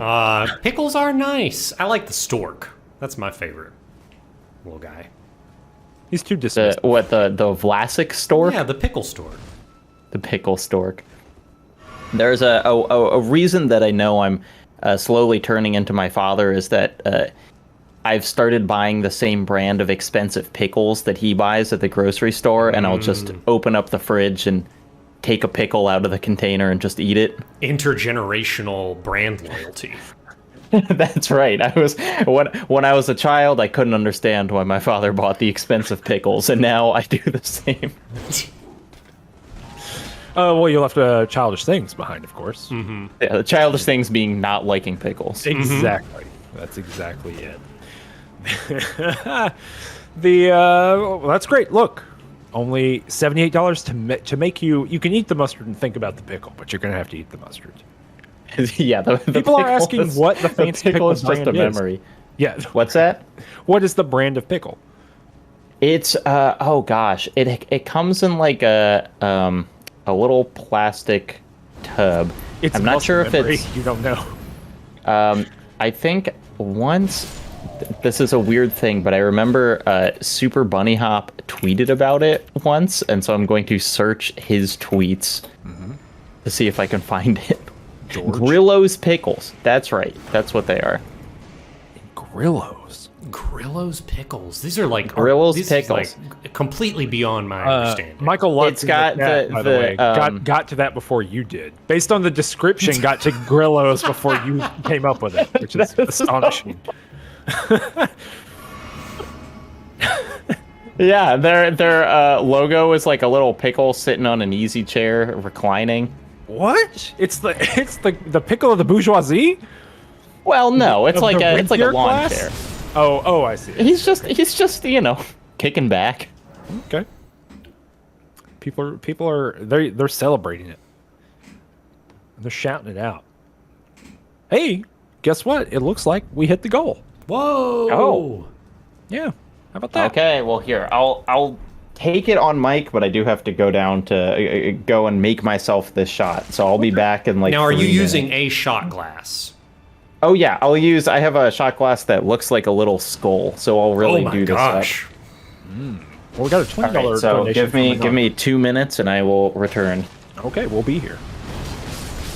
While this is happening, Danny, you want to give us an idea of like, because you got 6 remembrances left. Yeah. But like, what's that mean? Okay. What's on the flight path for the end of the game? So yeah, flight path for the end of the game is next step is Farum Azula. There are 2 remembrances in Farum Azula. One is a story required remembrance. The other is a bonus remembrance, which we have to defeat. Not only because it's a remembrance, but also if Frenzied Flame doesn't get locked in, is not locked in, we'll need access to that boss arena in order to undo the Frenzied Flame's influence. So that's 2 in Farum Azula. And then we have Landell. Kind of after we get back from Farum Azula, we have Landell, and we have another 1, 2 there. So that's 4 I'm up to. And then we have 2 demigods we haven't yet faced in kind of other areas. So the order that we're working on here, we're going to do Farum Azula, 1. Get 1 remembrance there. Then we're going to move on to Landell. We're going to get 1 remembrance there. And then we're going to get 3 remembrances from like those various optional bosses. And then we're going to see where the donations are after I defeat Melania. And then there'll be 1 remembrance remaining. Hello, I am back. Oh, wow. Hello. So I'll do you want to coordinate you doing the mustard shot with me stuffing 5 quest items called Seedbed Curses into the Dung Eater's body? And That seems only appropriate. and he yells threaten you out with a good like time. he yells out like an anguished cry when I do it. So you can coordinate it with the anguished cry of the Dung Eater, and I can even like pump up the game audio here. You don't have to. Yeah, that sounds great. I'll tell you, look, I like mustard. This is how much mustard I would put in, I don't know, like an entire chicken salad. Wow. And the idea of just taking it to the dome is it's a lot, but I'm gonna do it. Okay. And I'll film myself. So I'll be able to put this on Twitter. All right. Well, tell me when you're ready. All right, start feeding the Dung Eater those items, and I will do the same. Okay. Well, he's just saying, look, I want to curse everybody, and then their children, and then there's children's children. And the thing is, if everyone's cursed, is it really a curse? Great question. So All we're right. doing it. Bottoms up. Can't believe that he went to intro philosophy.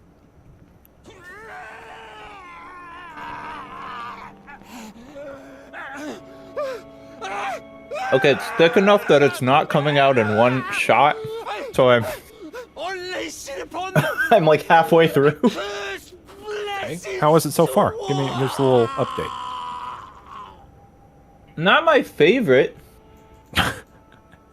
Really stone ground. Gritty. Okay, we're reaching the bottom third. Oh, wow.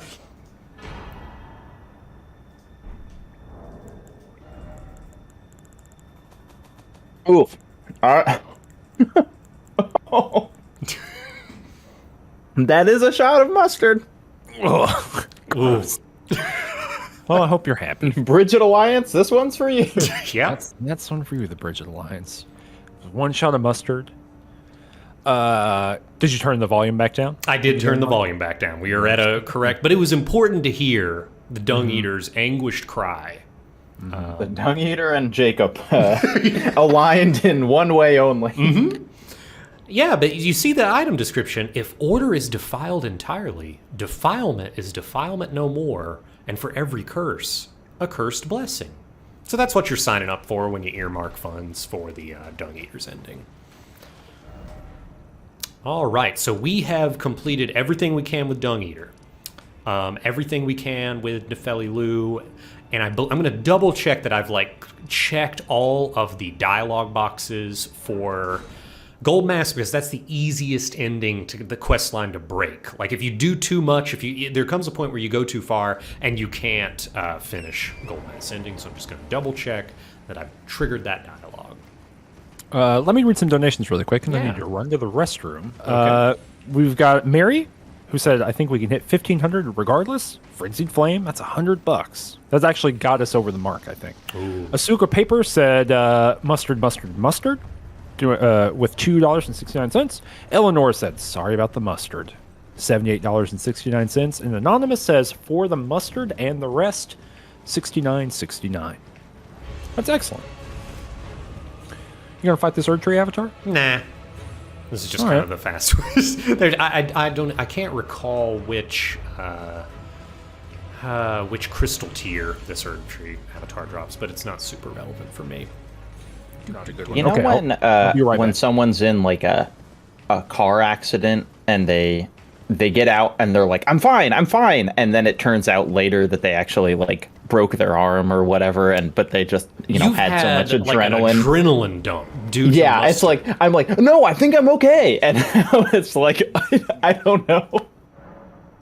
Dang, that's rough. Well, you did it for a great cause. But it was worth it.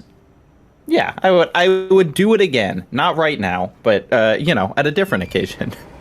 So Jacob, Cameron left, so I get the helm. I have the helm now, and Cameron often exerts editorial control over me, but in this moment, biology has made him surrender his editorial control. So I want to ask you, I just want to talk about something, given that you're on. I really liked your Dark Souls 3 video essay. I really liked, I think it's the one, oh gosh, I'm thinking of ending things. Dark Souls 3 is thinking of ending things. Yeah, I think you nailed it. I think that's exactly what is going on. It is not my favorite Dark Souls game, but I think that it is aware of the fact that it's not treading new ground. And I do appreciate that. I really like that video. I think that is a lot of people have that one as kind of their favorite. And it's that thing of like when Dark Souls 3 came out and I played it and I would read people talking about it, just that feeling of like it's aware of this, it's like and even it's totally fine to not like it repeating things, even if it's doing it in like a winking way. But for me, I really liked it as kind of like a corruption of fan service is what that game felt like in a really interesting way. So yeah, I'm glad you like it. Thank you. Well, thank you for making it. I think it's really cool. I think you have a really unique voice in that kind of video editing or video essay realm, and I think it's a really cool thing that you do. Thank you very much. I think it's really fun. I mean, with things especially like I'm thinking of ending things. Like I like picking media that at the start of an essay I would be like, I don't know what that's about. Like, I could not tell you what's going on there because, it's like I think some people kind of conceptualize analysis as like, well, if you're smart, you watch something and you get it and then you talk about it. When like, really, it is, you do research in the analysis of something as well as in just kind of like finding out historical background or whatever. And so for me, that was a really fun one of like, when I first watched this movie, I fully did not understand what it was trying to do. So let's work our way backwards through that. Mm-hmm. Yeah. No, I think that the most you said the word fan service, and to me it's literally in the text of the game, like the Fair and Watch Dogs, where they're all cosplaying Artorias. Fun stuff. Which is it's such a good boss. Like that's my really favorite kind of thing because it is so fun to play, and also they're kind of able to like have their cake and eat it too. Of be like this is really fun. It reminds you of Artorias, except what if there were like 6 Artoriases beating the crap out of each other, and also this feels a little hollow, and like you should get that by the end. Torrent betrays me again.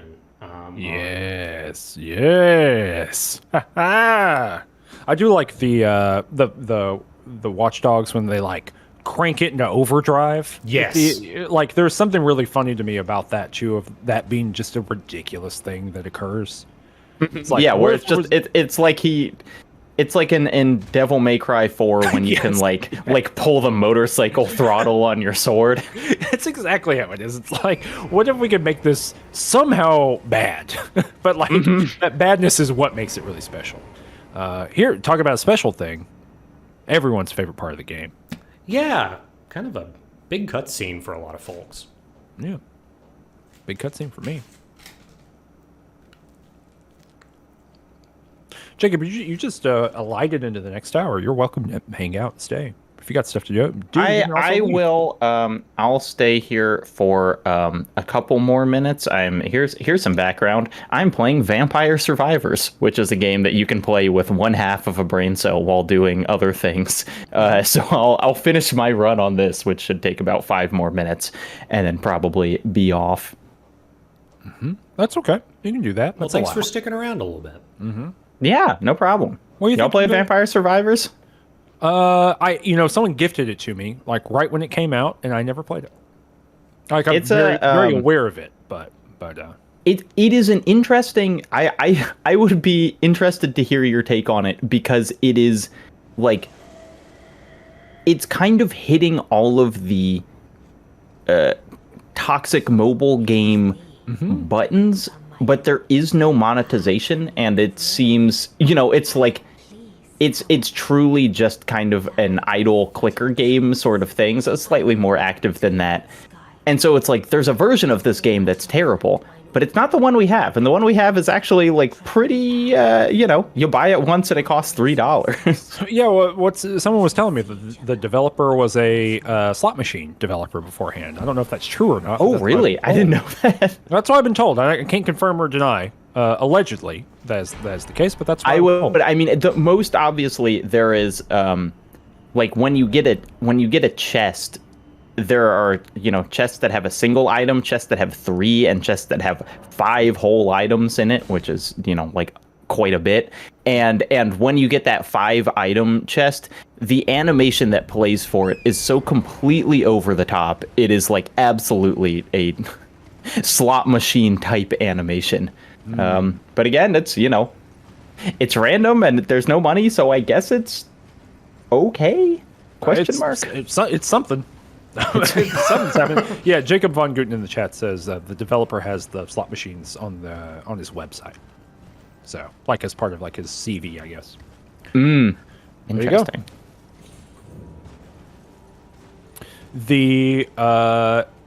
We are at $29,727. Wow. Very cool. It is very cool, but that also means we are. Let me check here. Hold on, gotta go to the thing. 95%. Less than $2,000 away from our first massive stretch goal. That stretch goal is Danny having to complete all the heroes' graves. That's 31,250. And here's the deal: if we get to 50,000, which is pretty far away, it's under $20,000. It's a lot of money.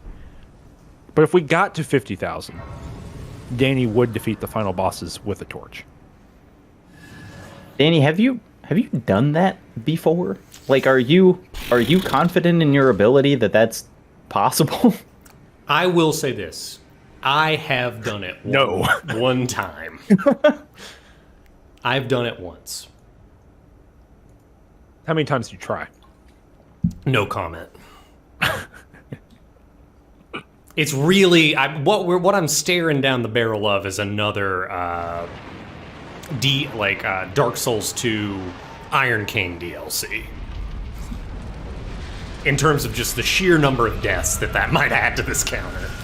And I mean, I what's so brutal about that is just like it's gonna be like a 15-minute fight. It's very long. It's like it's not just that you have to avoid death. It's you have to avoid death for so long. Mm-hmm. It's true. But he's ready to do it if we raise a large amount of money. We got some donations to read. We got Neru donating $50 toward the Frenzied Flame ending, saying keep up the good work. We got Chris E saying, why eat dung? Seems unpleasant, with $4.20. And we've got $50 from Pippin, saying, howdy friends and neighbors, just got off a shift delivering for Amazon. Oof, R.I.P. Pippin. Prime Day, I'm sure, is like kicking your butt there. And figured I could put my frustration and rage towards a good cause. Flame ending, of course. Of course, if you have rage and frustration, the best way to expend that is to give money toward ensuring abortion access for people. That's like, you know, when the philosophers are drawing up their like big schematics of the universe, that's exactly the two diametric forces. Anger at package delivery and abortion access. So you've got it right. And that's with flame ending. Do you want to know what the ending totals are right now? Yeah, let's hear them. In last place, Default, The Age of Fracture, with $400. I think most of that money came from your initial donation thingy. Mm-hmm. The second place is the Fia ending, The Age of the Duskborn, with $982. The next one after that is Dung Eater, which is actually pretty close there, $1027.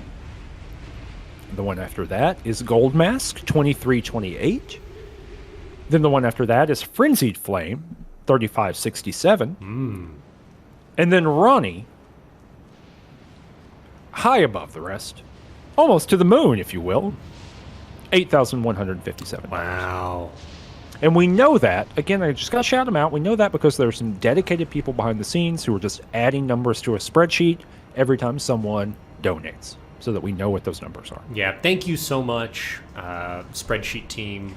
We are forever in your debt for this amount of work. Thank you. I'll work on a spreadsheet for you for a couple hours for your charity stream. Happy to trade for that. And we have a total of almost $13,000 that was unallocated. So. Wow. So really, it is one of those things. Well, it's just one of those days when you don't want to wake up, I think. I don't think if everybody sucks. Okay. I think I am out of here. Thank you so much for having me on the stream. Thanks so much for coming. Very, very happy to have taken my, I don't know, yearly amount of mustard in one go for the Bridget Alliance. Yeah, how's it sitting with you? Just one last update before you go. You know, like an iron ball at the pit of my stomach. Not the way that food enjoyably sits with you, but it's not the worst. Got it. Wow, special. Well, thanks so much for coming in, and you know, maybe I'll see you on your stream whenever you do your stream. Yeah, September probably. All right, keep donating, everyone. Yeah, keep donating. We are so close to our stretch goal. Bye, Jacob. Ciao. Wow. So really thankful. You know, you threw out. This was not something we planned, Cameron. But you just threw out. Oh yeah, and if you made the stretch goal, Danny will drop everything and do the heroes' tombs immediately. And I started sweating, and I was like, I have to go. I have to do this now. So I do think that we are at the point where when we cross the threshold, it will not be the worst experience. It will be something that is manageable given the build that I've been able to build up. But, you know, earlier, I don't know if that would have been the case. In the sense of because like you just weren't like character ready yet. Correct, yeah. You're a little bit afraid. Mm-hmm. I gotta send some messages. Why don't you, I don't know, tell us about your Fair Missoula thoughts. You know, this is a really controversial So yeah, spot. given what I have heard about like people's experience, I think an issue is there's this big open world that is Elden Ring, and you do a lot of quests, and there's kind of a similar thing that happens as in Dark Souls 1, which is you get to this place that you've been working towards the whole game, right? You get to Lindell, which in Dark Souls 1, that was getting to Anor Londo, right? So you get to Lindell, and you're like, oh yeah, I'm pumped. I'm ready to like fight the person at the throne. And you do it, and you get told, oh no, you gotta do a bunch of other stuff. And I think that there are probably a lot of people who are playing this pretty completionist up until that point, and then get to that point and they're like, I gotta do like 2 other little dungeon things. Like, I think that it might be a little bit of Elden Ring fatigue that kind of paints a lot of people's experiences of Farum Azula. Would you kind of think that that's more or less accurate? I don't really know. I mean, yeah, I mean that would be my like gut instinct, and it does seem to be the thing that everyone is saying in the chat. Mm-hmm. Notably, everyone, I said this earlier, but maybe people don't know because you've come in later. Danny cannot see the chat, so he truly got there without any other additional stuff.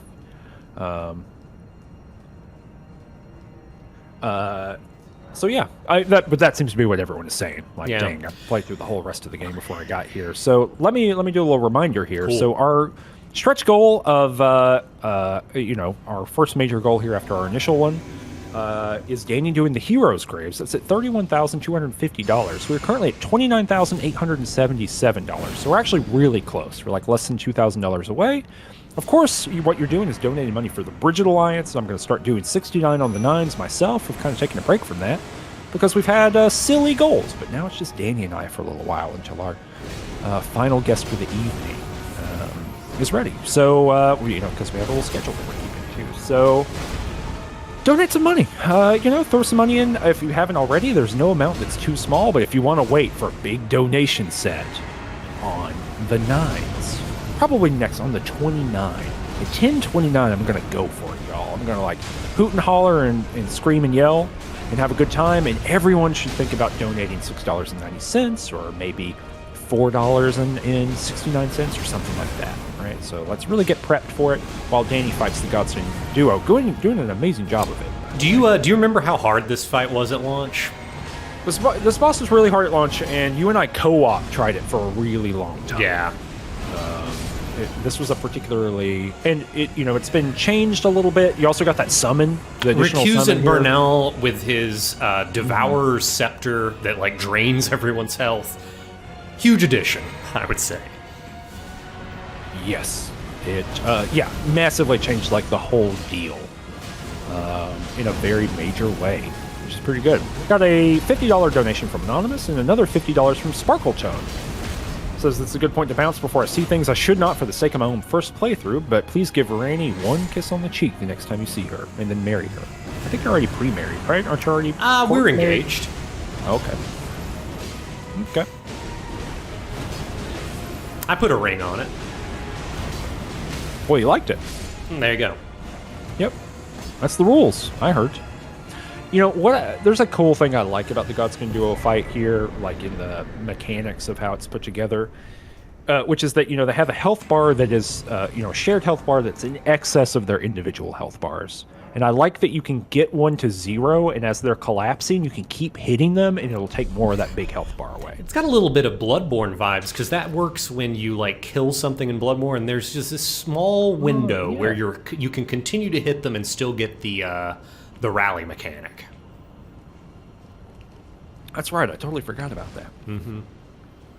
But that's totally true. Yeah, rally. Yeah, is there like an official term for that? I don't know.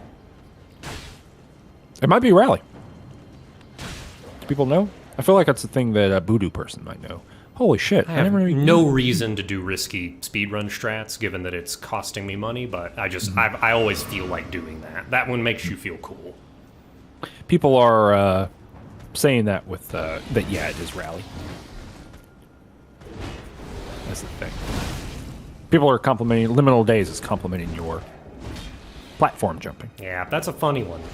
Actually, most speedrunners will quit out there because there's a guy like throwing discs back here. It's kind of like this same guy, and one of those discs hitting you while you're in the air will kill you.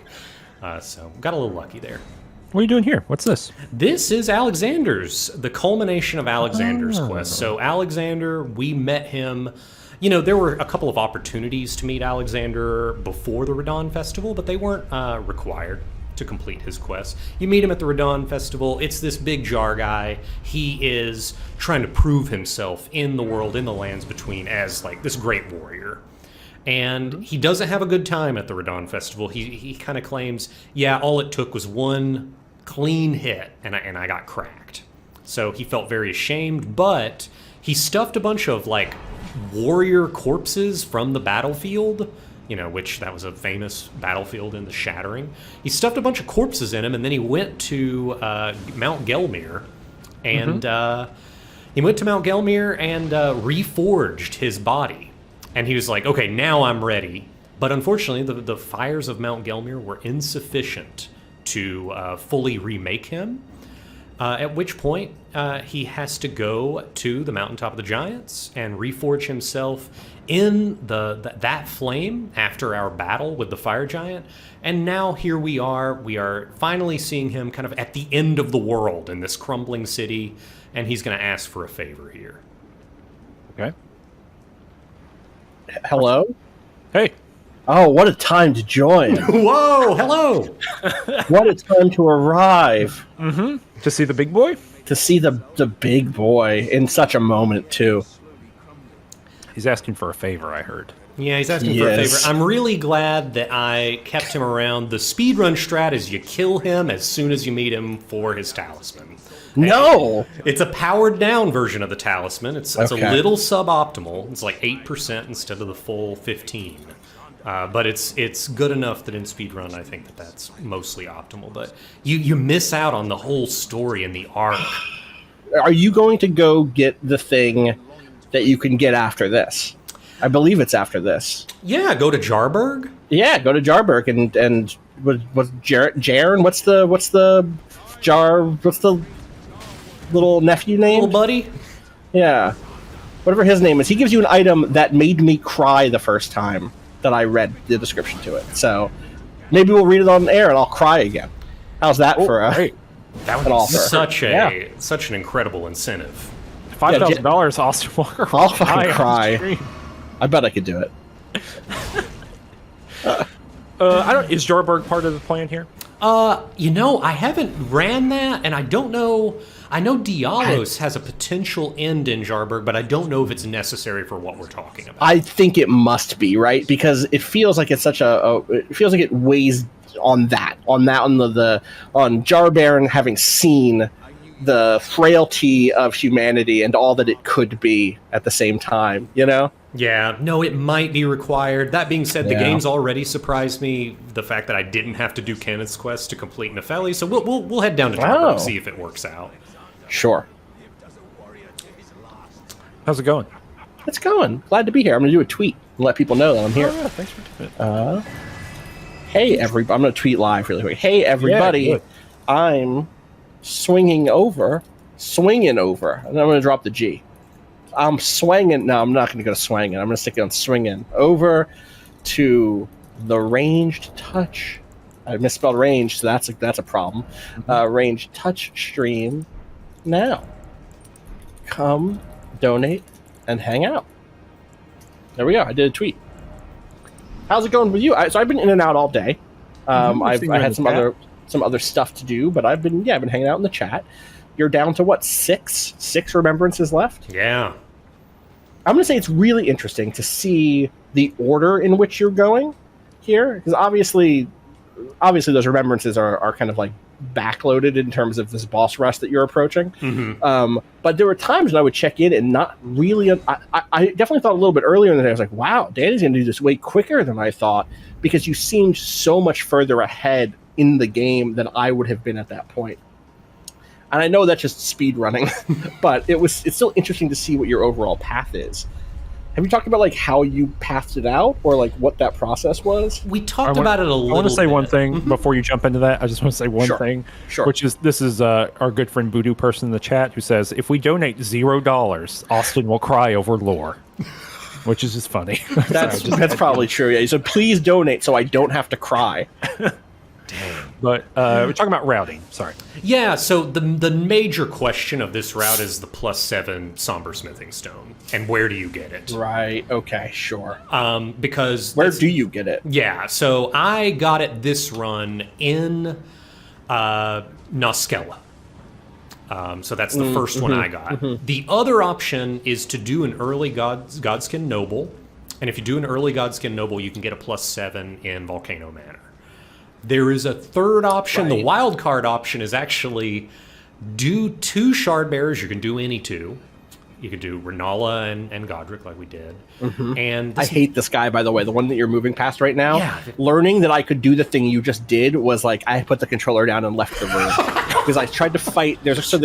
Danny just ran past a Crucible Knight who is really hard. I think probably the hardest of the Crucible Knights in the game for Easily. me. Anyway, and I did not realize I could just hop over the banister and completely ignore him. So yeah. So anyway, the chaos option is do Renala, do Godric, do an early Dragon Tree Sentinel, which can be a little tough, but it's a little easier now that they got Tragoth down there.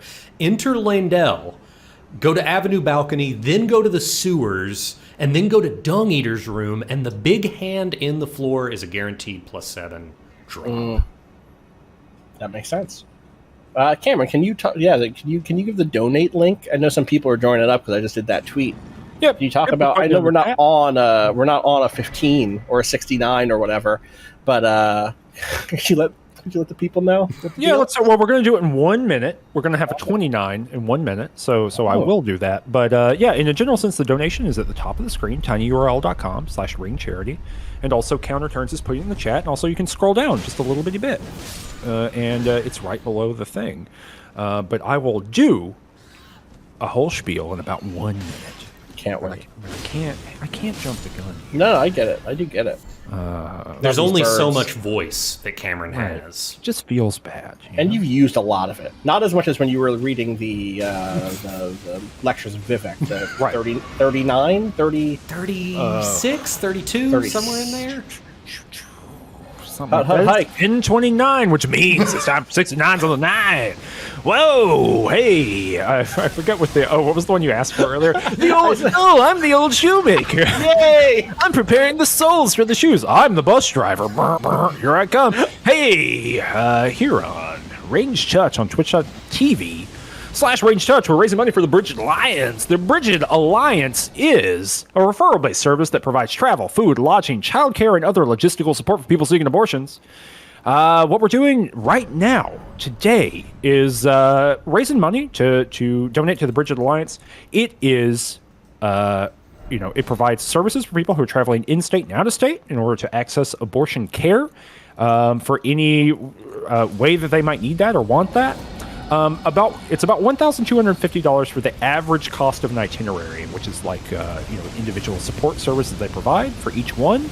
And so every $1,250 that we have raised and continue to raise on this stream will go to giving someone care. So it's like a huge deal, and like every $1,250 makes a big impact.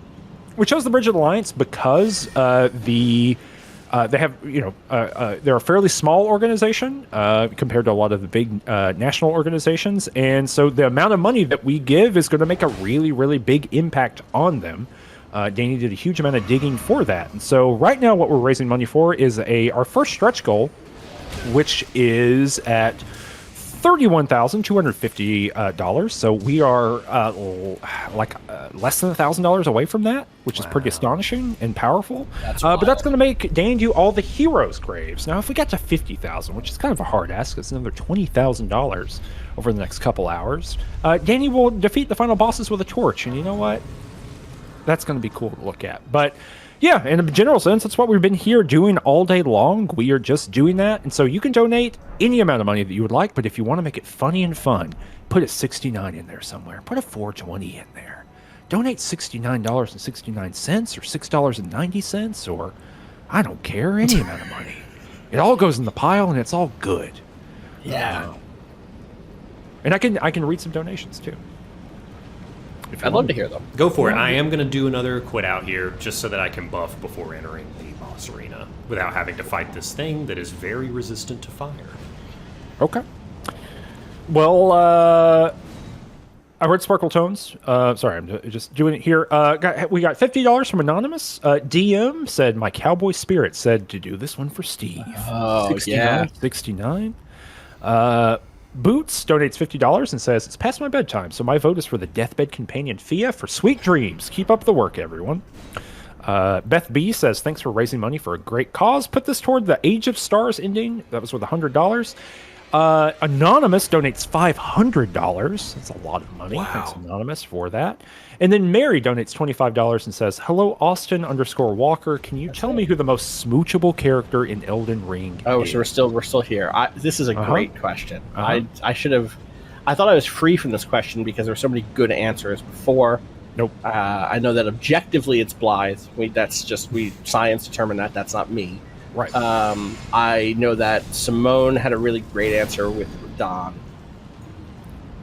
I think it might be EG. Oh. Big arms can lift you up. You know what I mean? You get to lift up the veil that EG's face is hidden behind. That's a great moment. And then you give a smooch, and y'all have done the EG. You've done all the Ronnie story at this point, presumably. So you know how that goes. You know that it's a little rough at the end there for EG, and I feel like EG deserves a kiss. So. What's it sound like?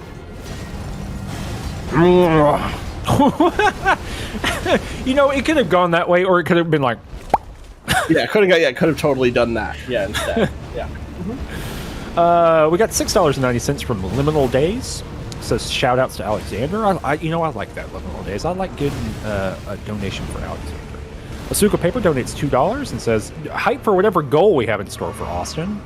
I don't know if there is one. Austin, while I'm reading this, I'm not going anywhere. You know what I mean? Like, yeah. I guess last time that's not true. During Morrowind, I did leave in the middle of the 69 Lamentations of Vivek or whatever. I don't think it was during the middle. I think it was at the very beginning. You said, "I'm not doing this." I was very tired. Oh no, did I? That. We got that's such a shame. 25.9 from A Mind Half Full said, "Elden Ring Austin Charity. What could be better than this?" Bebop Barabbas, which look, I've said it every time, but what a username, Bebop Barabbas. Bebop Barabbas. Wow. It's that that's a real friends at the table kind of name. It is. It totally is. $20.69. Thanks so much to them for doing that. I got to get in the back end here, and I got to change some stuff. I got to change some goals because we hit the goal. Whoa! We hit the goal. Yeah. Hope you're ready to go to some graves. Good thing you just died because you're on your way to some graves. I guess I am. Yeah, and we said you had to do it immediately. Yeah. So I am. Oh wow! Really? Have to wait. Destined death. No, this was the thing. It's like these are deeply disruptive to all my plans. Just like the donation incentives back in Dark Souls 2, which cost me probably 20 deaths and thus $200. Yeah. Listen, COD 3L3 or Code L3 maybe, or Codel, which is like the threes are leaked for ease, says, "I would like to state on Austin's behalf, he stayed through several of Vivek's lessons." That's not how I remember it. Okay, well. And I'm not going to go to the tape. That's fine. It's disrespectful. I'll believe you on faith and friendship. Good. We got some more donations for me to read. We got Justin donating $69 saying, "Abolish the Elden Monarchy, Frenzied Flame." We got Anonymous with $29.69.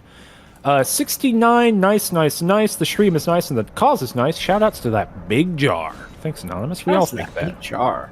Also, yeah, Frenzied Flame. For people who want to know where I'm putting my money on this one, it's Frenzied Flame, which was not the ending I went with, but it's the one that I like the most, maybe. So, well, that's what Modality said. It's the people's. Yeah.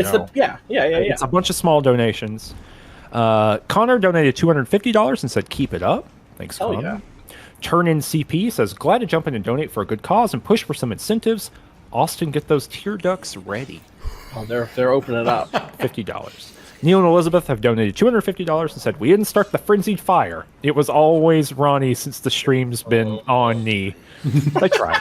That's it's a good effort. Thanks, Neil and Elizabeth. Disquisition donated $69.69 and said, "R.I.P. Alexander and long live the frenzied flame." I like all these respectful dollar amounts in the chat for Alexander. Modality donates $16.90. Said, "Heroes Graves, let's go." Also, Frenzied Flame. Reeve J donates $10. No comment. Denim Glasses says, "Pap, shoosh, shoosh. What gross things are we going to make Austin do for the Turtle Pope ending?" $16. Oh my goodness. I know. That was a lot of content going on there. Flatballer says, "Snow halation." Oh, yeah, Snow halation, sure. What you got? Don't worry about it. Yeah, All right. I mean, I love my witch wife. Shout out to Range Touch and Austin. It's $33.33. That does make it sound like I'm your witch wife. Yeah. So, and Charlie donates $25.69. Thanks to Charlie. Thanks to everybody for donating. Oh my gosh, there's I gotta keep reading. Sorry. Not sorry. Anonymous. There's a lot to read. Yeah, Anonymous donates $25. Thanks, Anonymous. Another Anonymous donates toward the Three Fingers ending, which is Frenzied Flame. Giving money so Austin doesn't cry, and I feel for Danny's leaky basement, as my basement is also leaky. Mm-hmm. But Anonymous So this has donated... isn't a bit. Sump pump is not a bit. You need a sump pump. This is really... Yeah. Yes. Yes. It's great. I mean, it's not great, but like the reality of it is very funny to me. But Anonymous donated with that because of this feeling. Donated $1,000. Wow. And 69 cents in addition. So incredible. Pretty big. Thanks, Thanks, Anonymous. Yeah, thanks, Anonymous. We got $250 from Mary. Thank you to all the guests for answering my most smoochable question. Aw. Mary's personal Wait, what's Mary's answer? Yeah. Is Melania, especially once she takes the yeah. helmet off. Agreed. Runner up is Ranny for T kisses.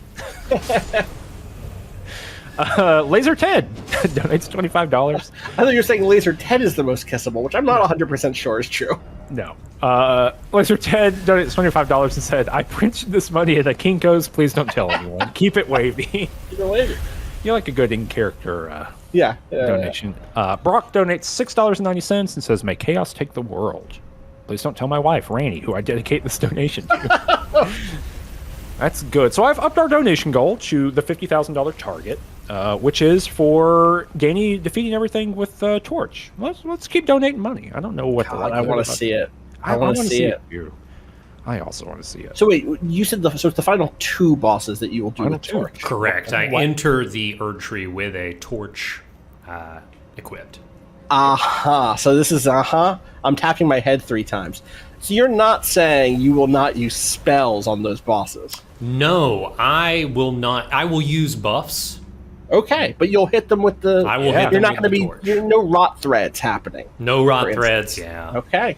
No, he's going to hit him with a torch. All right. Well, that means something. That's integrity. It is. It's the only. I said this earlier, but not everyone's been around all day. It's the only thing where he messaged me and said, "I just don't know. I don't know if we can do it." And then you said 50,000. Well, I said what? I said you can't do it, or it would be like really hard. You don't want to do it, and he was like, "It would be really hard. I don't want to do it." And then I said, "What's the number?"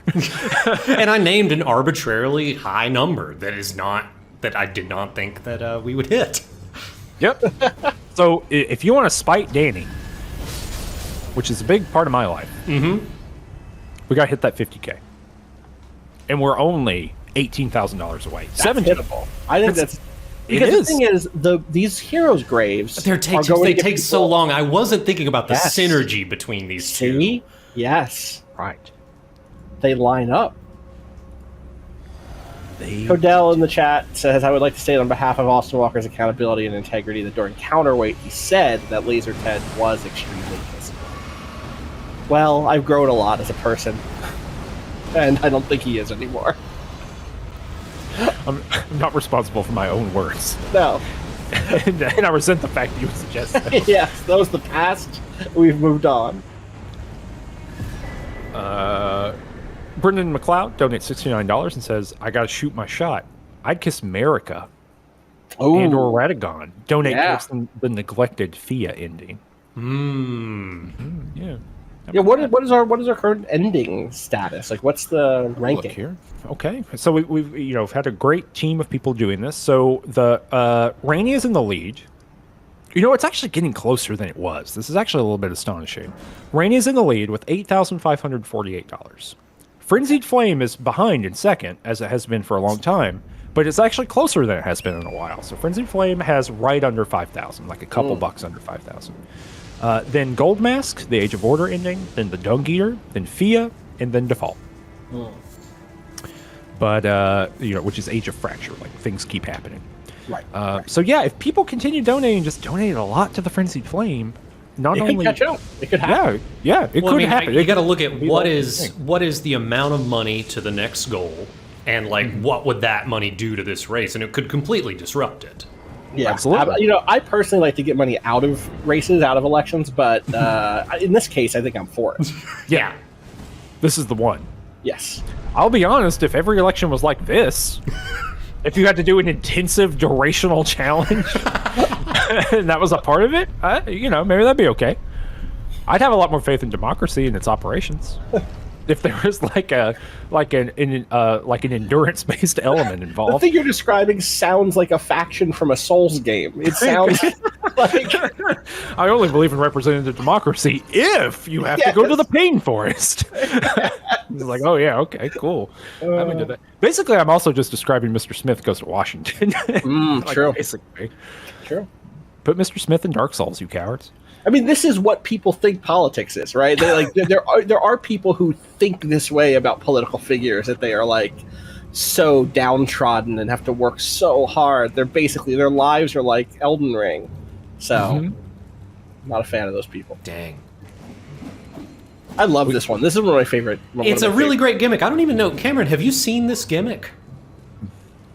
Nope. They're shadow little imps, and when you get into the light. They stop being. You can actually hit them. They can hit you when they're shadows, but you cannot hit them. That seems really unfair. So a big part of these hero tombs, they start kind of playing with the different mechanics, and one of them is this one. Guys who can beat you up. Yeah. I don't think I realized there were 5 of. There's 5 of these. Yeah. I feel like I maybe did 3 or 4, and I just not for lack of. One is just completely hidden. like you really have to know it is there, or be like getting out your telescope as you're exploring everywhere and looking at the horizon.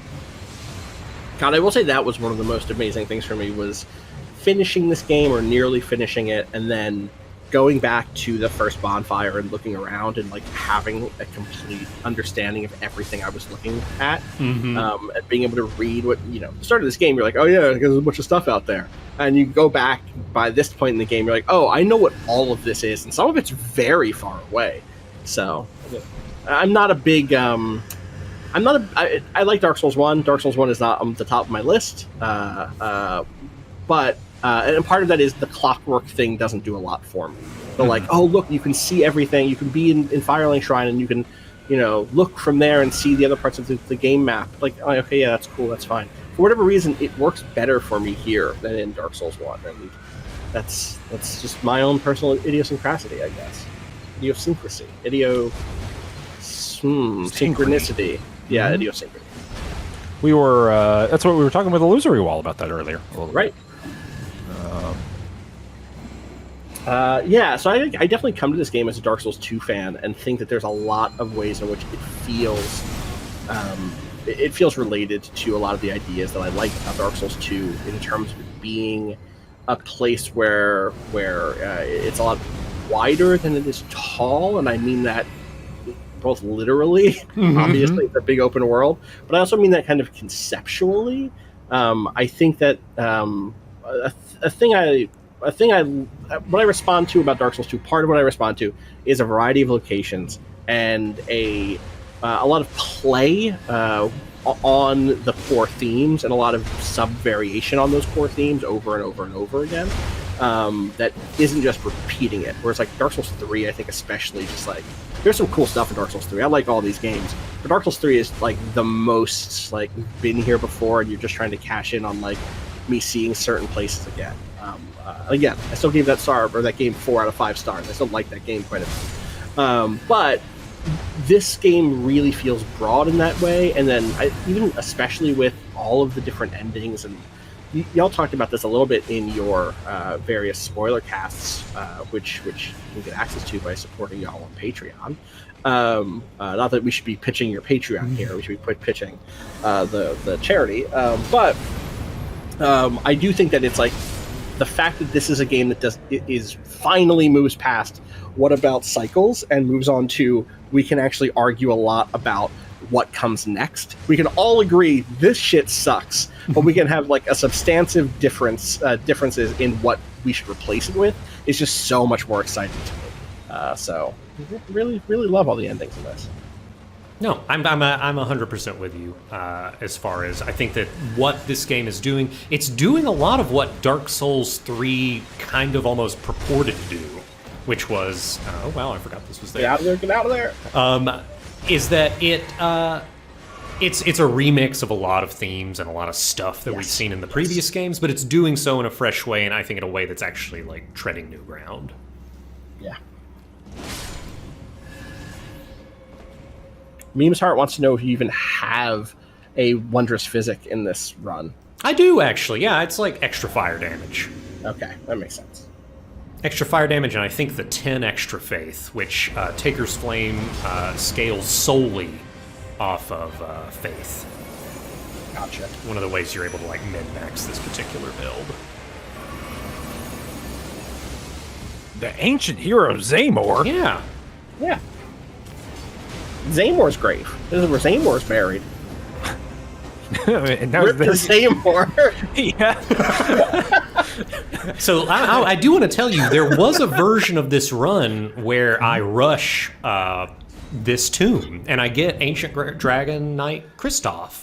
Because I just think he's a great summon. He's so cool if you've never used Kristoff. What's his deal? I don't know him. Yeah, he's got a lot of everything. He kind of has, like, he's a real Renaissance man. He's got a great shield, so he's really good at defense. Real Renaissance man? Yeah, he's a Renaissance man.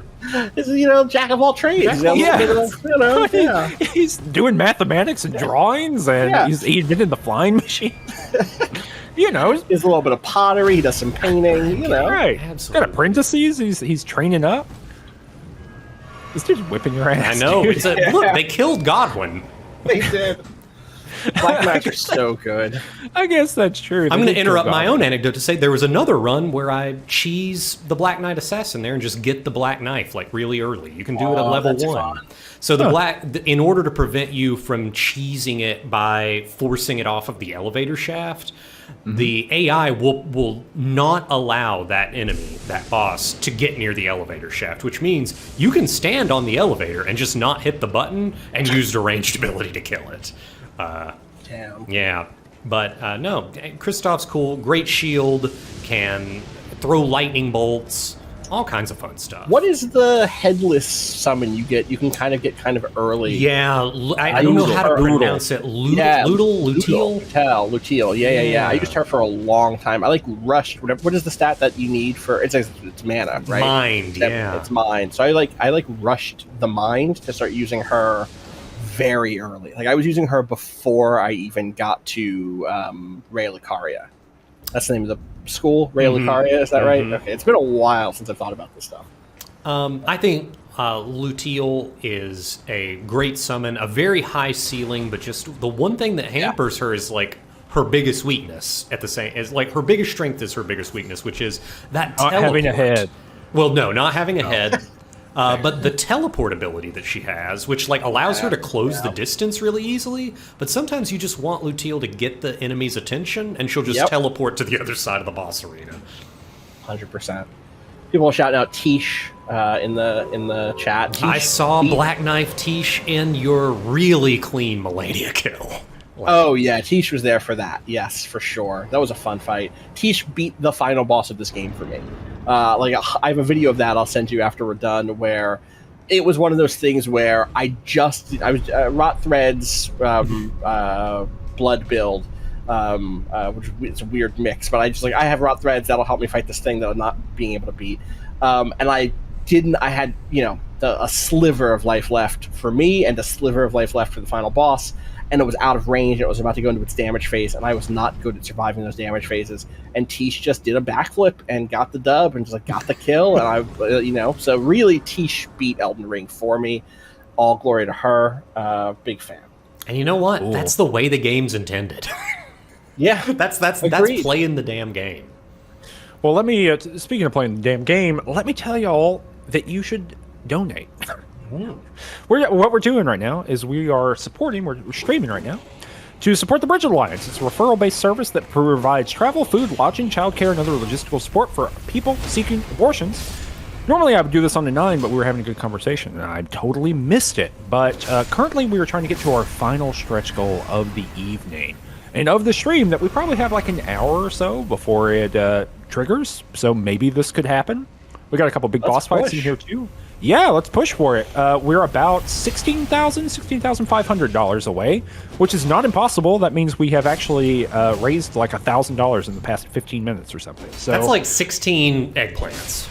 That's true. So, I'll be pushing a little bit more as we go into the thing with some stuff. But here's the deal. Let me say it right now. Everyone who's here, for the next 9s, not 1059, the one's coming up for me, but for 1109, 1120, or 1119, 1129, 1139, we're gonna hit this thing hard, y'all.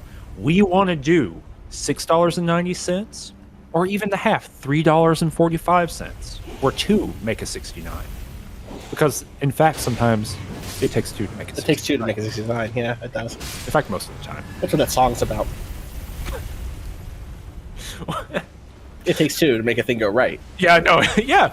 It makes 2 to make it out of sight. It's out of sight because of where your faces are. Right. So let's do that. So get prepped, right? Like open up the thing to donate, right? Open up the little screen, get your donations in and ready to go, because at 11:09, I'm gonna start screaming about 69s on the 9, and that's when we're gonna hit those buttons. So we can get like a big chain of stuff coming in, because we want to raise 16 grand in the next like 2 hours, which is possible, I think.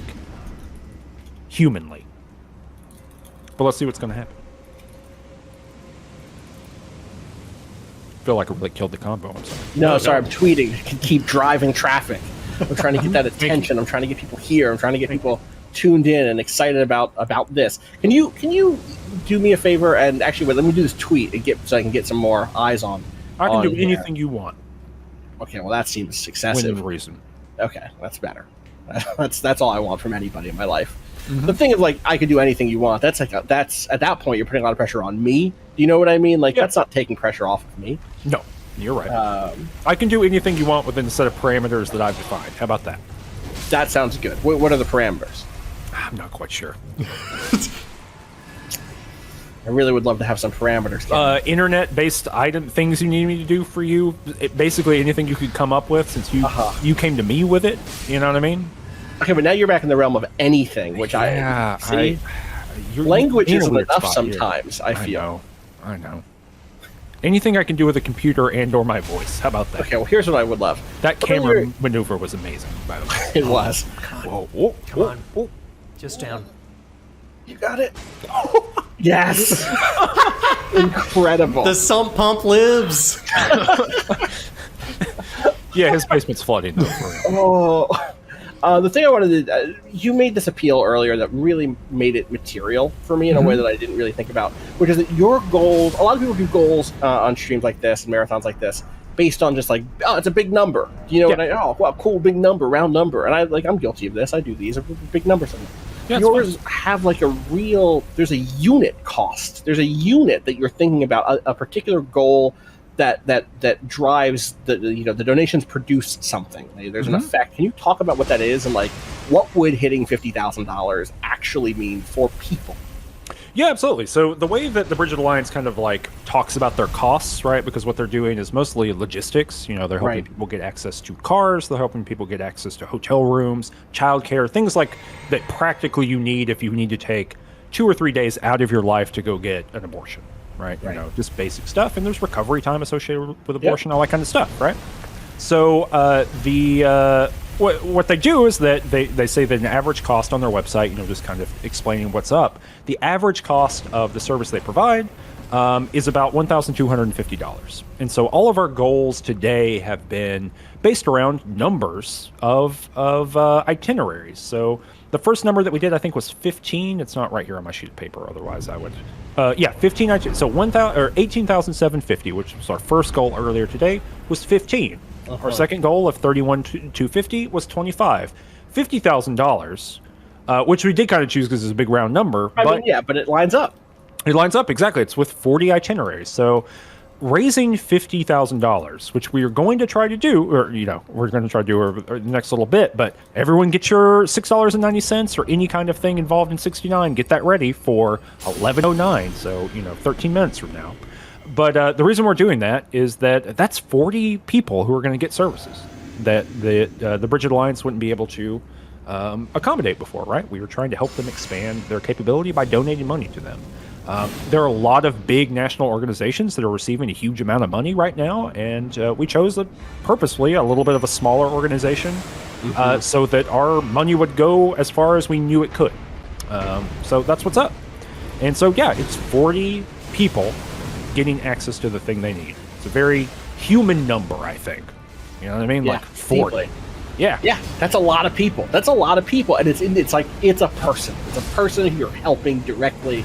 It's not like caught up in fees. It's not caught up in subcommittees and other internal funds and stuff. It's like, hey, this helps a person directly. Yeah, and that was a big part of how Danny, like I've said a few times today, Danny has carved through a lot of tax documentation. And we were really specifically looking for an organization that had a very high rate of actual money going to services, and not just kind of overhead and things like that, which are all important. Like, that's all real stuff. But we wanted to make a kind of big impact, and not an impact that would go to like buying a new building, which like a new building is important, but we were really interested in services, and we thought that would happen the best with the Bridge Alliance. That's why we went there. And also they provide a pretty unique thing that's kind of needed right now, right? Like, it's not amorphous in any kind of way. They help people get access to the thing. So if you need to, drive 3 hours in state, but that's hard sometimes, and driving home is hard and things like that, well, they can help you get a hotel room. And it really was that uniqueness in terms of the services they provide, because I know that a lot of money right now, a lot of attention is going towards people who are providing medical services, and those are vitally needed.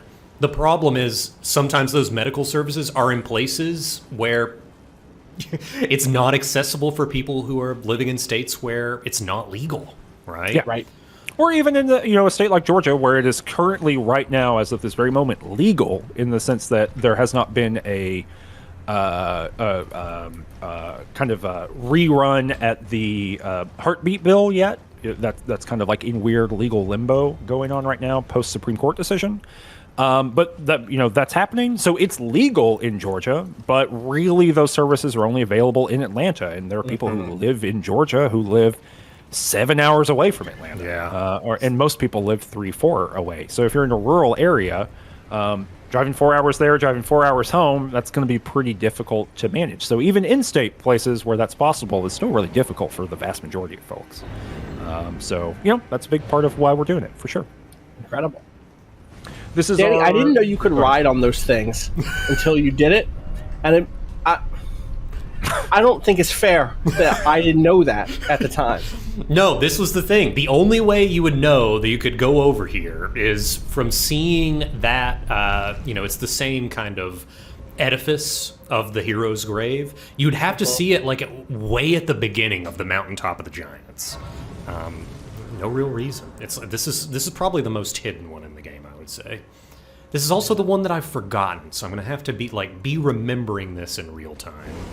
That's okay, because I do have some donations I need to read. Okay. And I actually need to go down. So let me say this. In 9 minutes, we're making a huge push of some sort of thing related to 69. So get your, your numbers together, things like that. Go ahead and put it into the thing, $6.90 or $69, or some other thing, $3.45 to pair it together with someone else's donation to make it 69. Any of that kind of stuff. And then we'll go from there. But I need to read. Sorry, I keep getting sidetracked. We got $100 from Deep Flaw, who says, I showed up late, that I might be leaving for spoilers, but thank y'all for doing this. And they donated toward Ronnie's ending. We got Iverum. I want to see the world in flames. You need a torch to do that. They donated $250. Dang. We got Zorker. So that should count as a frenzied flame. They want to see the world in flames. That's of course. Flame. Yeah. People like to get elusive in their stuff. Yeah. But, the Zorker donated $20 and said, hee, a vote for Doo-Doo Man for me. Just like the Jorker, God. Just like the Joker would do. A Cosmos donated $69 and says, I'm giving a respectable amount of money for my wife, Raya. I would kiss both of her beautiful forms. Oh, Raya is so good. Yeah. P.S. Frenzied Flame ending. Yeah, Raya is great. Yes, thank you. Thank you. $20.69 from Synonymous. Eleanor donated $100.69. And asked which Friends of the Table characters correspond with each Elden Ring ending. We do not have to do that this very moment. We can come back to it. We'll come back to it. Yeah. Write some answers down. And here's the thing, if anybody's been really astute, if we do get that answer, somebody could go back through the footage and then make correspondences between Archie characters, Homestuck characters, and the Friends at the Table. Yeah, it's going to be the ultimate chart. We got Anonymous, who donated $6.90 and said, whoops, I slipped and clicked early. J&H donates $100 and says, can't wait to hear Austin_Walker weep. Chris Jeffers donates $100 and says, torch, ending flame. Vike from the Everjail with the lightning instead of madness Vike donates $5 and just says, cool. Anonymous donates $250. Palacis, Ghost of Satellicon, who has donated quite a lot of money over the stream. Thanks so much. Thanks to everyone for donating, but Palacis has donated quite a bit. Says flying by for one last parting shot and donated $420.69. Fuck, I'm about to. Okay. Ruin my gag. You're ruining your own gag here? No, I guess I did. It's fine. $6.96 from Anonymous. Keep abortion safe and possible regardless of law. We got a donation from B. $25 for the donation god. $69 for Nine's Throne Flames. Anonymous donates $13. Ad donates $20 and says, Dear Austin, been listening through Friends at the Table for the first time, and 1, I love it. 2, would very much like to play The Tower. It's cool. Thanks for the stream, y'all. Can I tell you, there's another game that's going to come out that I'm working on way before The Tower does, probably. So, it's very cool. Were you talking about the game I know about? Yeah, I announced it. We announced it during the Friends of the Table National Network. Yeah, Realis has been announced. And so, yeah, that got announced. Yeah, Tower will take some more time. It is worth saying for people who are curious about that game, which is a game that Jack and I have been working on and off for years. Mm-hmm. The Tower, Jack came to me with The Tower, and so I am not going to push that. I'm not going to make Jack work on that thing whenever they don't want. Do you know what I mean? Whereas I will get us to $50,000. I'll make Jack do whatever. $50,000. We'll see what we can do. I guess. Yeah, you don't have to. I'll take over. Don't worry about it. Yeah, fair. Cowboy Matthew donates $100. Says, "Play in the dark, lest the heat catch you standing still." Ooh, okay, I have to look at this ending list again. You got to figure something out. I'll figure it out. We got a donation from Austin Walker. It says, why is it always the overworked shoemaker? Donating for the Frenzied Flame at $469.20. My word. Wow. Of course. Listen, jeez. I told you, the thing, it hits. It hits. These are it's people. It's people. It's a real thing. Mm-hmm. Right. Mm-hmm. Also, I'd like the Frenzied Flame to win. Save. People donate for it. If you want to usurp the rainy dominance, it's within your power. Currently, Frenzied Flame is at $5,912. Ronnie is only at $8,648. It's doable. It's only $2,000. Here's the thing. In 4 minutes, I'm going to start screaming about 69s on the 9s. And that's when you should donate some amount of money that has the number 6 and 9 in it. I'm going to start hooting and hollering. It's going to be big. Austin, you want us to get to $50,000, right? I fucking need it. I need you to get to $50,000. Need it. Now we're currently about $15,000 away. They're moving, which sounds like a lot, but yeah, we've gotten $5,000 in the past a little while, 45 minutes or something, hour. We could do it with the power of everyone. If everyone in the chat gave $5, we'd have more money than we have right now. That's true. If you gave $10, we'd have way more money than we have right now. It's true. So, see, look, that's how the magic of math. So, in 4 minutes, when I start hooting and hollering, get the screen up right now and then get that donation. I meant to save that donation when I jumped the gun. Apologies. It's okay. 69. You get so excited. Doing one of these. We do. Yeah. And look, you're setting a good example. Thank you. Austin Walker talking about that shoemaker.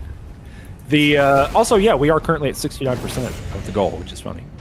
69.9. That's second 9 there. I gotta prepare my body. Yeah, bring it in. Danny, how you feeling? You're running through these. I am running through them. I am actually surprised. I think I've done this one once, but I just remembered a big tech for all of these things, and I'm going to share it here for everybody. Get a shackle. This is Margit's shackle. You can buy it from Patches. Sure. Shackles have some interesting things about them. So their purpose is you can use them in boss fight. There's one for Margit. There's one for Moog. You can get the Moog one in the Lindell sewers. And the way it's supposed to work is you can use them in the boss fight, and it basically, there's a big spherical hitbox, and it hits everything, and it doesn't do anything to any creature unless it is either Margit or Moog, depending. And if it is, it will like stun them real quick. Right. So it's like a free stun in a relatively hard boss fight. It's fucked up that you can make something that just like ontologically knows that it's one of those guys. What's the name of their like subspecies or whatever? They're omens. They're omens. I don't think you should be able to make a handcuff for a type of person. No, their bad. whole deal is fucked. Yeah, I mean, look, It's bad. think about who sold this to me. It was Patches. It was Patches, yeah. So I have not used them for that purpose. I have used them for a much... Morally, that's good. Look, I'm going to be honest with you. If there is someone who needs to have an ontological shackle developed for them, it is Patches. Patches. Like, through the universes, if we could come up with a device to, like, make him quit doing his whole thing. The Patchel shackle. That's what we need. But the hidden quality to this thing is you can use it around columns, and it will damage the column. It will do 0 hit points to the column, but it will make the column change positions. Wait, what do you mean by change positions? So yeah, a lot of the fire columns, like in one of the first dungeons in the game, you need to hit it, and it will like either raise or lower. Right, Activate. So there have been several columns in like these giant's tombs where they're just breathing a big gout of fire directly into a tunnel ahead of you. And I guess the thing you're supposed to do is you're supposed to use a ranged weapon to shoot into the fire and hit the column and make it change position. But the shackle lets you do that without aiming, not even being within sight of it. You can be above it. You can be at a weird angle. Hey, guess what time it is? Whoa. It's time for 69 on the 9s. You're in your car. You're beeping along. Don't watch Twitch when you're in your car. Bad idea. But guess what's going to be happening now? We're going to have to be getting in the business. Don't worry about it. I'm not worried about it. What we got to be doing right now is you need to donate some amount of money that's got 9 or a 6 in it, or both in it. We're trying to get $15,000 more. We're trying to get to the $50,000 mark. That's for the Bridges Alliance. It's a referral-based service that provides travel, food, lodging, childcare, and other logistical support for people seeking abortion. That's the most important thing that we can be doing right now tonight. So get that donation in right now. We're trying to get $15,000 more, and I think we can do it. We're trying to get to the point where we can give 40 people access to abortion care. That's $50,000. That's a whole lot of money, but if we all give a little bit of money right now, we can do it. So hit the button, and if you aren't hitting the button right now, start working on it to get your donation in, because we got a lot of people putting money in. Also, make sure you vote for whichever ending you want. Frenzied Flame is only $2,000 beneath. Get those donations in, and I'll start reading them now.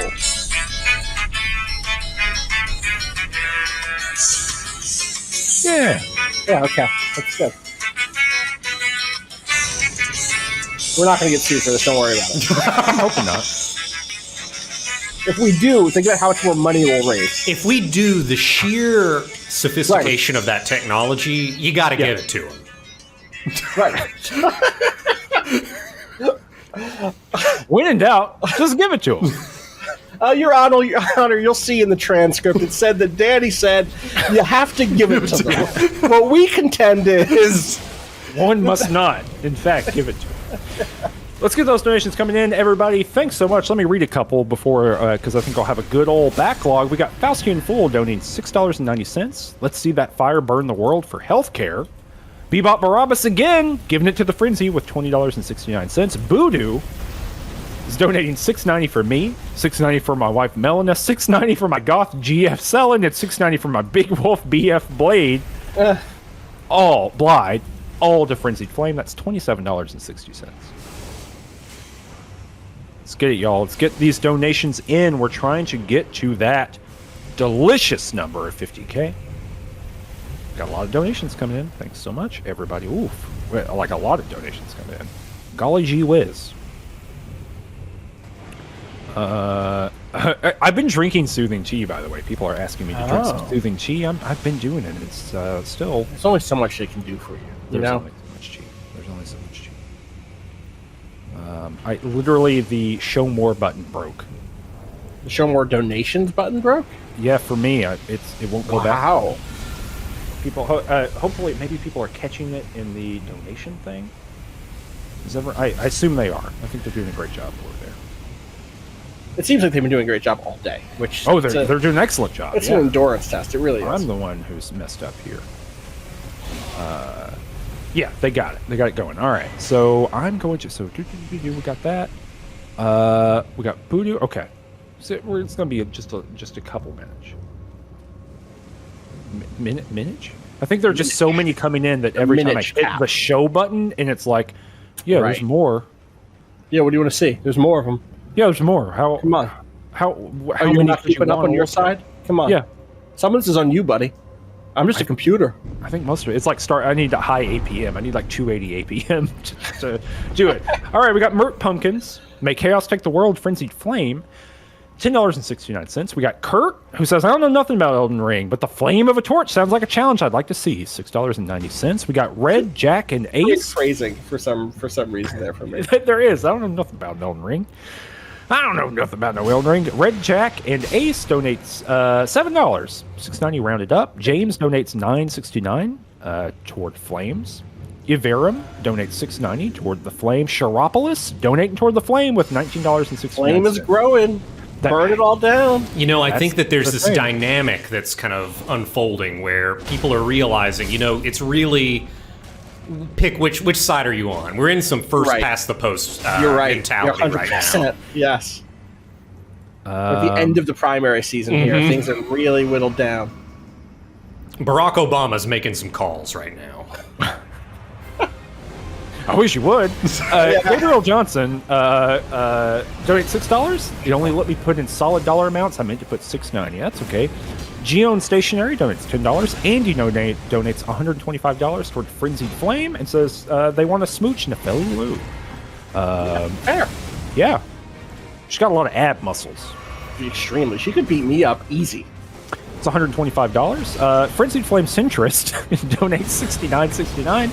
$69.69. Said, I've been in and out of the stream. If you can explain to me why this donation should go to the Frenzied Flame ending, then this one and my next one will go to that. Oh, interesting. The reason is it's extremely funny.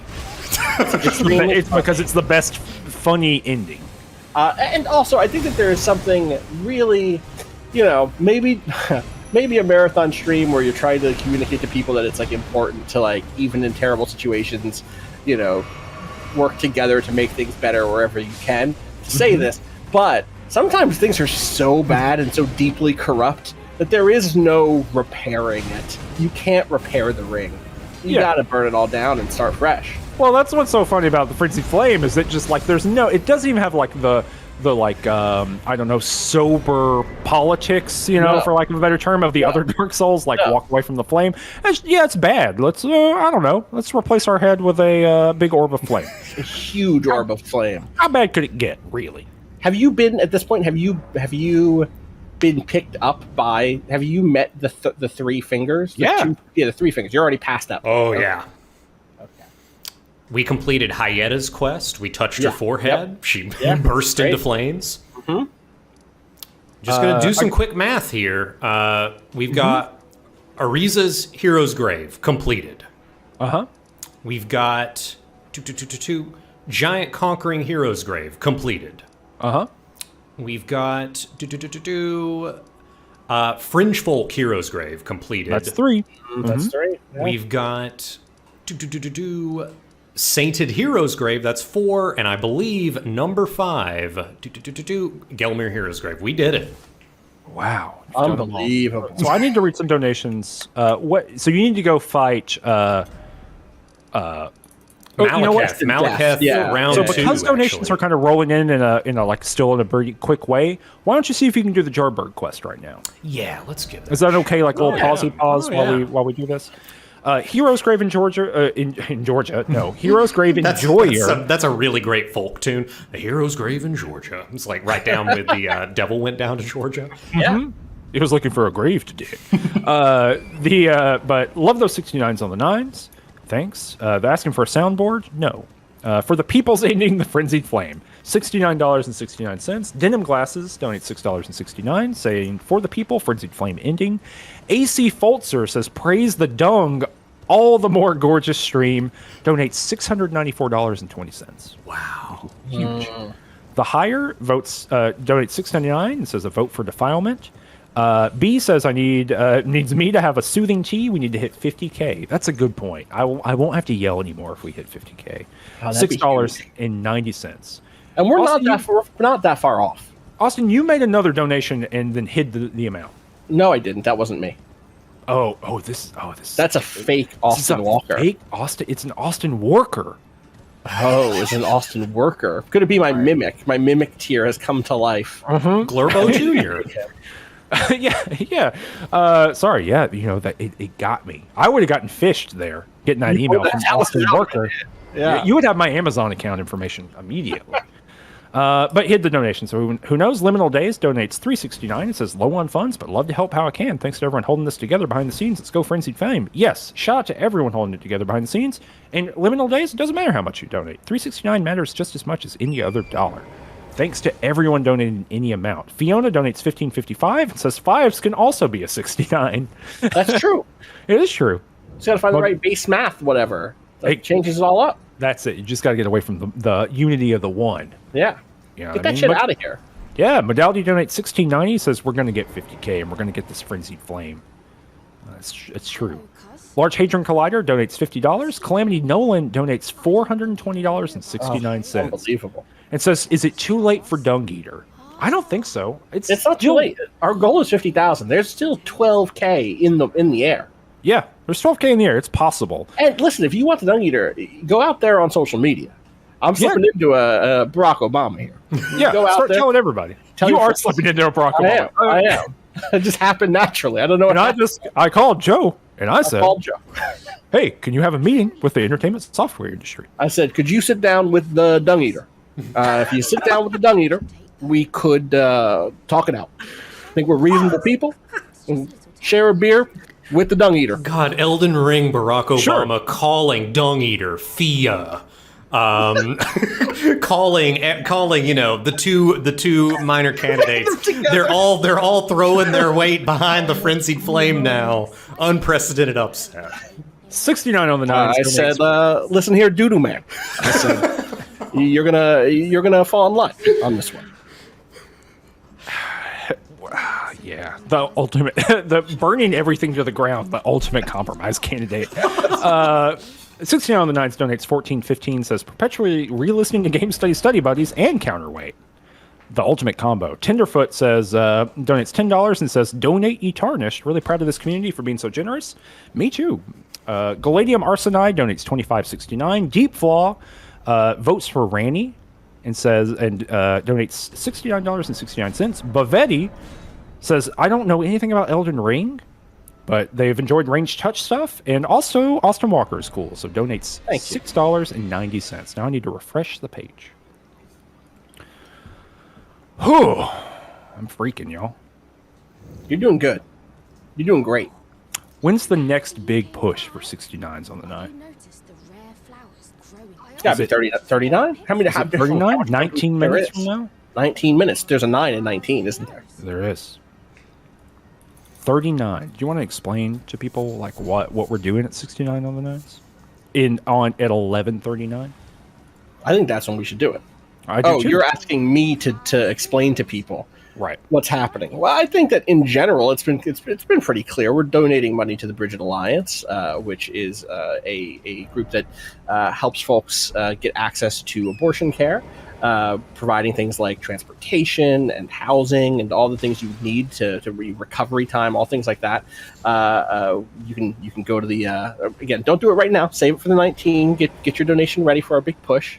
If you just scroll down on the Twitch channel, there's a button there, or you go to tinyurl.com/ringcharity, and you just toss in what you can. Put a 69 in there. Put a 9 in there at all, and it adds up. It isn't just big donations. Sometimes you get a big donation, and someone goes, "Wow," because it's a big donation. That's just natural, I think. Right. But if you looked at the number of donations that have come in today, I promise you, those little ones outnumber the big ones, and those add up. That groups it all together.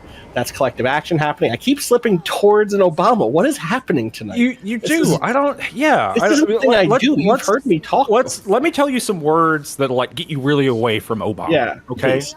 So like here's some ideas that he just was not interested in. So codifying abortion access. Okay. Codifying abortion access. I could do it, but we have the votes. It's just not a priority for us right now. That's Obama. That's Obama. He would say that, but I'm not saying it because I disagree with it so vehemently. The Voting Rights Act. I'm giving you more things that he just Voting wasn't Rights interested Act. No, that seems. I think that voting rights are as protected as they need to be right now. That's what he would say, but I wouldn't say it that way. So I'm not doing an Obama accent. I'll be damned. We can give Alexander's insides. Yes.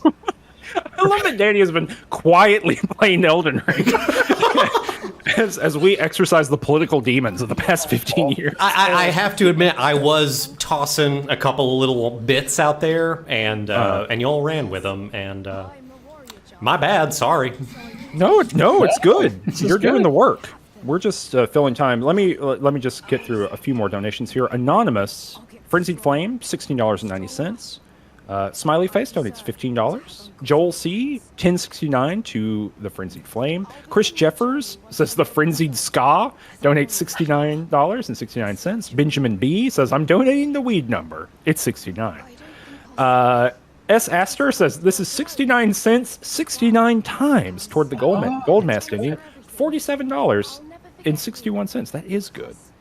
Bad at Math says not great at math and said, but I think if everyone watching gave $30, the goal would be reached. So you should do that. Three Fingers Ending, which is the Frenzied Flame, they gave $30.69. Jess Jeveridge donates $3 and says this one's for Steve. Martin donates $25.69 for the Flame. Maybe burn the world with a torch first. Ari donates $69.69 and tells me about how you can graft a tomato plant onto a tobacco plant. I did know that. Anonymous donates $66.90. Asuka Paper, $2.69. Vibing to the music, to the little music. Peregrine 23, $6.90 for the Flames. Anonymous donates $99.99 to the Runner's Choice. Plowing the Dark donates $69.69. Tully, $9.69 and says Ska-halation. Ska-halation. Shout out to the thing I played earlier, Cameron, was a cover of the Love Live song, the Muse song, right? Snow-halation, but it was performed by Ska 2 Network's Jer, who has a new ska album out. Actually, well, how about that? Yeah. Paul donates $696.96 for the Frenzied Flame. Thanks to everyone for donating. Thanks to Paul, that's a large amount of money. Danny, did you end up getting that that item from Jar Baron? He's gone. Danny's just gone. Danny left. Quit. He left. He's turned off the Xbox and went home. No, I bet he's like stretching. I bet he's doing a little stretch. Yeah. Dottie donates $25.69 for the Frenzied Flame. Mary donates $6.90. Mark donates Frenzied Flame ending $169. Anonymous donates $30.69. Ethan R for the Three Fingers ending. Ethan R says, Austin, thank you for the Snow-halation. Of course. $69.69. Moltar Ben and the Dung Eater says Bebop Barabbas is a great name. $7. Hargrada donates 10. Sonic the Hedgehog donates $6.90. HGT donates $69.96. Listening to the Ska-halation as the Chaos Flame burns the world. Neru donates, says big ups for a good cause, $69. Bunches of Bees donates with $15 and says they're firmly in the pocket of Big Wife, which is Big Randy. Wife. It's Randy's a great big wife. People seem to say so. I don't know. Let me get through. Are you anti-Ranny? Is that the? Oh, I'm neutral on Ranny. I think she's fine. I think she's nice. She's cool. Got a big hat. That was the I say second Ronnie. ending you did, say right? Ranny. Mm-hmm. You say Ronnie was my I first. say potato. Right, true. I think yours is right. I think yours is like canonically correct. I just said it could be. wrong It could originally. Yeah. Hard to say. Let me get through this last run here. Cole donates $6.90 for the flame. Handpig Dad donates $6.69. Says my cat Handpig loves the frenzied flame. Handpig Dad is in the Discord, and that is their cat's name. Neon donates $50.69 for Ranny. Chris McWoo donates $100 for Dung Anonymous. $50. It's funny when you say it that way. Isn't it? It is funny. For Dung. And actually, it had an explanation point, too. Gray donates $69.69 for Negation, which presumably is the Frenzied Flame. Frenzied Flame Radical donates $20.69 and says, I'll miss my moon wife, but it seems our path is set, and I've always wanted a roaring flame where my head used to be. Yeah, same. Lucas donates $69 and says, it's the sex number. Great. Oh. Now, that was a huge run of donations. That got was. us ever closer to our goal. We are now 77.7% of the so way close. toward our $50,000 goal, which we are very close to, like time-wise, too. We probably have another. We are. Danny, what would you say? 45 minutes before it matters? Oh boy, you know, it's Depends on how long Melania takes. Yeah, it really is going to depend on if Melania gives me any Oh, trouble. you have to do Melania, right? Oh. So, Oh wait, that's gonna really be quick. Did you? Sorry, you stepped away for a second. We believe. Did you get the companion jar from? No, unfortunately, it looks like you do have to do Dialysis quest to get the Okay, that makes sense. That makes sense. Can I read you the description of it? Yeah, please do. That completely fucked me up. So if you do this whole quest with Dialos, which you don't have to spoil the specifics of, but you know, Dialos is like a piece of shit when you first meet him, and goes on a journey, and Jar Baron kind of sees part of that, and combination of that and Alexander stuff, you get this whole development of Jar Baron's worldview.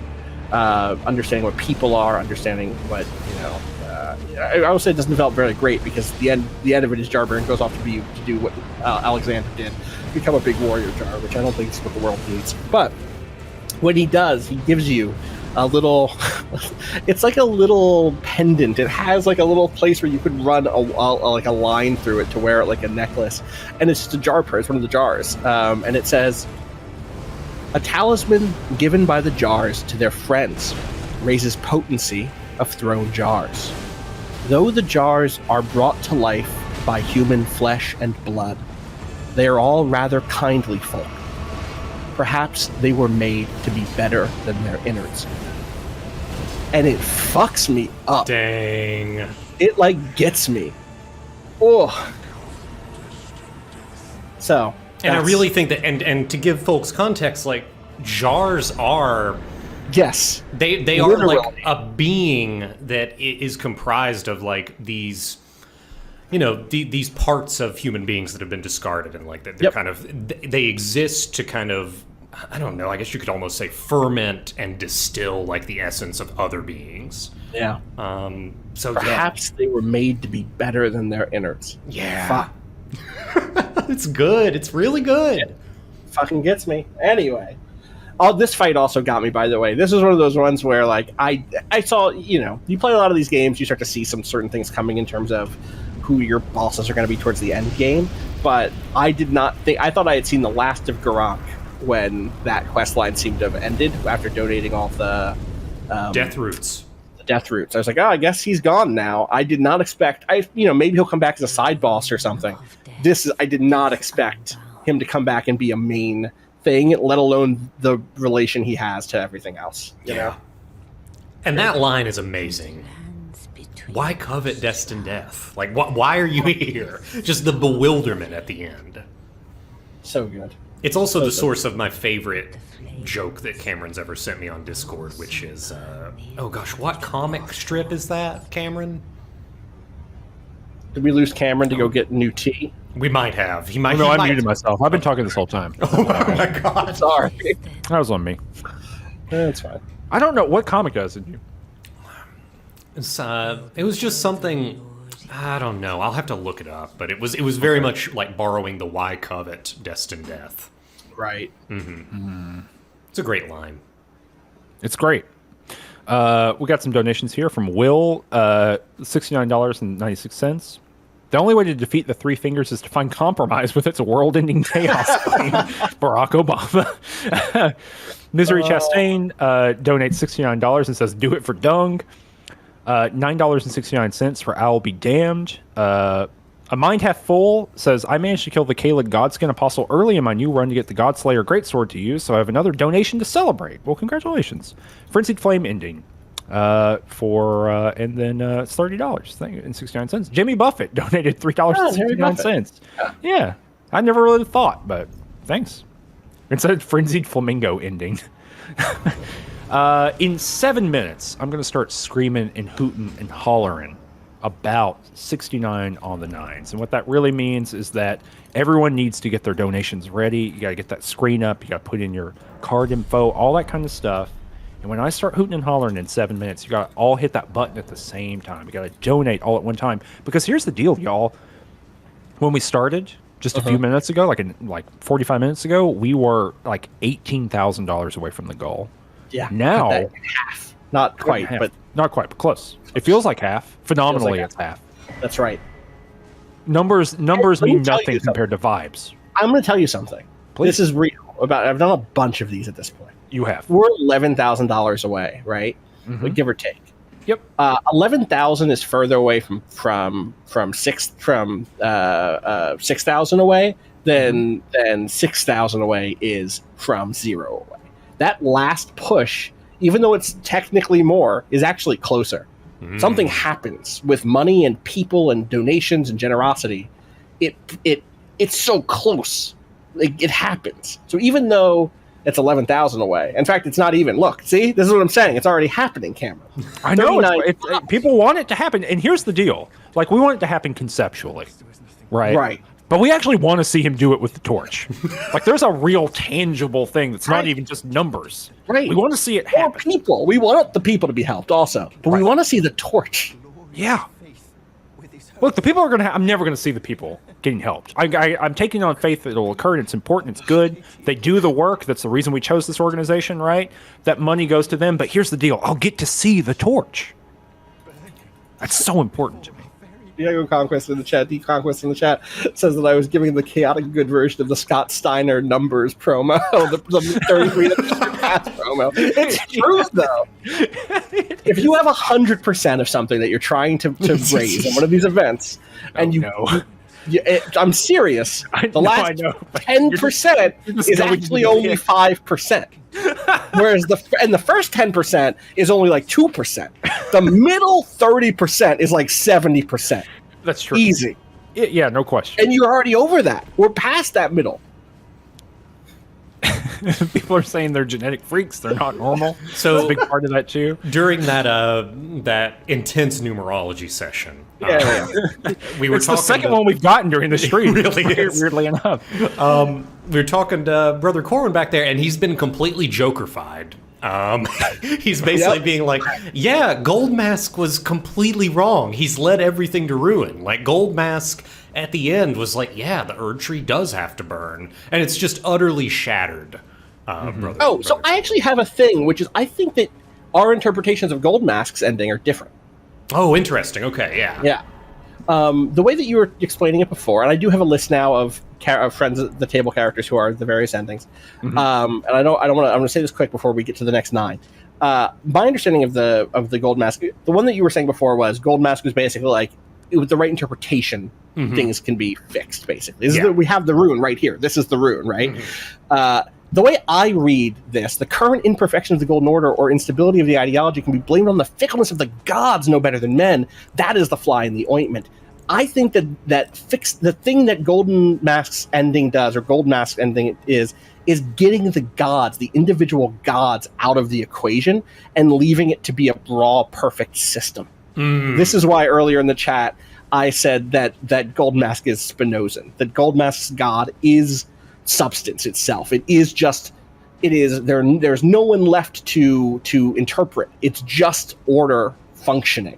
It's raw mathematics. No, I think that I more or less agree with that, and I think that dovetails with my understanding of like all of this gets kicked off in Goldmask's head with his like the realization of Radagon is Marika, so like Radagon is this basically entity that is Marika, and that has basically been engaged in all these political machinations and is not removed. Yeah, and marriages all of these which things. Is of course absurd. It's like realizing that the Pope is political, right? And it's like, of course, but the Pope is what?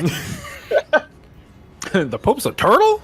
Yes, and it's also that caught up also with a bunch of like, deeply, let's say, at the very least, problematic or messy gender politics in this game in terms of and politics around transness.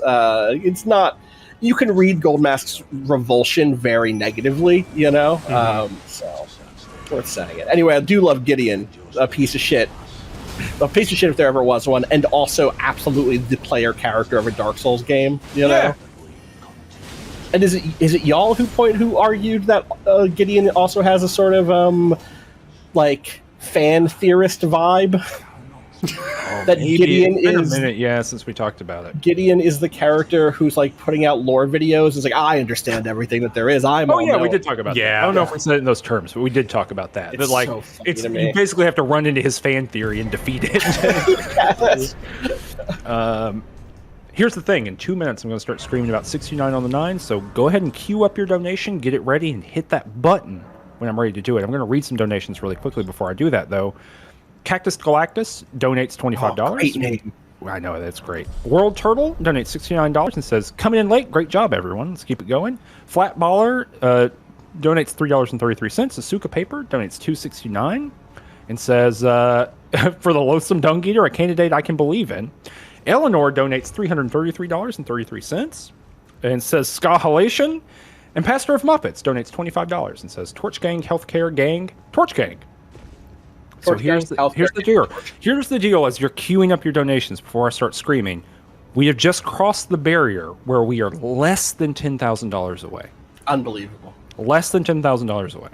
That just means we have to get a little bit more money on the pile for the Bridget Alliance, which I'm about to tell you all about in just a moment. I'm going to go through a moment of peace before I do so. Love this. Mm-hmm. So the big payoff for doing the quest that we've done and doing it in the order that we've done it is, I think, this moment where you walk up here and there's 2 summon signs. We get Nefeli Lu. You got because it's time for 69 on the 9s. Hit that button, smash that button, get that button ready to donate something in the amount of $6.96, $69. Anything in there. Let's make a huge wave of donations. We are less than $10,000 away from the donation mark that we've sent of $50,000. All of that money is going to go directly to the Bridget Alliance. Is a referral-based service that provides travel, food, lodging, childcare, and other logistical support for people seeking abortions. Every $1,250 that we raise today, it goes to someone seeking an abortion. So each amount of money, if we get to $50,000, which is what we're shooting for right now, which is what all your donations that are going to, they're all Gokuing together, big spirit bomb energy, $50,000 equals 40 itineraries, which means 40 human beings who get healthcare they would not otherwise be able to access or afford. That is huge. So let's get those donations in right now. Let's make a huge wave where it becomes actually a problem to track them all. Thanks to all the people behind the scenes who are tracking the donations. That's all I have to scream about right now. A lot of people you summoned up there. What are you doing there? Yeah, it's like it's a big old team. I'm rolling deep, heading. So this is my favorite little Easter egg. I can't remember what YouTuber pointed it out. Godfrey is back. He was banished. He became Horlu. He has returned, and he's looking at Morgott like a sibling, perhaps a half sibling. Morgott is fading away, and so Godfrey has the grace again. He is tarnished. He can see the grace. Where is his grace pointing? Where's it going? It's pointing right to me. Let's fucking go. That's great. So, you know, and this is like my big theory is it should have been Godfrey the whole time. Like the whole game is about Godfrey going on the campaign of the giants, getting strong, Marika realizing he needs to get stronger in order to really do what I need him to do. I need to banish him. He needs to become Horaloo. He needs to get strong, and then I need to call him back. And here he is. The last thing standing between him and his destiny is you, is the player. So good. I kind of. So, what do you think he would do? You think he would repair the ring? Yeah, I think it's probably the tarnished end, or like the default. You don't think he could? I bet he. Do you not think he would get? Nah, maybe you're right. Maybe you're right. Because it's like Gideon wouldn't do anything. That's the Gideon ending is. Yeah. Gideon's ending is the game. This is it. He got his ending. And then I guess you're right. The regular ending, the tarnished ending, would be Godfrey. The one group that I wish had an ending that doesn't is Volcano Manor. Yeah. Because they also extremely have that great like. When you first show up and get their spiel, their thing around like, listen, do you know what they want us to do? They want us to go out there and like kill each other for energy and then use that energy to like go fix the ring, quote unquote, or whatever. It sucks here. They want us to go play Dark Souls. Have you lived in Dark Souls? It's bad. Fuck that. We're gonna kill anybody who's on this quest. And like obviously the irony of them stumbling into just doing the thing is very funny. But, like, I love that position of just, like, have you seen a Dark Souls video game? No, I'm not going to do it. Pastor of Muppets donates $25. Oh, wait, I've already done this one. A Genetic Freak donates $25 and says, I'm not normal. The Advocate donates $25 for Frenzied Flame, please. Mary donates... The Advocate, that's who I needed. Thank you. That's who Dung Eater is for me. All right. Got it. $6.90 from Mary. An anonymous donation from Fire, please, with a hidden amount. There's going to be a lot of these coming in, so we can just be there's a character in Friends at the Table named the Advocate, who I've is heard about it. who's in the Hyron seasons. I think the Advocate might be our Dung Eater. I was struggling with our Dung Eater. It was going to be. I was torn. Okay, I'm gonna give you my. Can I give you my friends at the table list? So we just have it out there. It's only NPCs. I'm not putting player characters in there. Right. Also, this scene is great. What a great cutscene this is. It's very sick. The default Age of Fracture ending is regular, Nacho Doritos Samarthes. Samarthes circa Marielda. No one's gonna understand what this means if they're not in the fandom to where I would say Nacho Doritos Samarthes. Don't worry about it. It's fine. Okay. Fia, Age of Dustborn, is Adelaide, circa Winter and Hyron. Gold, the Age of Order ending, I think is Keen, Forest, or Gloaming from the Twilight Mirage series. I think the Dung Eater ending is either the who I just said before, the Advocate, or is Cool Ranch Samarthes. Ronnie is Polyphony / Volition from Twilight Mirage. And then Flame is Diarode from Sanfiel, which just wrapped up a few months ago. Wow. There you go. That's canonical. Awesome. Well, now, and we can figure out who all the Homestuck people are now, too. Yeah, that's right. It all just maps. None of them were Vrska, it turned out. Weird. Yeah, interesting. It goes. I love this fight so much. I love that they just put a Street Fighter. Zangief is here. It's so good. Love a controlled grappler. And Shabiri is just like getting next to him and going absolutely wild. Hell yeah. Oh, I love all the frenzy spells so much, or the miracles. They're all so fun. Yeah. They're very good. Chiropolis donates $19.69 for Flame. Iverum donates $690. That's right. Looking forward to the Flame, they say. Destined Death Coveter, $6.69. Brock donates $6.90. Pythonite, $69.69. Great playthrough, great cause. Going to Frenzied Flame. I'm going to start. Sorry, everybody, because these are so many of these are coming in. I'm just going to start Just go for it. I'm just going for it, right? But I'm abridging them. I'm telling the people who are donating. $9.69 from Lobstrosity. Peregrine 1380 says double my last donation for exponential giving. Thanks so much. Andy donates $250 and said alternative smooch would be selling. The Tarnished has 2 lips. Ride or Die for the Frenzied Flame. Anonymous donates $269. Modality donates $16.90 for the Flame. Anonymous 1069. Cole donates $690. Drew donates $500 and says here's some Lucre Scream Cameron Scream. Well, let me tell you, I have been doing it. Anonymous donates $100, 69 cents. A Bob Dylan cover of Hey Jude donates $6.90. Three Fingers $9.60. Estonia $16.69. And Loving Memory of Alexander. Anonymous donates $6.90. Austin Walker is this perhaps the actual Austin Walker this time? It could be. What's it say? Donate. It says it goes. You said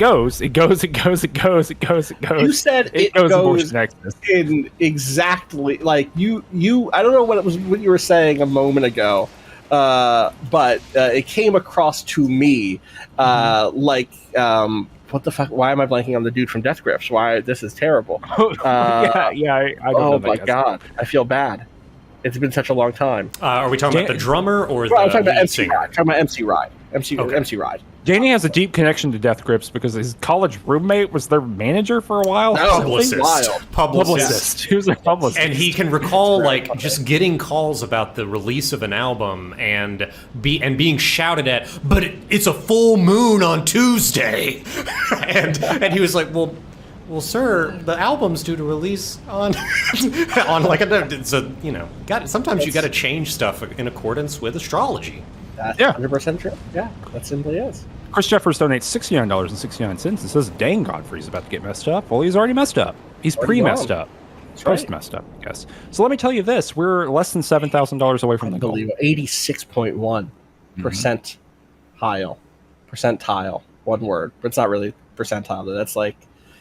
I haven't thought about being in the percentile of something since, standardized testing. Did you standardized testing as a kid where they're like, you were in the 87th percentile, the 90th percentile of course. Yeah. Sorry, I'm very tired. I did another podcast right before this, so I'm all punchy. Yeah, Not that y'all know anything about that. No. We are worn down. We're not even punchy. Bovetti donates $6.90 and asks a question, what's a Friends at the Table mech you'd want a model kit of? You can think about that for a second. Someone just actually did like a fan, not a actual kit, but did like a 3D render of a box of the Panther, which is a mech that's been in Counterweight and Partisan, and that was very fun. Panther is it's not like a cat mech, believe it or not. So it's like a standing up mech that also has like some like blackbirds and like crow vibes. For reasons that are complex and silly. I won't get into it here. Anyway, the Panther would be sick. Yeah, the Panther is a bird. Thank you, y'all love it. You know. Anonymous with $25. World Turtle with $69. Anonymous with $69. I Am a Wave. Splish Splash, $87.65. Anonymous, a couple anonymous donations at $25. Barack Obama donating $6.90. And talking about change. Anonymous donating $26.90 for hootin' and hollerin'. I picked up the phone today for reasons. I was waiting up for a call, but it wasn't a call. I was waiting for a call from a number I didn't know, right? This happens sometimes. I picked it up, and it was someone running for state senate. Like, it was the person, and there's a district where I'm at got shifted around, and suddenly there's a state senate race that I could vote for in August. Cool. And congratulations / my condolences. Yeah, no, that's fine. The person who called was like, a candidate who was one of the national reps for Bernie Sanders for primaries like in 2016. Politics are fine, whatever. But it was one of those things where it's like, I'm just in a conversation. I picked up the phone and I fucked up. Do you know what I mean? I was like, I didn't go like. I did worse than that. You picked up the phone. You said, "What's up, internet?" Cameron, here's the thing. Then you were down the road. Missed the call, and I called back thinking it was this other important call. Oh, I see. And I was like, "Hey, you just called here," and they were like, "Jack," and I was like, "Austin," and they're, "Oh yeah, I just called you," and I was like, "Yeah," and they were like, "Well, I'm running for office," and I was like, I'm in this conversation now. You should have clicked. That should have been boop. I should have. Yeah. I had very nervous energy as a person, and it anyway, I ended up having like a 25-minute conversation with this person. But you're on the phone. It's not like you're cornered in a coffee shop here. You're on the telephone.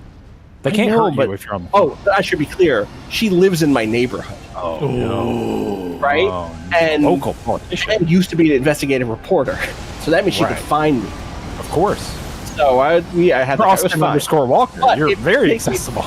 It did make me think about. She followed me on Twitter like moments. She could be watching this right now. Hey, This is the donate thing. some money. We had a great, please donate some money. Money where your mouth is. I know that you need money for your campaign, but people need money for abortion access. Right. Anyway, it was one of those things where it was like, man, do you remember when I used to like call people for Barack Obama in 2008 when I like believed in a certain style of electoral politics in that way where I would be willing to do that? And I don't anymore. I don't in that degree. But that's all. It's That's tough. why you were once the person calling. Did anyone once the ever person call you back even one time in human history? No, of course not. But it was like, remember, that was like Obama had like rolled out a whole new phone calling system Yeah. where he was mobilizing randos like me, at the time. So Oh, I remember. Yeah, the big data stuff and all that was huge. yeah, it's huge. Like those, like 3 dudes sitting in the back of the I think a van. that everyone- thermonuclear bomb's about to go off here. Yeah, This boss is so cool. it's really good. I didn't do this boss. I just missed it on my first run through, and I could still go back because I haven't advanced into New Game Plus on my main save. But like, it's so good. There are so many dragon fights in this game that the idea that they kept the best one for last is like hard to imagine, but they did it. Yeah, it's good. He looks cool too, or it looks cool. I don't know what Yeah. Placidusac's got going on, but yeah, it's super cool. What's Just, the deal with the the 3 dragons? heads with one, going away. or being Dragons predate the arrival of the tree. Yeah, they're Yeah. like the last form of order, basically. Yeah, so basically, before the arrival of the Golden Order in the lands between, there was the only god around was like the dragon god. And You don't think the ancestors kind of have their own sort of godly thing going on? I think it they might have be. they might have their own cosmology or their own spirit stuff, but not gods. That's my interpretation. My interpretation is in terms of, I think the ancestors weren't messing around with outer gods, and I think that's they most of what. But the dragons are out gods, right? God, this beam is so sick. so You Well, they can't- weren't harnessing. The fucking thing about the kidding me? ancestors is they're not harnessing the power of the crucible. Like the ancestor spirit is its own deal. Like it's its own. This is what I was going to say. The ancestor spirit is, and in some ways, the theory that I like is that what the Elden Tree does. The Elden Tree, is that what it's called? Nerd tree. The Erd Tree does is almost interrupt what was an earthly system of return of recycling was happening with spirits and energy and life, and it was going into the ancestor spirit and coming back out into the world as people, and the Erd Tree is kind of stuck its way in there and sapped that life and not let it go through what that old system was. That's my loose understanding of the parasitic nature of the Erd Tree. Fair? Wrong? Yeah, I think that's right.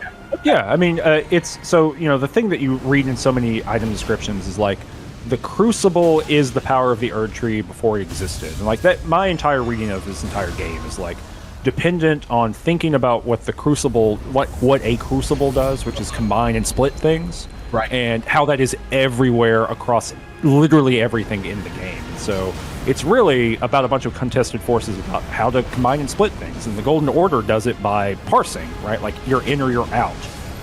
That's why all their stuff is grids and shit that spin around, right? It's like a form of parsing the world, and this is also the America Radagon stuff for me. So yeah. And same thing with the Dragon God here, right? Or with Placidusax. Placidusax is 3 combined dragons, right? Because they had the power of the Crucible beforehand. So, I mean, I have a longer read on that. But hey, y'all, we are basically $6,500 away. $6,500. It's a very small amount of money, in the scheme of monies. And I'm making a tweet about it. So, hell yeah, I'll retweet that tweet. Danny, what's your favorite boss? Ooh, in Elden Ring, right? Yeah, just an Elden Ring. Just an Elden Ring. Can't open it. I mean, do he you loves have a good guy who, like a glazier, the guy who's doing industrial glazing. He's just a floor guy. He's going back and forth. He's got the broom. Yeah. That's best boss for sure. Yeah. It's really. Visually, Placidusax is almost impossible to beat. Mechanically, so visually, Placidus Axe, I think thematically, like just in terms of the story, Horaloo. I think that for the reasons we discussed. For the reasons we were discussing. And I think mechanically, just in terms of this is really fun to kind of figure it out, and I really enjoyed it. So this might be a little controversial. I really like Rykard as a boss. I think that boss is very fun. It is I feel like I missed that boss fight because I just did the spear sword and just stood in the corner and did it over and over again. Yeah, and, no, I mean, that's not the way to do it. I mean, that's not the way to do it and have fun, clearly, because it feels like I didn't get to encounter that boss in the right way. Mm-hmm. And he just loves the "Together we shall devour the merry-go." I do like that. He just loves it. But I think the thing I like about it most is I did it a little under-leveled, and I think a lot of your memories of, like, what works and what doesn't in a Souls game is going to be forever, painted by your first experience with it. Like, You're not wrong. What was the deal? And my first experience with Rykard was I was under-leveled, and I was having to figure out the timings for like his attacks, and like, when is a jump attack correct? When is it not? And I think that was really fun. But I like the big set-piece bosses in these games. Like, if it's giant and it fills the screen and it isn't small and kind of running around and freaking out and hyper-aggressive, that's really where I think my favorite bosses are, design-wise. Let me say two things really quick. The first one is our next big push. The next big donation push we're going to do is going to be at 12:09. So just a few minutes from now. And that's so everyone get your donations ready. Put all the thing. We're going to do it all to whack, and I need to read a couple donations here from the end. We got a $26.90 donation from Anonymous. Asuka Paper donated again for Dung Eater 2022, overturning Roundtable Hold and making the lands between into the lands of shit. $269. $100 from like a little smiley face. Anonymous donated $69. Gazoot donated $10. Anonymous donated $190. Arthur B donated $16.90 and says healthcare is a human right. Solstice donates $50 and says Austin mentioned Radagon America earlier. Curious about what your quick read on that plot reveal is. Having Radagon as another self makes sense, but I never was clear on the Renala marriage bit. And you can choose to do that or not. Question. But everyone get your donations ready. We're going at 12:09. We're all going to smash that button together. And of course, I will start hooting and hollering when that occurs. But look, y'all, we are $6,500, $6,500 spitting distance, extremely spitting distance. And so $6.90, $10. $20 if you haven't donated yet. Thinking about that, we're really, really close. So at the 12:09 mark, let's get some huge amounts of donations in. Let's get I don't know, $6,000 or so. And let's make Danny do the final boss with a torch, which he can do. I bet, probably. You got thoughts about this Radagon America thing? I mean, yeah, but like, as always, what I would say is that, like, there are other people who have better thoughts than me in general in terms of what works there and what doesn't. I can say what works for me, what's interesting for me, is the idea of America and what is asked of her and what her role in the world is, which is to, like, sit in the capital in her bedroom and to, maintain the order and to be in this sort of, like, that is the role that has been assigned to her as much as we see, right? We also know that she has... her hands are not clean. She breaks the ring, and she is the one who... she ends up being a little more... her the type of being she is the knives. The knives are the same type of person she is, right? Isn't that correct? We know that they're Newman. They're Newman. They're Newman, right. America is also Newman, and we know they come from beyond the lands between. And so the kind of dual image of her stuck at home, stuck in the capital, a figurehead being forced to kind of stand in for the Golden Order, being restrained in that way, and then this vision of Radagon as this, like, conquering hero. When I've talked to some of my friends about it, like, one of the things that I hear, especially from my trans mask friends, is that, like, hey, that hits. The idea that there is, like, a passive femininity that I was told that I was supposed to uphold, and that is not who I was, and so I you know, that didn't fit for me. And so I've explored this other part of myself and realized, like, oh, actually, like, I'm a man, actually. And oh, that sucked. That was brutal. I think that read is really interesting, even without the gender side of it, but I don't think you can excise the gender stuff from that. This fight beat my ass like 5 times, by the way. It's a tough one. I'm only doing it so that I have an alternate strategy if I want. To tackle Melania specifically. Totally. 8 minutes away. 8 minutes. From everyone get your donations ready. Get a 6 or a 9 in that donation. Let's do it all at one time. Let's make it all happen all in a big long string. Let's make it hard for the donation people. I know they don't want to hear me say that, and I'm lightly joking because they are truly killing it.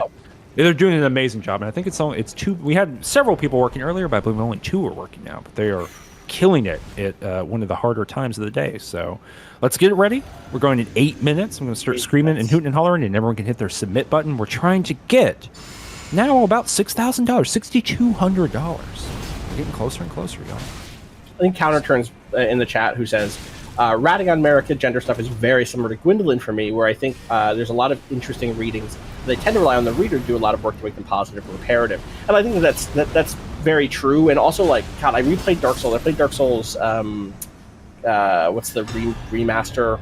The Switch remaster last year. And it had never really hit me how sad some of the Gwendolyn stuff was.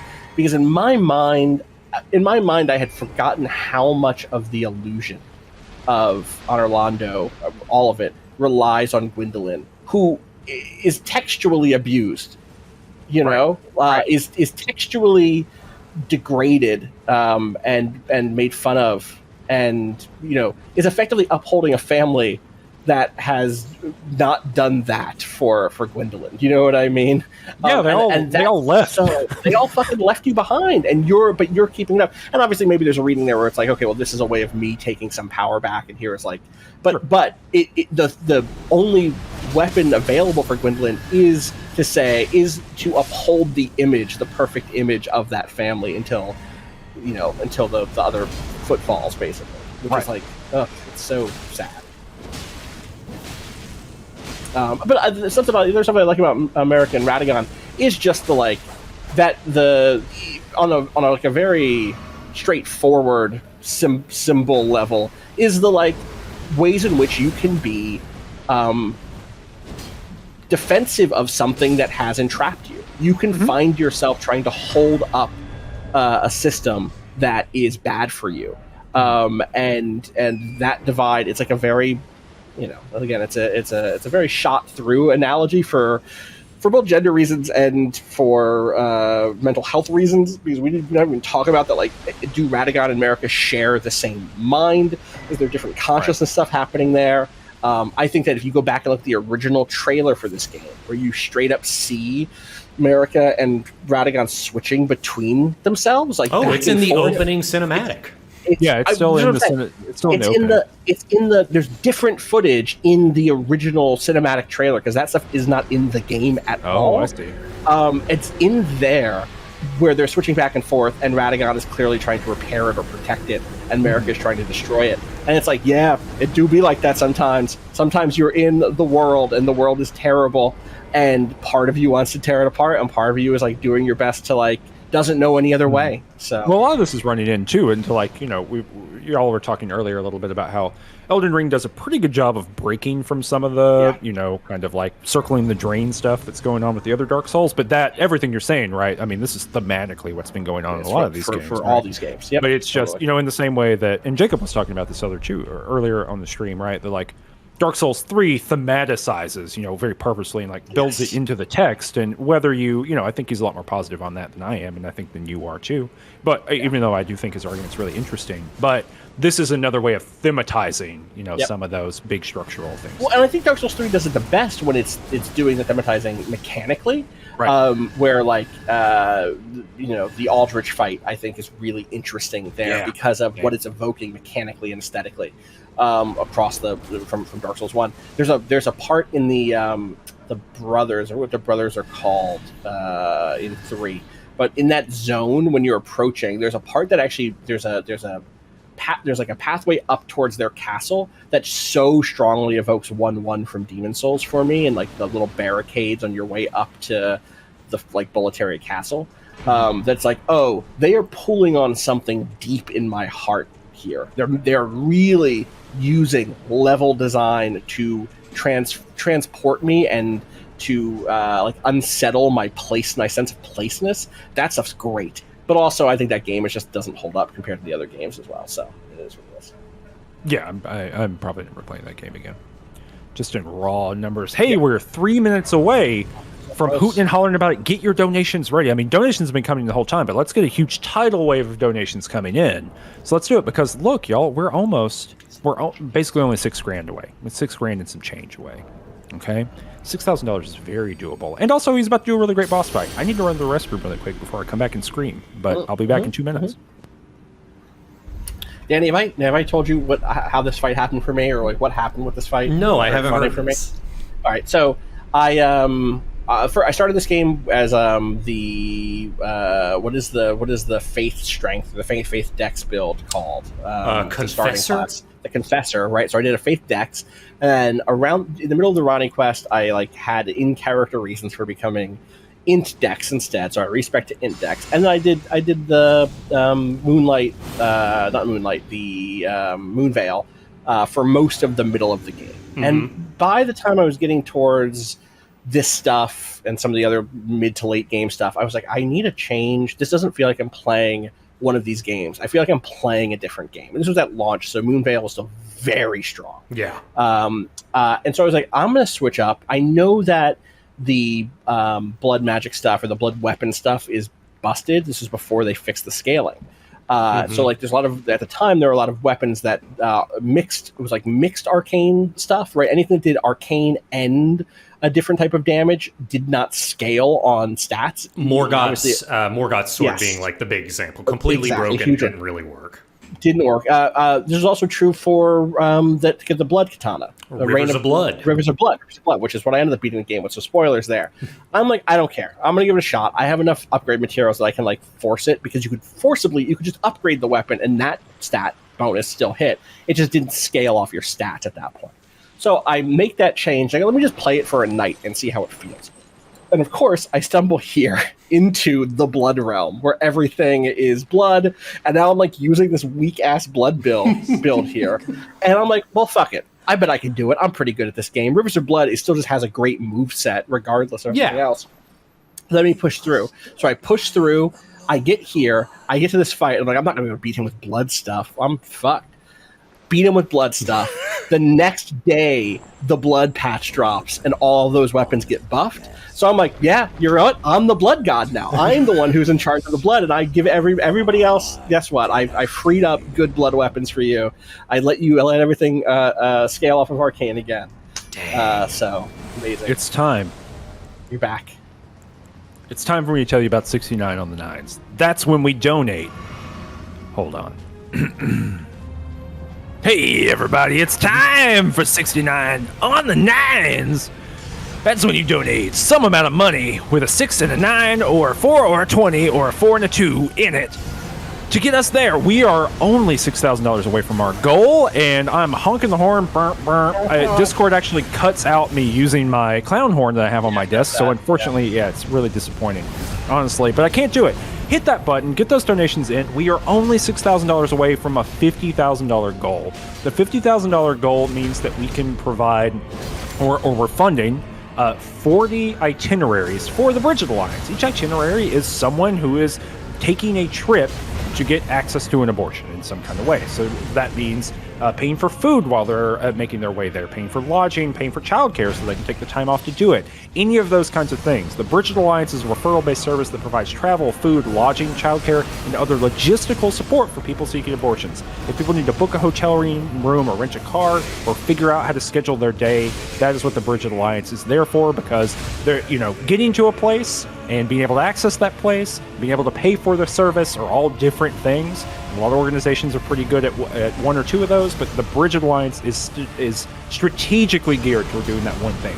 It is huge. $1,250 is a itinerary. $50,000 is 40 itineraries. We are only $5,000 away as I'm speaking right this very moment. Literally under 5,000 right Literally now. under 5,000. Let's push it all the way back through. And we've got another several minutes of the stream left to go, so we have plenty of time to make sure that happens. Let's go. Let's make it happen. I'm seeing these donations stream in. As little as you have, $2.69, as much as you have, all the money you've ever accrued in your life. Either of those are great numbers. Either of somewhere those in between. amounts. Either of those amounts, and probably somewhere in between is the best for us and you. But I'll take anything you got. So let's get those donation numbers in. Thanks so much for doing that. And I'll start screaming and hooting and hollering about them as they go. Thanks again to everyone who is putting these donations together. I didn't even know that this boss at the time did not realize what the boss had in terms of this is one of my favorite fights, even though it wasn't for me in terms of even though I didn't take advantage of it, the special mechanic is just so cool. It's good. Breaking out of the is there a name for the thing that he does? Yeah, the shackle thing. Nihil. Yeah. That's so fun. How do you break out of it? There is a special wondrous physic tier that lets you ignore it. Yes. You can, yeah, it's so sick. It's so I just had to power through it. Because that's all I've ever done. What's the physic? I forget what it says. It does say it pretty much straight up, if I remember right.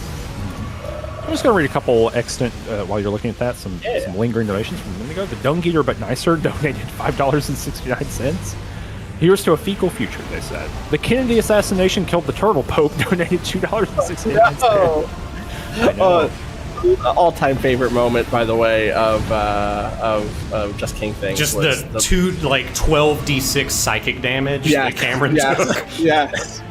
Absolutely. Everybody should listen to that episode. It's so fantastic.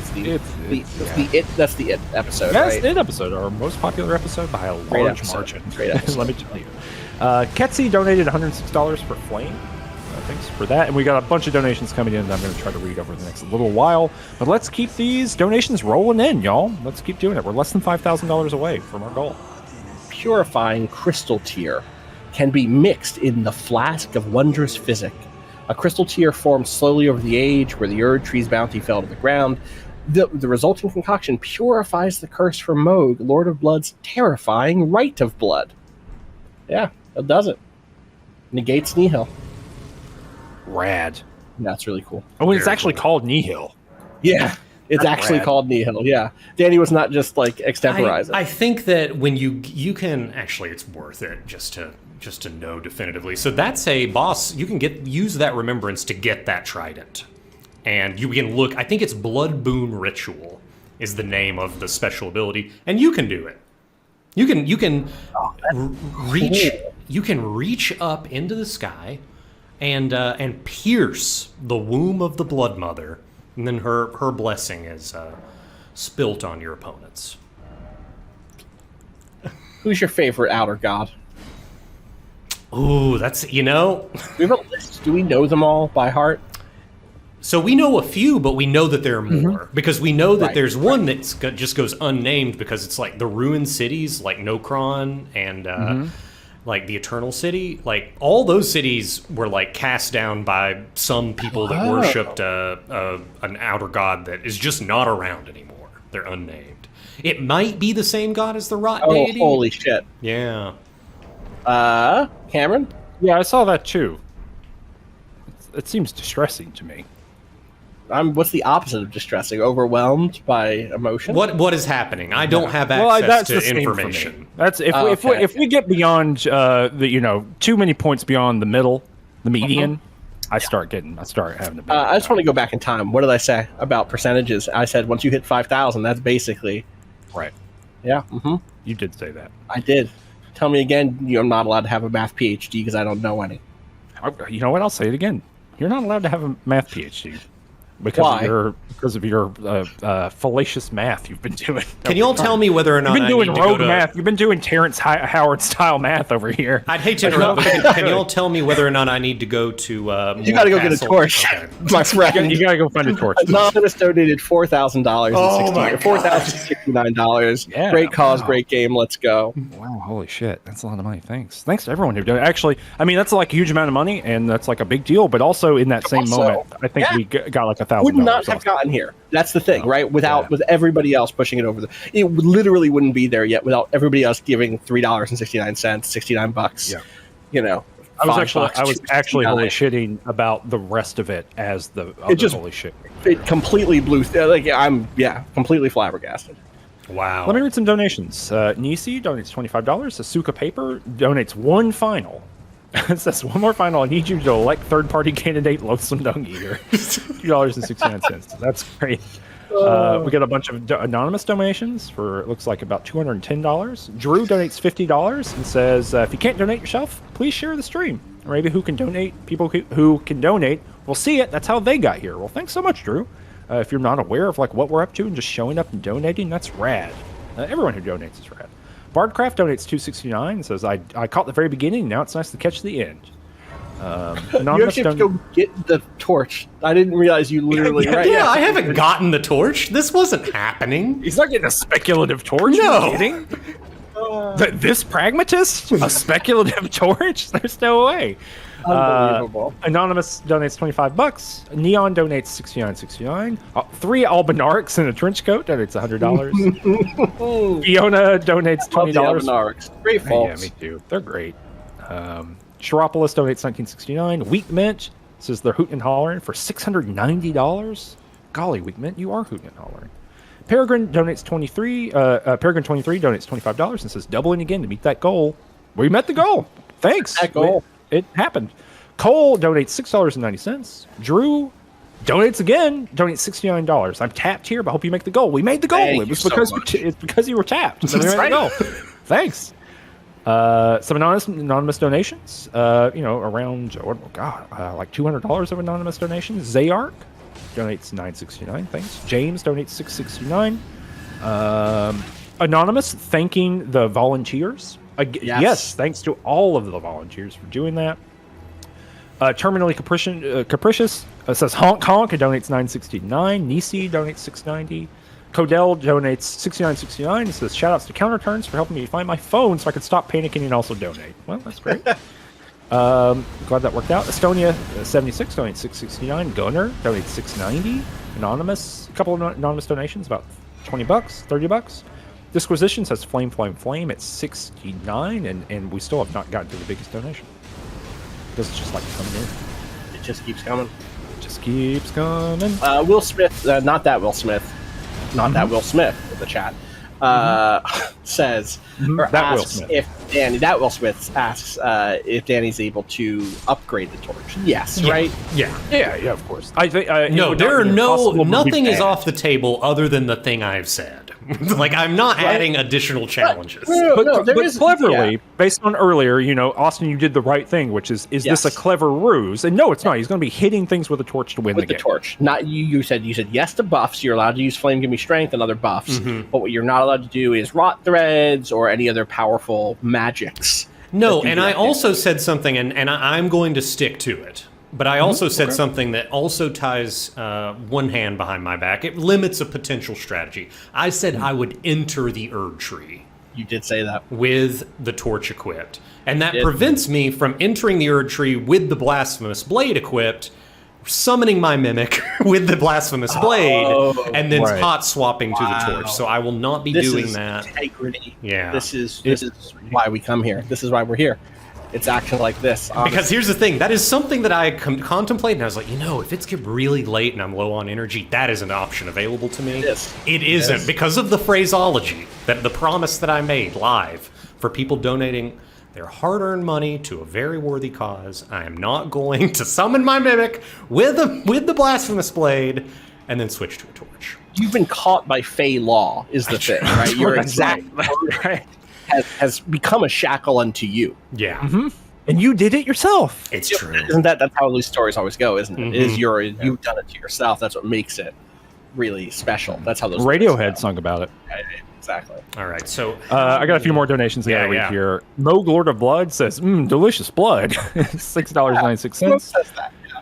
$462.90 from Anonymous. That's a big donation. Thanks, Anonymous. We got $69 from Ananthropy saying abortion rights. Andy donates $2.50 and says, I guess I have to pick Ronnie as a smoochable after Austin said she was Polyphony, the character who made me sapphic. Ending choice is still Frenzied Flame, though. That's a circuitous set of associations you got to get through to get there. Yeah, surely. We got, anonymous donation of $4,000.69. It's a huge amount of money. Thank you so much. Great cause, great game. Let's go. Thank you. Jacob says, I need to see the moon. Donates $3.69. And Tyler donates $5. Thanks. Thanks to everybody. Anonymous for $100. An independent thinker donates $10.69 and says, this is a vote for the Ross Perot ending. Ross Perot! Remember when Ross Perot was being parodied in everything? Yes, 100%. He was like a load-bearing parody character. You needed to have a Ross Perot. You know what I mean? Like, if you were that sort of comedian, if you didn't have a Ross Perot, you were missing a key card. That's wild to me. Hey, this is we something used to be a proper country. We used to have a Ross Perot. This is something that Modality pointed out to me earlier. Modality is in one of the back end people doing some stuff for us today. Thank you, Modality. Pointed this out to me. I forgot to mention it about $5,000 ago. Ronnie, Age of Stars ending, $8,787. Frenzied Flame ending, $9,647. Baby, we're flaming. We're flaming right now. I mean, we're flaming. We're doing it. This is it, right? The end of this fight is when it'll be decided, right? Or is it the end of because you have to, if you're frenzied, you got to be frenzied. You can't undo the frenzy. You can undo the frenzy. My point is, if frenzy is not when you can choose while you're in there, right? Correct. You have to go in frenzied already. Exactly. So once Melania is defeated, I will, we can note the time, and it's locked in.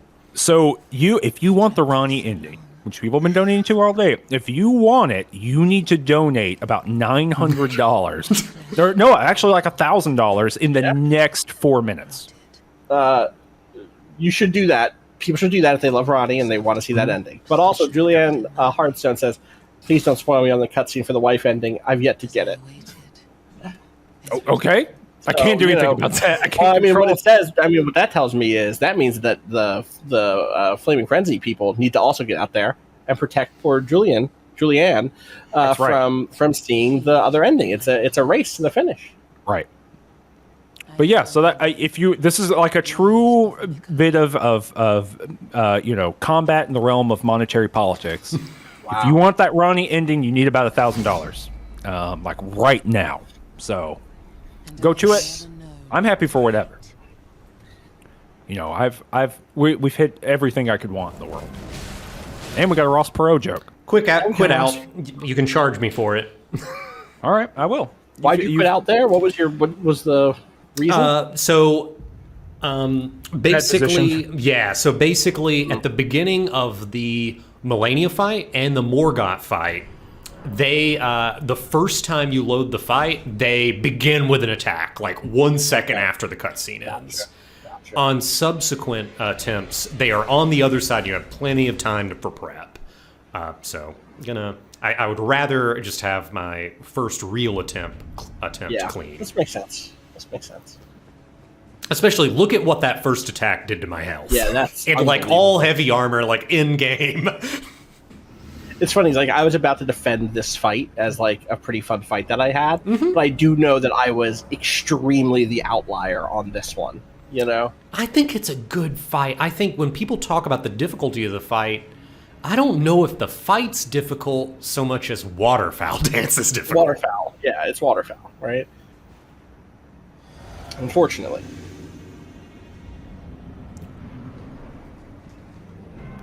All right, there we go. All right, y'all. You gotta get those donations in if you want the Ronnie ending. We are still. I'm gonna give you live updates as it's happening. Ronnie's moving up. It looks like. Still not all the way there. We're looking at Not ready to call it yet. We're not making an election night mistake. No, we would never. I've printed 2 separate newspapers for tomorrow, just in case. That's good. I have, how Eisenhower wins. Right, Eisenhower. I know how in sports, the Super Bowl, they like pre-print all the T-shirts. Mhm. I already got the T-shirts printed for both sides also. So You're gonna have to do it like ASAP, y'all. You've got 30 seconds if you want this to happen. He's actually doing it. Bebop Barabbas is donating frantically. Voodoo person in the chat earlier noted that the threat here is that Ronnie stands have shown they have deep pockets and no self-control. That is it. Yeah, I'm going to donate all my Ronnie Wins T-shirts. That's my hope anyway, but it sounds like it's very close. It's pretty close. I just want to see a good game. You know what I mean? I like Yeah, a good competition. Right. I'm in it for the sweetness. Currently, the number stands 8,787 for Ronnie, 9,647 for Frenzied Flame. So like $900 difference, give or take. Yeah, somewhere around right there. Nobody does the boss cutscene like FromSoft. This is what we're saying. Absolutely, Dan. Are you kidding me? Look at this. Look at this. The detail. The specificity. Yeah. The weird undead butterfly moth flowers. The scarlet rot blooms again. The scarlet rot, it's blooming again. Golly. The tragedy of it, waiting underneath the Halleck tree, hoping that her brother would come through with. If only cure. I could just tell her, hey, I know where your brother is. He's in a fucked up egg in the blood realm. I killed his kidnapper. But on the plus side, he owns his own house now. Uh-oh. Free realm. Hey, you know that cool building that you used to see for the whole game from the rest of those underground places? He's there. Awesome. He's up on the hill. Yeah, it's great. All right, let's see here. We got people donating. It's good. Ronnie's creeping up a little bit. Ronnie's creeping. It's at 8887 against 9667. That's pretty wild. Just the Ronnie Frenzied Flame thing has gained hundreds of dollars just from this just since hitting 100%. Right. But yeah, people, Here we go. Ronnie lovers got too complacent. They did. That's what happened. And that is 12:28, if I got my time right. Wow. It's 12:28. It's called. Let's give a little clap for the people who have put in manually. They have manually tracked 583. Oh donations. my god! They've put them all in. They've added a little person just so we know what those donations are. They have put down how much they are. 23,000 of our $50,000 that we have raised went toward nothing. It was okay, well, don't say it like that, Cameron. No, it went to the cause, but nothing on this sheet that we're like. No, it went toward. Yeah. It went to my pocket. Little did I tell you. Little did we know the Bridget lines. If you rearrange the letters, it says my whole name and my social security number. No, it went toward awesome stuff, and every single person who has spent any amount of money to selfishly get their own personal favored thing into the thing, that's gone to a great cause too. That's awesome. It is amazing. Someone give me the Dave Wasserman tweet. I've seen enough. I'm calling it. It's going to the Frenzied Flame. I'm guessing. I actually don't have those. I'm not a spreadsheet. I'm waiting. I'm waiting to hear because if I need to get rid of the Frenzied Flame, I'm looking right now. And okay. Based on, let me. So we got two people in the donation thing. Y'all can call it. Modality, get in the chat, call it, or Tesseract, another person who's doing it. Get in the chat and call it for us. Tell us what is the Tesseract in the chat. We're going behind the scenes. We're election night. It's Frenzied Flame. It's Frenzied Flame, y'all. It's Frenzied. Get those lighters out. Get those lighters up. It's encore time, baby. We're setting fire to the place. Oh, it got closer. It got closer. It got closer, but it is done. How close was it? There at the very end. Let me look. Ronnie got to 8,937 to Frenzied Flames 9,743. So it was close. Yeah, it was like Wow. 800. Frizzy Flame kept getting some And again, finishes. Ronnie was in the lead basically all day. The entire day. And matter of fact, Cameron and I think Cameron mentioned this at the beginning, we were thinking, there's no one will dethrone Ronnie. Like, this is it's almost a foregone conclusion to us. No, this is actually, I mean, every part about the stream is great, right? I get to spend time with people I want to talk to, get to watch Elden Ring, get to raise money for a good cause. Like, it's all upside, right? Like, as far as spending a day is concerned. Yeah. But I gotta be honest, part of the interesting part is seeing this happen. Yeah. Just a I think I did complete not think it would surprise, occur. yeah. Yeah, it's just like novelty. You know? And people You don't didn't always- give up. There was this. It felt insurmountable at points, and and the donations kept coming, and they kept getting earmarked, and it's almost. I gotta like, tell you, Mm-hmm. I think it throws a curveball in everything we thought the last few election cycles around the money ball, the 538 big data stuff. You know what I mean? I think this really calls into question what Nate Silver and them what they can really provide, because this is. They said it was Ronnie in the bag. I don't have the particular numbers. I don't know exactly. Oh, what they were said. calling it 95%, Ronnie. 95%, that it would be 60, 70, 80% of the vote. And it wasn't. It comes down to it. It was only like 44% of the vote. I mean, if you count nothings, it's basically none of the votes. Yeah. I was really waiting for you to fall into a Barack Obama. I know. Because Barack Obama is a Nate Silver aligned, That's I know. They are entwined like some sort of prestigious acts of electoral politics. Who's the third head there, though? Well, it's gone, so we don't have to worry about it. So it's I don't know, like one of those speechwriters who has a podcast now. We know that the fourth head was Ross Perot, and that's long gone. That was the first one to go. So good enough. So, HGT says the voters wanted a giant fire to burn away reality. You have to respect the system. Yeah, I mean that's the system. Where are you going? What is this? well, here's the thing. like I said, never got the torch because I was thinking I'm not organizing this run on the last stretch goal. That's just not how I was going to roll. So I never grabbed the torch, so I had to go grab the torch. Now I've got to upgrade the torch. I haven't been getting regular upgrade materials, so I have to get the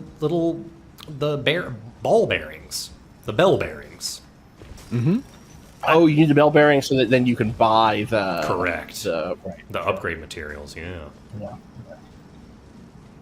You just don't. There's no way you have the upgrade materials. Exactly. No, you really have to go out of your way to get them. So yeah, I need 12 of each of these. It's going to cost like so many runes, which is why I have not been spending a lot of the boss remembrances. Playing Minecraft now. I got you. Yeah. Mm-hmm. Yeah. Kids love it. No, there's this. Like I said, it's not just Danny has to Danny needs to beat the final bosses with a torch. No, it's also Danny needs to do the setup necessary for this to be a thing that he can do. Right. Danny has to play the actual game. Yeah. Right. That everyone else does just by playing the game. I'm a fan of it. It's a Me too. weekend. Yeah. We hit the goal. We're coming to 51,000. Yeah. Absolutely wild. Everyone hit the goal. I didn't really do all that much, I'll be honest. 40 folks, 40 people. Yeah. I mean, directly impacted, directly helped. We're coming up on 41. I'm going to say this. Thanks to everybody, because now I don't have to yell anymore. That's the best part of hitting the goal. We're done through the nines. We got through the I'm nines. not doing it a single more time than I have to. I'll come back next year and I'll yell more. That's right. I did like that we cleaned the stream up, though. Maddie Myers brought some energy. Oh, yeah? Yeah. You should What happened? You should watch the VOD later. I watched some of it. Everything seemed good. Maddie was like, "Oh, my girlfriend's wants me to watch the Bob's Burger movie." I was like, "Yeah, it seems like this." Did you get to going great." Maddie's explanation of what 69 means? I got to tell you, I did not. Okay. Was it straightforward? Was it? It was very straightforward. It was as straightforward as you can get. No, very, very explicit. Yeah. Okay. Well, people. It's good. I'm good. lightly cajoling. It's fun. Mm-hmm. Yeah. And then she went to watch the Bob Burger movie. Bob Burger movie. Yeah, Bob Burger. Yeah. Bob Burger. Bob Burger. Bob Burger. Bob Burger. Bob Burger. Very tired. People don't like those crystallians. What are the I love the crystallines. I love the crystallines. I'm with you.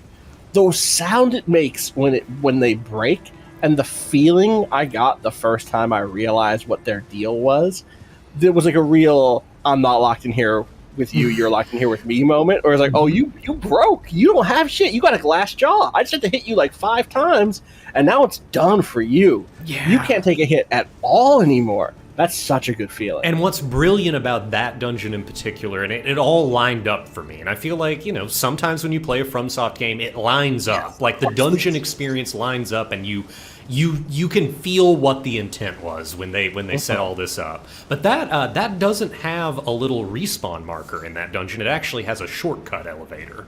Right. And the first time I did the dungeon, I made it all the way to the Crystallian bosses, and I missed the elevator, and I was like, there's no respawn. I've just got to one-shot this boss. I go in the boss, this is the first Crystallian I've ever fought, and I'm hitting it, I'm doing 1 damage. Oh my god. And I'm just like, this is a joke. There has to be a gimmick weapon in this mine that I've forgotten. And I am just like, I'm down to nothing. I have no, flask left. I am fighting this Crystallion. I'm like, this is just futile. I've done no damage. And then he cracks. And it was just perfect. You can't, you can't get better than that in terms of like a FromSoft experience. It's pretty That's wild. the feeling you're chasing. You're chasing that feeling. You really are.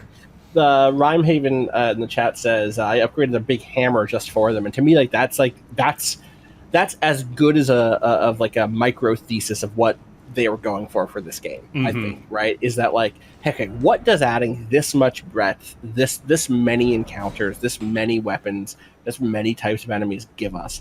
And I think you couple that with things like the big changes that they made around weapon damage types, the thing around weapon arts letting you change what type of damage you're doing as if you were infusing with a blacksmith in a Souls game, is they wanted you to be able to have that feeling of shifting your, and also another corollary to this is how many respecs you get, and when you hit that point in the mid game where suddenly you're just like rolling in those respec tokens, the eggs.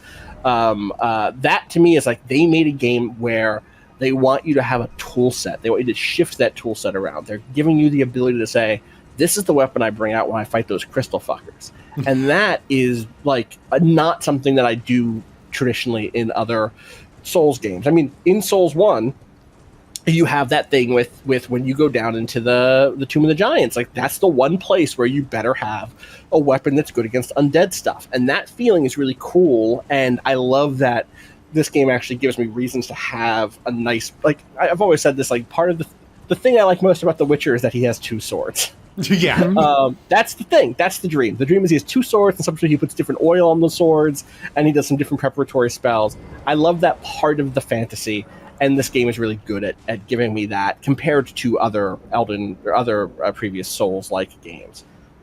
So, can I read some donations real quick? I would love that.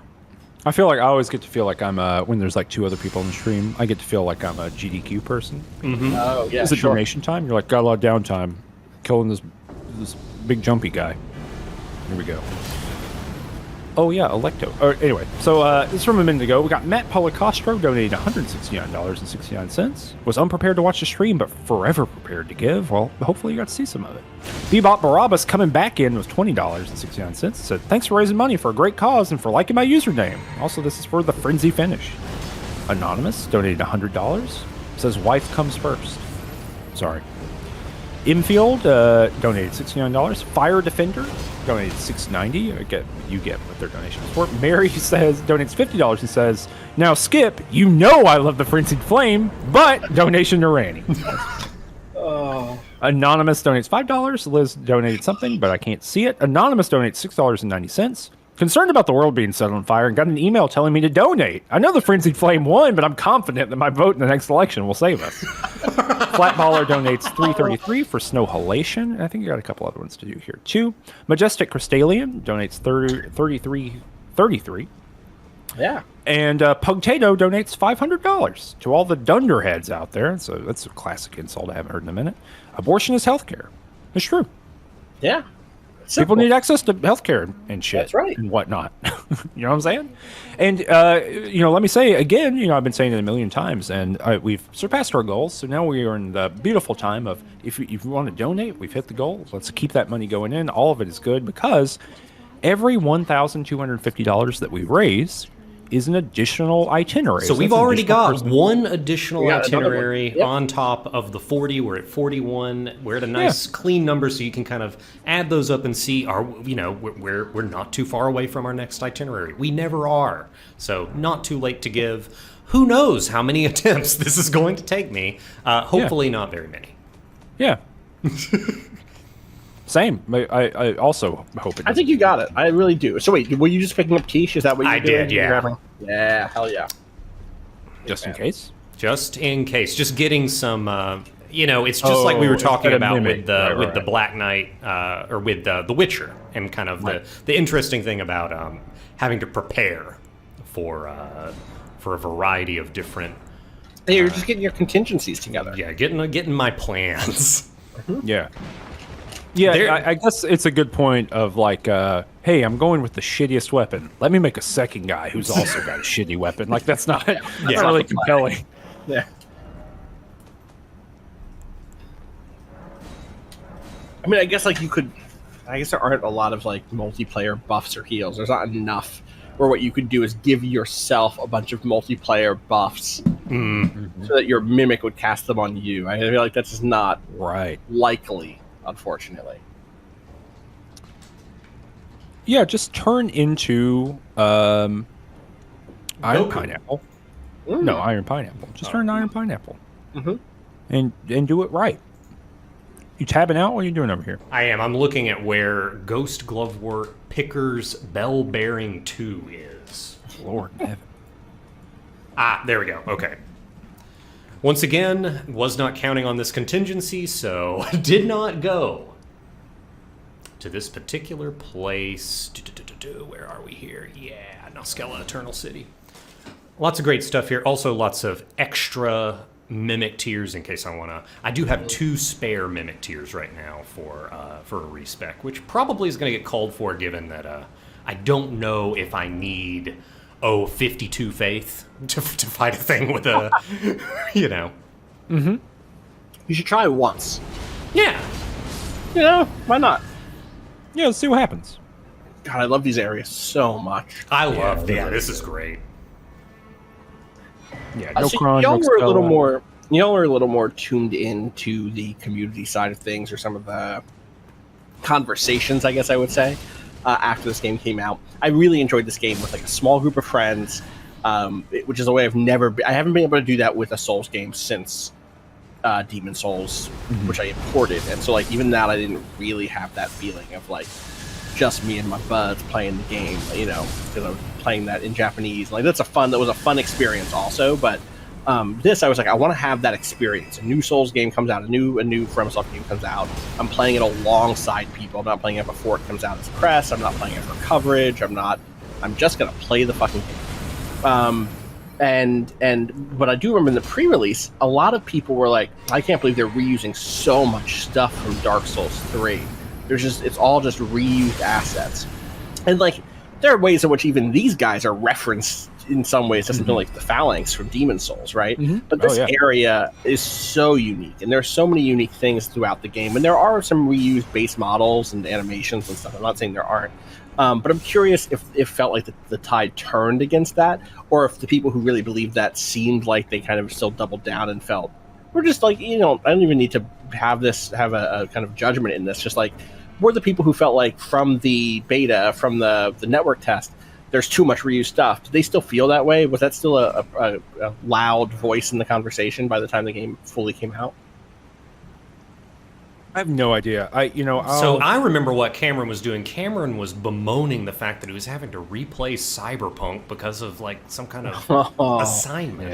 The Polygon re-review, right? Right, Yeah. I did, which I enjoyed Good job. writing. Yeah, I enjoyed writing that, and it was a fun. I think it's great. But to be just able the to do timing. re-reviews and rethinking. But yes, I had to do that the same way Elden Ring It was the same week I had a review copy of Elden Ring. And let me tell you, it was like, I would be like, all right, I get to play Elden Ring for an hour. That's awesome. I'm having a great time.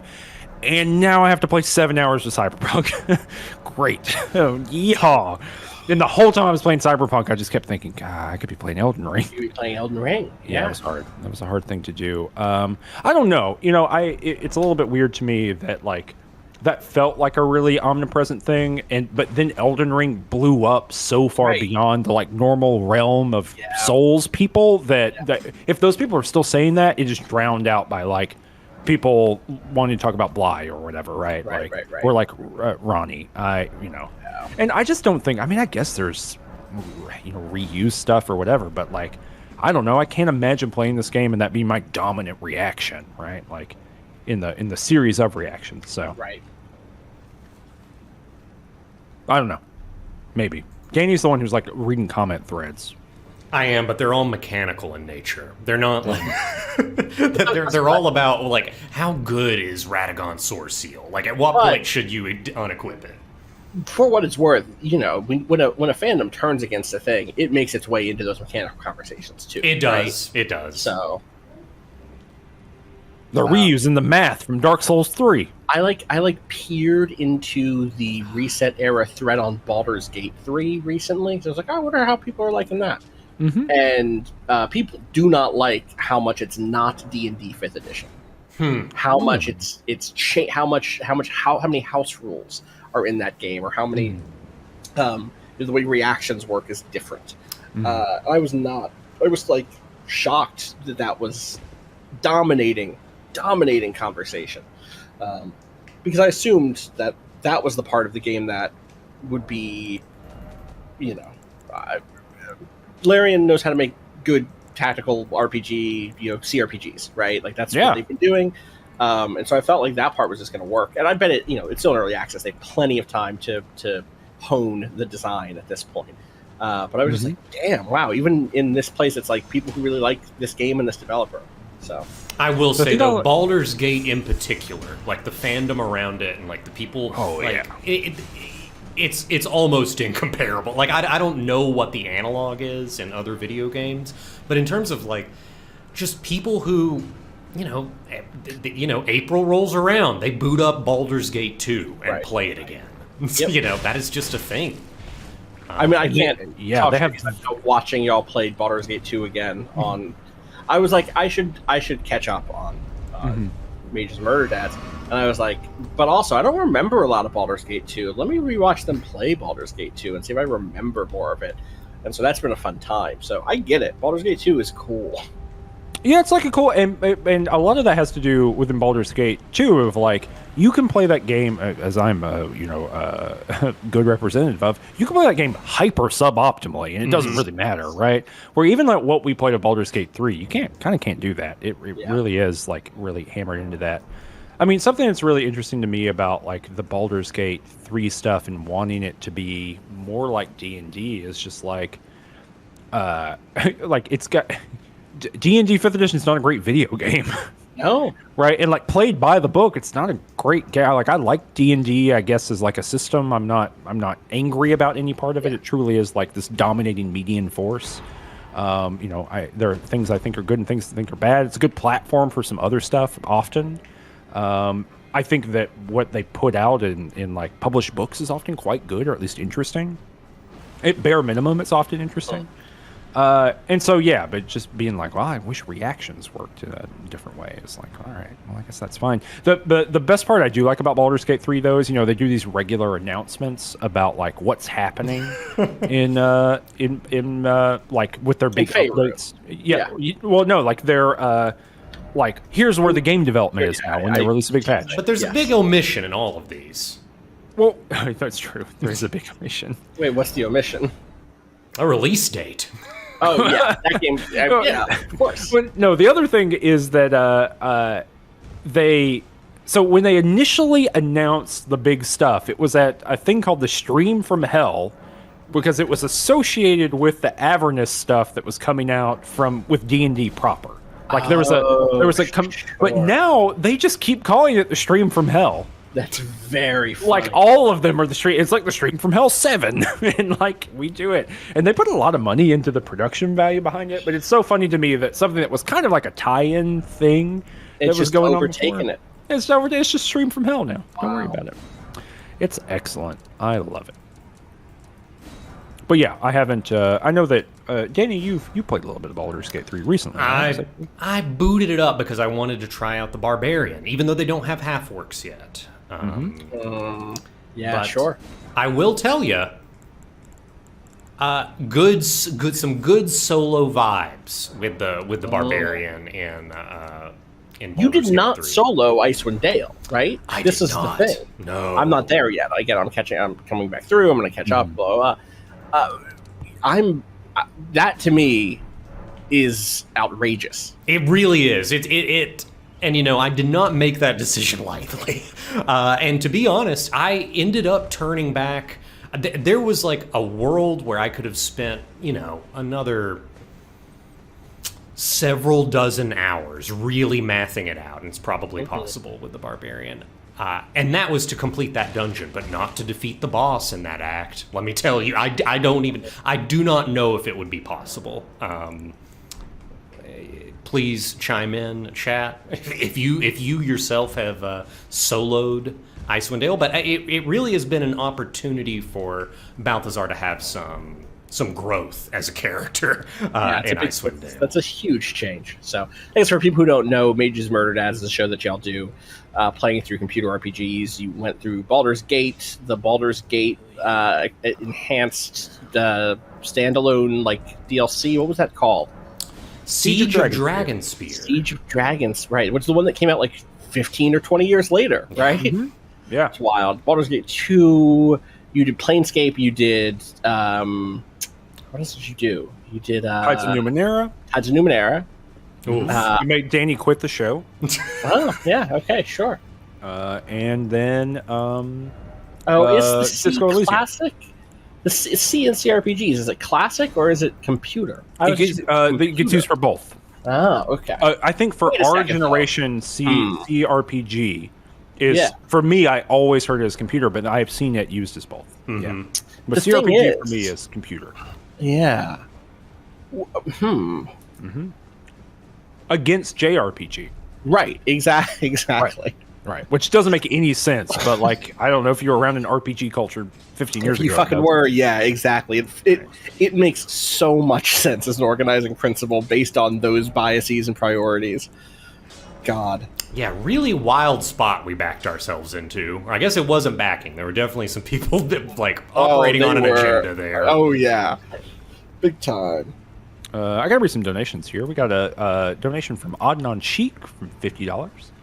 We got a donation from V-Day, who says, all goofs aside, that was an amazing. Congrats and well done to everyone involved. Shout out to Danny for casually playing an impossible game at speedrun level for 13 hours. Well, he's still going. He's got 40 more minutes of setup going on him, but that's a $200 donation. And Summertime Bastard donates $30.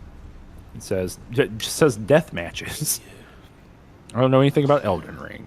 Keep those donations coming in. It's still going to keep...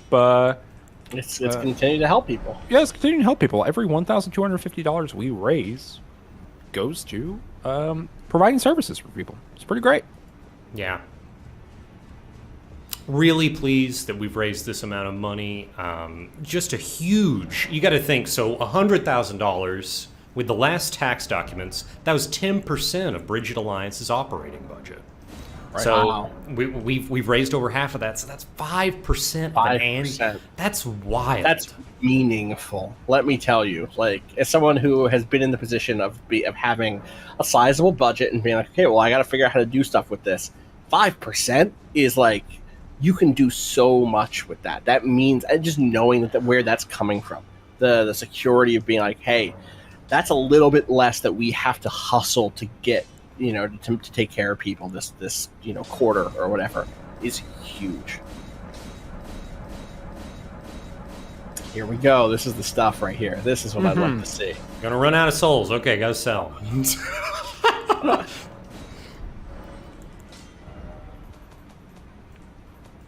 Oh my lord. Sorry, I'm eating mango slices. This is great. during the Ran out of touching. souls again. Oh, did you get it? There we It's all go. the way- Got it. Snagged it. Oh, Look at All that. right. Now we got to figure out some builds. So we have some leeway on our larval tiers, which is a good thing because I like, my priority when it came to kind of practicing the route and strategies was getting the game beaten. And I gave this a couple of shots and I tried a few different builds. So this will be interesting. Okay, we're gonna use larval tears. So one of our first priorities is, let me double check the stat requirements on a spell. I'm gonna search buffs.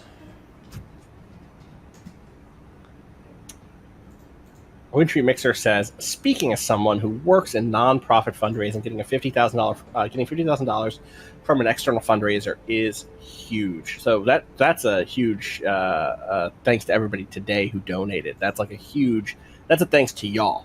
Y'all did it. I mean, obviously, Danny also played this game, and it was very entertaining. There were lots of incredible guests. Everyone was funny and insightful. I did really love Illusory Wall talking about all the stuff around poise and everything else was really great. I loved. I was here for the Riverdale hour. That was fantastic.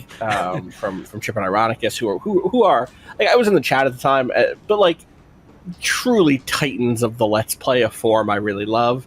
Speaking of titans of the Let's Play, shouts to Keith J. Carberry, who is in the chat currently. Run Button came up during that, so shout outs to Run Button. But shout outs really to the folks in the chat who've been here all day donating, scraping through the couch cushions, looking for quarters to donate. Like, a joke, but also like I do know that that's what the lifeblood of an event like this is. It's people who are here, people who are sharing the event with other people who are being fun in the chat. It's a fun thing to be part of an event like this. I was just talking to my mom the other day about the marathon that Friends of the Table did recently, and she was like, there was a way in which she was obviously very, very proud, and it was very much like, how do I even say how proud I am of you? It was very nice, but I was like contextualizing. It was like, we've been doing the telethon as a group for a long fucking time. You get out there, you entertain people, you make the environment fun to be in, you get people excited and rally around a cause that they believe in. And I think an understated part of that for us in the kind of Twitch, marathon ecosystem is the chat, is the people who are here who maybe they only have $5 to give, but they hang out all day, they talk to other people, they share their thoughts about the game or whatever conversation is happening. They make jokes, they do callbacks, and often they find another $2, they find another $5, they find another $3, and they toss it in the pot, and that is where the bulk of it comes from. And so seriously, shout out to everyone who's hung out for 13 hours now, longer, 14 hours. I don't even know. We've got a few people in the chat who've been here the whole time. The whole time, people been in and out, people who've come back through, anybody who shared it. Thank you so much. Y'all are great. Yeah, it's hard to follow that up, but yeah, it's excellent. It's definitely like the people who like make it worthwhile sitting here and do it. We're kind of like single you band. wouldn't fucking do it if people sucked, right? Like, I do want to say that in a general sense, right? So like, one thing, just behind the curtain a little bit, right? One thing that is about when you go from, because this year we started with the goal of what we hit last year, and that's actually what we've done the past 2 or 3 times we've done this, right?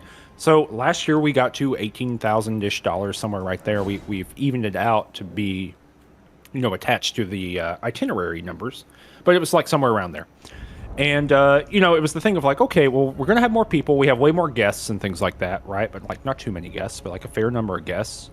And like people are going to come, and more people are going to come this year than came last year. And we're going to have more stuff. And I was like, oh shit. Wait, and this is like a Dark Souls game, FromSoft game. There might be jerks who show up. Right. So I like got some more mods. We had a lot of people. We had like 10 people, I think, or something like that from the Discord volunteered to be mods. It was people that I thought would do a good job, and they did that. They came and they did modding, but I'm going to say in the general sense, not a lot to have to mod. There was some stuff that came up a little bit during the day, but for the most part, everyone who came out came with good intentions, came and chatted and had a good time and was nice and fun and like friendly, and like that to me, like in the big hierarchy or in the big constellation of stuff, right? Is like that's as important as any of this stuff is, right? Yeah. Like, people, 500 people for the most part all day long showing up. Yeah, 400, 500 people somewhere in the middle there, just consistently showing up and being cool and throwing $5 in the hat. That's pretty sweet. That's pretty cool. Also, if this had been a whole day of like having to monitor the chat for jerks, that would have been awful.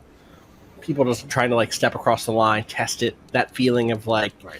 You can get those folks in the chat sometimes that really wanted like just push things off the rail a little bit. And I haven't been here all day, but I haven't seen a lot of that. So thank you to the mods, thank you to the people who've been hanging out. That's been great. And I just want to say real quick, like, again, someone who loves the content y'all make here at Range Touch, who listens to as much as I can. Going back, thinking about, months ago now, you and Danny, who's going through this larval tier rebirth right now. I did another rebirth because I got to the Elden Throne, looked at my focus points and realized I am 17 focus points short of being able to summon Black Knight Tish. You were talking about this then. You were talking about this back in April or whatever, right? Oh, as soon as we're done, he starts talking about the next one. And is the amount of effort that he goes through, that you go through, Danny, planning this out, thinking about not just how do I do it quick, but how do I do it in an entertaining way? How do I have good, incentives, ridiculous incentives, like can I beat the final bosses with a torch? And the work that goes into prepping for this. This is not a thing that like you figured out last week. You have been drilling into this game, figuring out what works best, playing through it, finding out where you're comfortable with stuff, figuring out, not just like good routes, but like knowing the game inside and out so that you can do something like this. I think that's something that would be very easy to underappreciate. So congrats on a successful stream and putting all that work together and pushing to here. Aw, well, thank you so much. That really means a lot, and just been a real honor to raise this amount of money, this like staggering amount of money for such a wonderful cause. Screaming I-beam in the chat says, and the Olympic flame arrives at the Erd tree.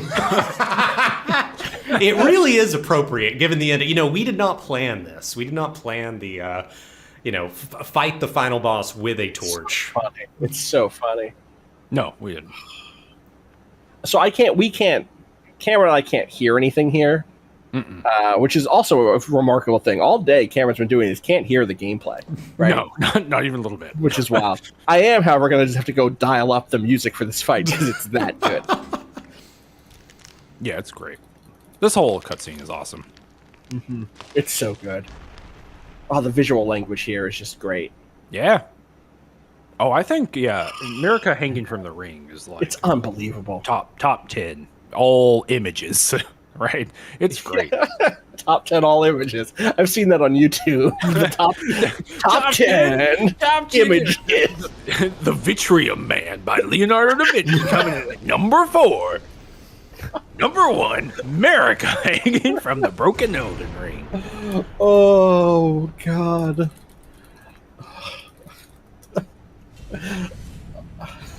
People continue to donate money. Like we said before, this is like every month, all the money still goes. Even though we hit our marks, I'm gonna sneeze one second. God, this fucking rips. Are you kidding me? Are you kidding me? It's so good. Come on. Containing the ring within. Containing the ring within? We got 000 with $5. What I can give right now, but abortions are healthcare, and healthcare is a human right. Yeah, what anyone can give at any given time is awesome. Elise gave $6.69, donating to a good cause. Also, don't die. You can die if you want to. Don't just if Danny dies, he has to give more money. So it's true. Moth throwing $5 in the hat. That's awesome. Thanks, Moth. Anonymous giving $25. Frodene donated $5, threw it in the hat. Thank you. Said good luck. Jissen Company says, I really admire the way in which collective action shows up in these things. I really appreciate the perspectives on this kind of community, or of this kind of community. Hoping to take these lessons into local communities. That's was $69. Well, thanks so much. And yeah, we hope you do too. Yeah, in a general sense, I will say, it's big national organizations have like a very important purpose, right? Like, mass organizations that have access to millions and millions of dollars, like they do things like lobbying or like building buildings or pressuring hospitals into providing services that are actually like kind of important. But also like spending the time to like do what Danny did for this stream and just comb through tax documents to find small orders where a little bit of money goes a long way. That's a thing that anyone can do just by looking through tax documentation. So it's like a weird, I don't know, spreadsheet-oriented thing. Wow, damn did that. Damn did it. Did the damn thing. Did the damn thing. And you got the buff in, and you stuck the buff in. This is what we're talking about. This is what we trained for. We gotta go. We're going right. We're going right behind the tail. I'm gonna dodge the flame attack. That's the play. Let's hope Tish does the backflip so that she gets some distance and doesn't get hit with the full brunt of the flame attack.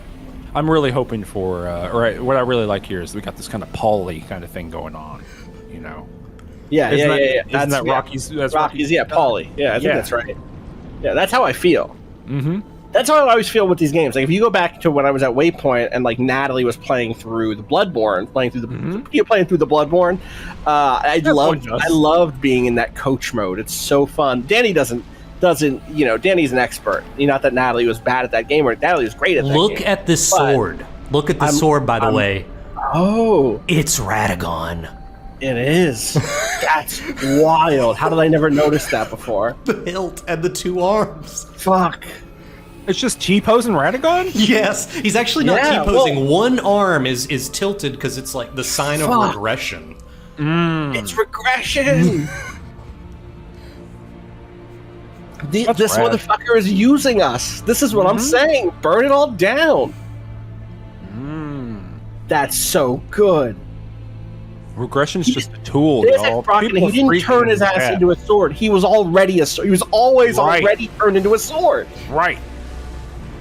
You got it. Polly should have said shit like that. Polly should have talked about Gyarados in the corner. It would have been better. Yes. Oh, God. Look, y'all got to get ready. We got to get a big old donation push. There has to be a big push here. We're almost at 52. Okay, 52, we're running in the opposite direction. Let's see if the ring appears. I'm so excited to see this. I'm so excited to see whatever this attack is. But you're ready to go. It's going to be right here. Going to be roughly right here. There we go. Oh my goodness gracious! Are you kidding me? How does he know?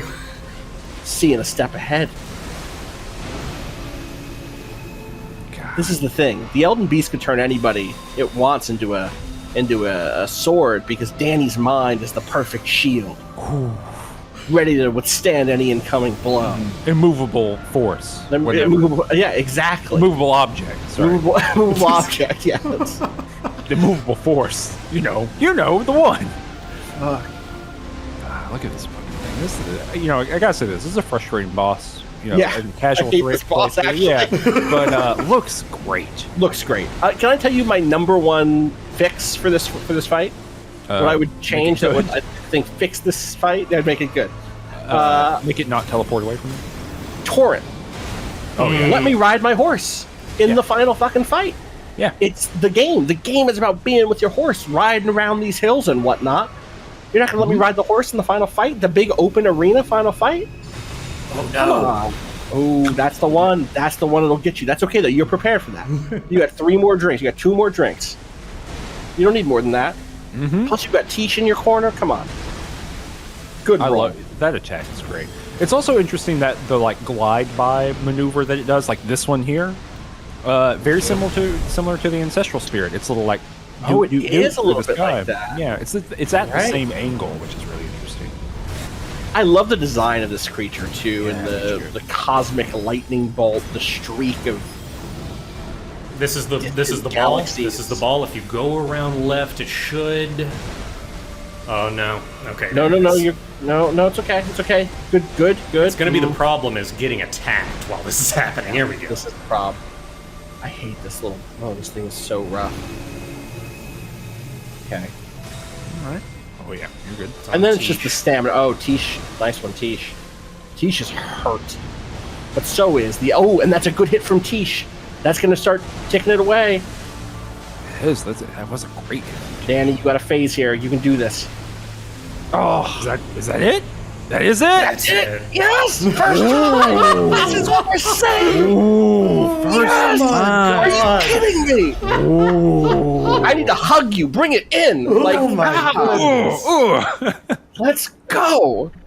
Ooh, wow, that was like Who does it like that? Nobody does it like that. No. 2 hours ago, you said this wasn't going to happen. Not because you didn't believe, because you thought it was really hard. You said it's a thing I don't think is doable. I gave it a number that I didn't think we would reach because I didn't think I could do it. We reached it. You did it. Oh my goodness. Let's go. Y'all did it. The folks right. who have been tallying the Excel sheet so that everybody got to have fun with these donation incentives, they did it. The team of mods that volunteered for so long to just monitor the chat, make sure everybody is having a fun time, they did it. And all the people that donated those small little amounts with those silly little numbers, y'all did it. That's right. Thank you so much for just being a part of this, and let's go. I look at this prompt. I know. I know. Yeah. Let's go. Mutton Bandit in the chat says, Radagon kind of dabbing here. It's true. All right. Let's do it. I love this ending, by the way. I'm so happy this is occurring because this is by 15 billion miles my favorite, maybe my favorite like cutscene in a Souls game, in a From Software game. It's good. Oh my! It's so good. This, you don't see the head. Mm-hmm. Yep. And this just crumbles. It's over. It's over. The Golden Order is done. It's done. There's no fixing this. Mm-mm. We're not putting it back. The only thing I wish here is that you didn't have your armor on so we could see the burns. Oh, yeah. But that's okay. Yeah. It's so cool. It is. Yes. Yeah. Oh, with the armor on. Wait, and the irony is, it's like that is the symbol of the Knights of the Golden Order. Yes. Yeah, look at this. Yes. Oh.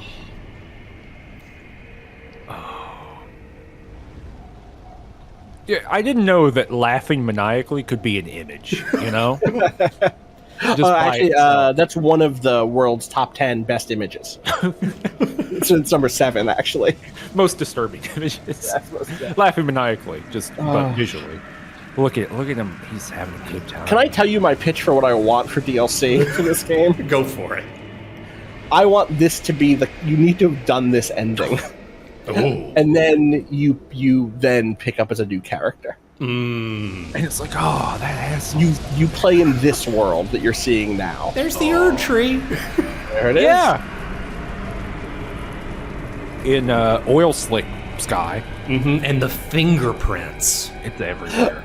People in the chat saying jab with the jab. As you Yes. Yeah. Really Everyone's got like dirty Dorito fingerprints all over Play the as world. Melina, as Hagrida says, or Hargrida says. Oh, we Melina, get it, and we get this because yes, we do. Yes. This is the coolest shit. This is the best cheese. It's possible to miss this. Is it? Yeah, you can become the Frenzied Flame after she sacrifices herself. Oh. Yeah.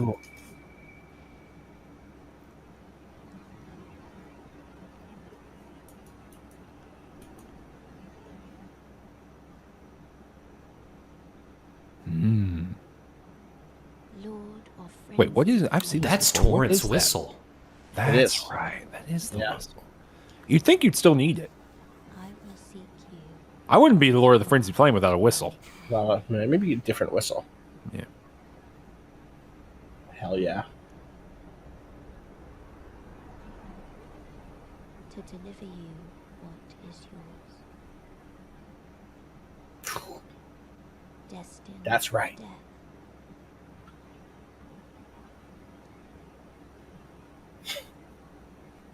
HDT says goth era Melina. Extremely true. That's it. That's Elden Ring. Ooh, that is Elden Ring. That's a lot of it.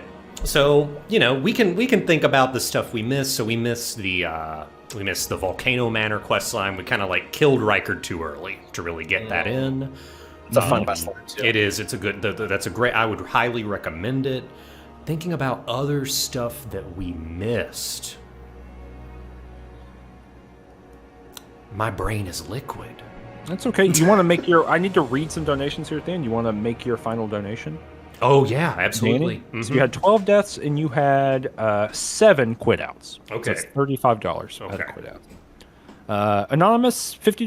Ragris 2, $50. Scrung donates $5.69. An Unstoppable Object donates $50. Taylor donates $5. Anonymous donates $2.50. Jacob Von Guten donates $20. Says abortion on demand without apology. Asuka Paper donates $2.69. Says big torches, big time. And Anonymous donates $690. That's a lot of money. Wow. Hold on. Oh, we got even more here. Sorry, let me say a couple more. Moth donates $95 and says celebrating torching the Erd Tree. Thanks for all the work today. A monumental feat by the mods and everyone on the call. Max donates $100.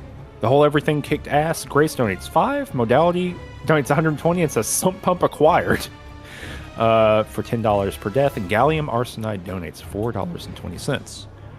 So thanks to everyone who donated today. Thanks, Austin, for coming by and hanging out. Course. Thanks so much for having me. You know, This was a blast. I think we always have a good time when you come and close the thing out with us. I think it's great. Big fan of doing that. Big fan of everything y'all do. Like truly, you're one of my favorite content creation groups on the internet. Well, it's great. Well, we like making it. We like doing stuff. It's fun. But yeah, thanks to all of our guests today too. I just want to give a quick shout out here at the end because I think a couple are kicking around. So we had Elden Lord Michael, of course, earlier today, who ate an entire orange. A little recap: ate an entire orange with the peel on, and posted a supercut of it to Twitter. We had Simone de Rochefort come through, and what did we make Simone do that was awful? I forget. God, how long? You know, Nothing. Dang. Wasn't there a lime that was mentioned and just never came back? It just got out of that. We got a little fooled there, didn't we? We got bamboozled. We got a little bamboozled. That's what I was thinking. Illusory Wall came through and gave us some awesome facts. It was great having him here. Like a huge, important part for us of the Souls community. Maddie Myers came through and hung out for 2 hours and did some awesome stuff and really took us to a place that someone in the chat when I was goofing a minute ago, someone in the chat said, you know, it was Maddie getting us to that place of being very explicit about what happens when someone 69s with another person. It was that got us to 50K, and maybe they're right. That was the energy we needed at that time, and I shouldn't be so dismissive. Chris Franklin came through and self-volunteered to eat a eggplant. Ooh. And that's going to be on Twitter at some point soon, so let's check that out. Chip and Ironicus, this is truly one of the more exciting. I mean, these are all exciting to me, but Chip and Ironicus, we always love having them on our stuff when they come. It's the second time now. It's been excellent. We're huge fans. Range Touch would not exist. I mean, truly, like a couple like just big influences without Austin Walker, 100%. Range Touch wouldn't exist in the sense of like, you know, no, it definitely wouldn't. If only because like, you know, a lot of the stuff that you did and a lot of the stuff that you've been responsible for showed that this stuff, there's an audience. Yeah, it has an audience, and you know, you demonstrated that very clearly. I appreciate it. So it's really important. But also, Chip and Ironicus, like literally when we started making, 100%. we were like, this is Chip and Ironicus, but a little bit more like showy and a little less LP. So like directly responsible. But yeah, we got $2,500 while they were here, and now they are going to do a Let's Play of Zork. I'm so excited about that. I really hope that it catches them in the way that makes them then dig into Zork as a franchise. It's fine if all we get is just the Zork one. That's fine. That's great. I'm excited. But I was sitting here with the thing open. If we were not going to eat it, I was just going to give the rest of the money. I'm good. I'm glad. I was no matter what happened, it was going to occur as soon as it was uttered. I was going to go in the hole on that. And then we had Jacob Geller come through. It was great. And Jacob did a shot of mustard. And then Austin, you came through, and we didn't have you do anything awful. I just got to hang out and just I almost cried when I read that thing. Like genuinely, it does hit me. That's tough. And then I just get to hang out and then play corner man, be the person who's giving you hype, and that's fun. It's great. It's fun. People on Twitch are shocked you did it first try. Yeah, me too. Me too. A lot of things worked out well. I forgot to equip my holy resistance spell that you get from Gideon. I killed Gideon before I got it, but it would have appeared at the at one of the merchants at the Round Table Hold. But turned out didn't need it. And Golden Order got us there with a huge assist from Black Knife Tish. MVP. Really, no one solicited my opinion. Most smoochable Elden Ring character by far. No one asked. The furtive Danny, so easily forgotten. Who's most smoochable? Black Knife Tish. Oh, I see. I'm sorry, I didn't understand that's what you were saying. Of course. No. Anyone who lets you win that easy is most smoochable. Yeah. It could have been the Mimic. It's really funny. When the game launched, when Black Knife Tish does her ability, it affects the enemy's maximum HP. And when the game launched, there was no visual indicator for that.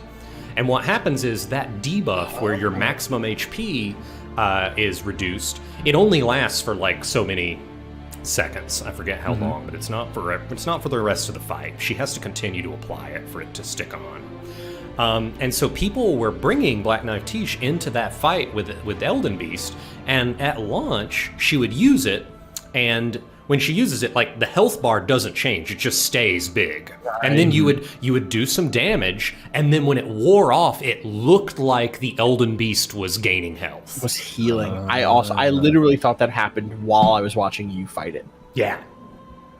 So now they have a little bit clearer of a visual indication that there's this black bar that appears at the end.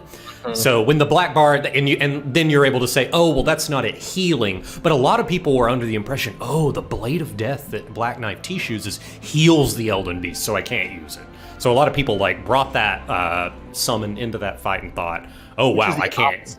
Which is the opposite. It's hyper effective. Yeah. Tiny Tachyon in the chat says, shout out to abortion. Absolutely. Abortion is important healthcare. It is a right. I think that we agree there. And y'all have spent the last 14 hours working for real material access to it. Shout outs. Yeah. Sorry, you were saying an important thing, so I didn't want to interrupt you. But the little icon for Bink video went by, and that's what Chip was talking about. Binks. Bink. Yeah, that's funny. Yeah, I was like, I know that icon, right? That's the little thing, but I didn't want to say that. Bink.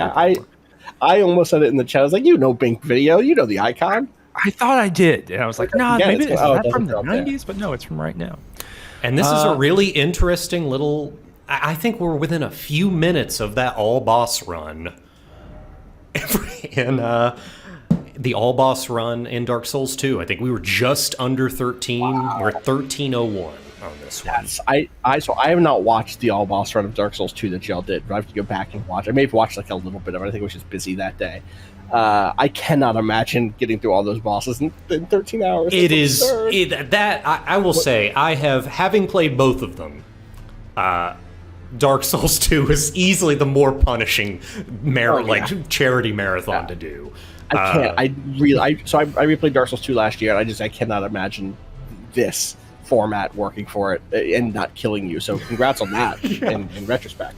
I felt way worse at the end of that one. Mm-hmm. I felt physically I'd been beaten up. Well, we had a moment at the 80% where there was a donation incentive to switch around the order of the DLC and the order in which I do it. And I had a preferred order because there were items that I wanted to get in Crown of the Sunken King.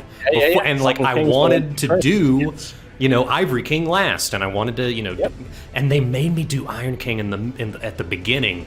And between... How did you even get through... How the hell did you even beat the... Was it Smelter Demon? Smelter Demon number 2? No, not even Smelter Demon. What's the other really rough boss fight? Fume Knight?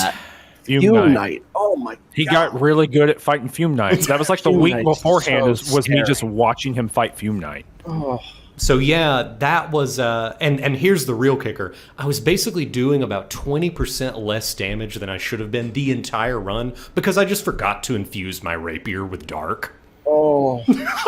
And I found out at the end, I was looking at my inventory and be like, this doesn't have the icon I'm used to That's seeing. so funny. So, I'll have to go back and watch that. I'll put that on at some point. It's a real roller coaster. This is a much more feel-good experience overall, I would say. I mean, obviously, we raised a ton of money in that Dark Souls 2 thing, but not this much. So this is a huge win for me. This is a huge win for abortion rights, abortion access. It's one thing to have the right. It's one thing for a medical center to be built somewhere and to say, oh, there is access. But as some guests have pointed out, like just having it there isn't enough, and getting people there so that they can actually get the care they need, it's super important. We're really glad that we raised this huge amount of money for Bridget Alliance. Thanks everybody. Yeah, thanks for doing it. People are still donating here at the end. You know, we got another couple $100 in donations. Danny donated his money. Mm-hmm. Wowee, what a great time. I'm ready for bed. Yeah, Austin, thank you so much for coming, helping us Very get over the line here. Mm-hmm. There was a part of me that was afraid. There was a part of me that was afraid of the torch run, but you know, I think your presence here was a real stabilizing force and really helped me get over the line. It's true. I appreciate being asked. I love to be here for the big closeout, and unlike the Vivek time where I retreated like a coward to the safety and comfort of my bed, I'm glad that I stayed here for the whole run at the end and got to see you succeed where so many believed you would succeed, because we all believe in you, but you yourself maybe did not believe and proved yourself wrong. So I did happy to be here. Amazing. Audience, chat, love you all. Thank you all so much. Mods, one last thank you to the mods. One last thank you to the people on the spreadsheets, in the spreadsheet mines, in the Google Sheet mines. All those guys, the folks in the mines in Elden Ring, the ones who are just like, I'm getting all the rocks out. That's what the spreadsheet people look like. They're doing that all day in the spreadsheet mines. They have. And hi YouTube to, maybe there's somebody who's watching this years down the line being like, I wonder what Elden Ring was about. I wonder what that was about. Well, it was about this. You more or less saw the whole game. So what was that one cutscene you skipped though? Oh no, tell you what, I will make sure that Cameron links the cut like a video to the cutscene. He'll like a little box will pop up. Like in this 14-hour video, he's going to make sure that the timestamp is there. So a box will stop and be like, hey, you can watch the cutscene here. I'm not going to do that. I will say people do watch these VODs. They're actually some of our most watched videos. So shout out whoever watches this. Yeah, you can throw it on for like a full 8 hours if you want. And then you're only halfway through. I think that's it. I think otherwise we're going to do this all night long. It's true. Good night, everybody. Love you all. Thank you so very much. I'm hovering my finger over the end stream button, and I think it's going to click, but thank you all so much. Bye.